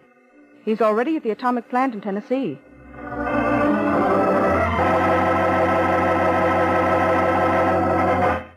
And naturally, Mr. Harding, the theft of uranium compound from this atomic plant is a matter for the counter-spies. Well, Dr. Corning, what section of the plant do you believe it was stolen from? Right from this laboratory section, Mr. Harding. It's highly radioactive, isn't it? Unless precautions are taken, it can be fatal. Pardon me, Mr. Harding. Sure. Yes? What? Yes. Yes, of course. Oh, that's awful. Awful. Yes, I'll tell Mr. Harding at once. What is it, Doctor? One of our young chemists, Selwood Parks, has just shot himself over at his house. Oh? And he left a suicide note addressed to you. Let's get over there as fast as we can, Doctor. I want to read that note.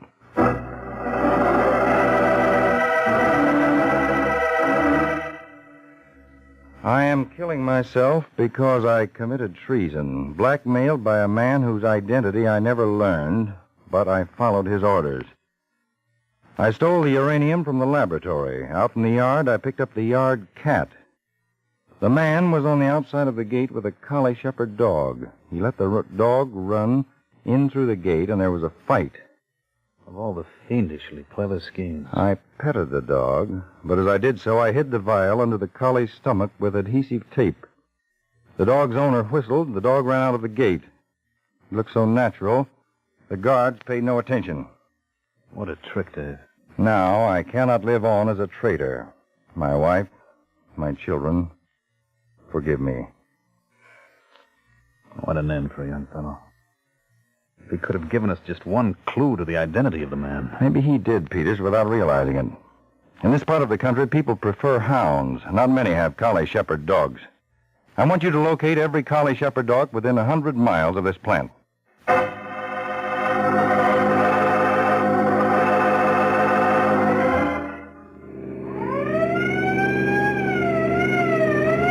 Outside the town, Peters, you can drop the siren. Now, go ahead and tell me. Well, we've located 119 collie shepherd dogs within 100 miles of the atomic plant. And the owners all stood inspection? The only odd situation is this family we're going to visit. 6 weeks ago, a man named Morton said he was going to Mexico and gave them his dog. Well, that's worth investigating. I'm glad you brought along the Geiger counter, too. With so much uranium compound taped to the body of the dog, even though it was only on him for a few minutes, it may have made him radioactive. Yeah, there are some trucks ahead, Peter. Sound your siren. Time counts.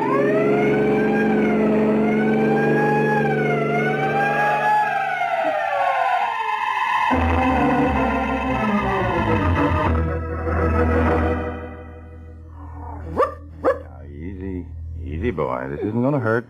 All set with the counter, Dave. I'll move the dog over this way, Father, Peter. I'll go with you, boy. Come on. Now, let's try the Geiger counter. Oh, that's normal. Swing the dog over a little farther. Come on, boy. There you go. Good boy. Oh. He sure is radioactive. This is the dog without any question, Peters. Look at that needle. This dog will never live. Sorry, old boy.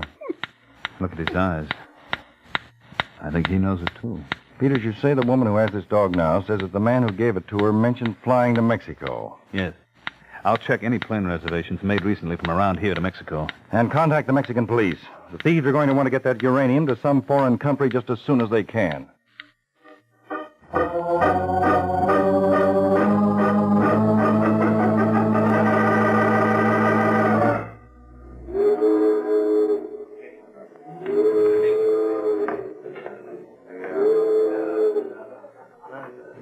Mr. Morton, I'm sure glad to see that boat.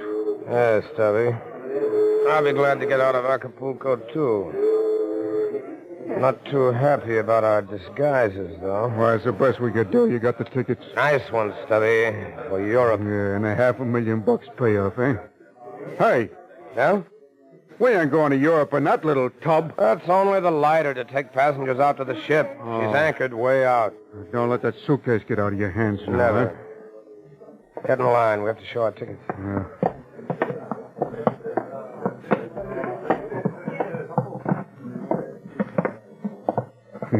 You know, I gotta laugh. What's funny? Right in our hands, enough uranium compound. Shut up. Don't you yell it out, you have to. Here's the guy taking tickets. Tickets, please. Please show your tickets.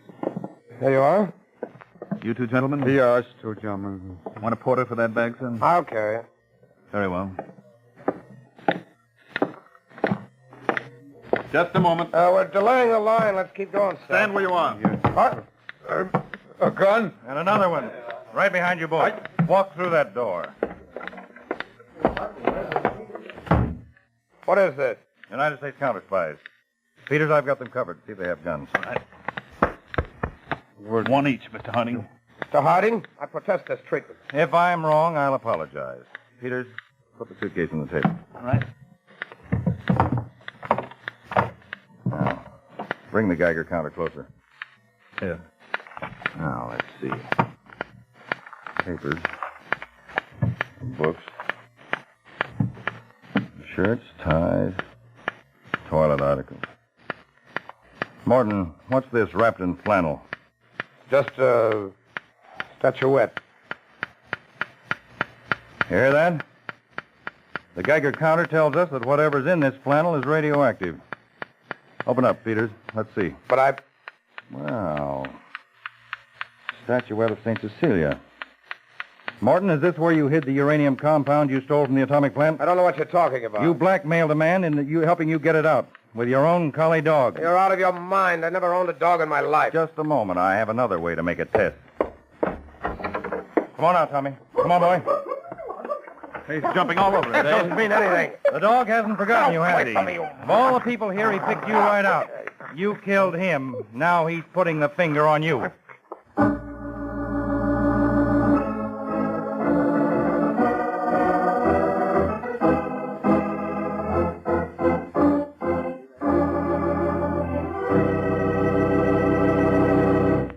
When your friends drop in, be generous, but be thrifty, too. Serve plenty of delicious Pepsi-Cola. Pepsi's big 12-ounce bottle gives you not just one sparkling glassful, but two. Get a carton of 6 and serve 12 delicious drinks. Yes, Pepsi is America's biggest cola value. You get twice the tangy taste, twice the refreshment, twice the Pepsi. So why take less when Pepsi is best? Whenever you reach for refreshment, remember, Pepsi-Cola hits the spot. 2 full glasses, that's a lot. Lots more value, lots more value, lots more zest. I take less when Pepsi's best.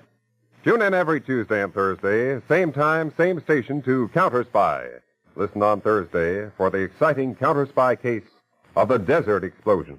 The man-eating birds of prey that were used to execute a betrayer, the worldwide smuggler who used geometry in action to test salesmen of information, and the 3 pennies worth of sulfur that were used to trick the killer the law couldn't touch. Be sure to be listening on Thursday, day after tomorrow, to Case of the Desert Explosion on Counter Spy.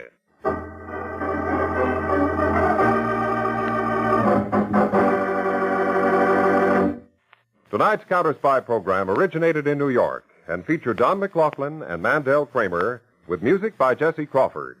Counter Spy is a Phillips H. Lord production for Pepsi-Cola. Enjoy some Pepsi ice cold tonight.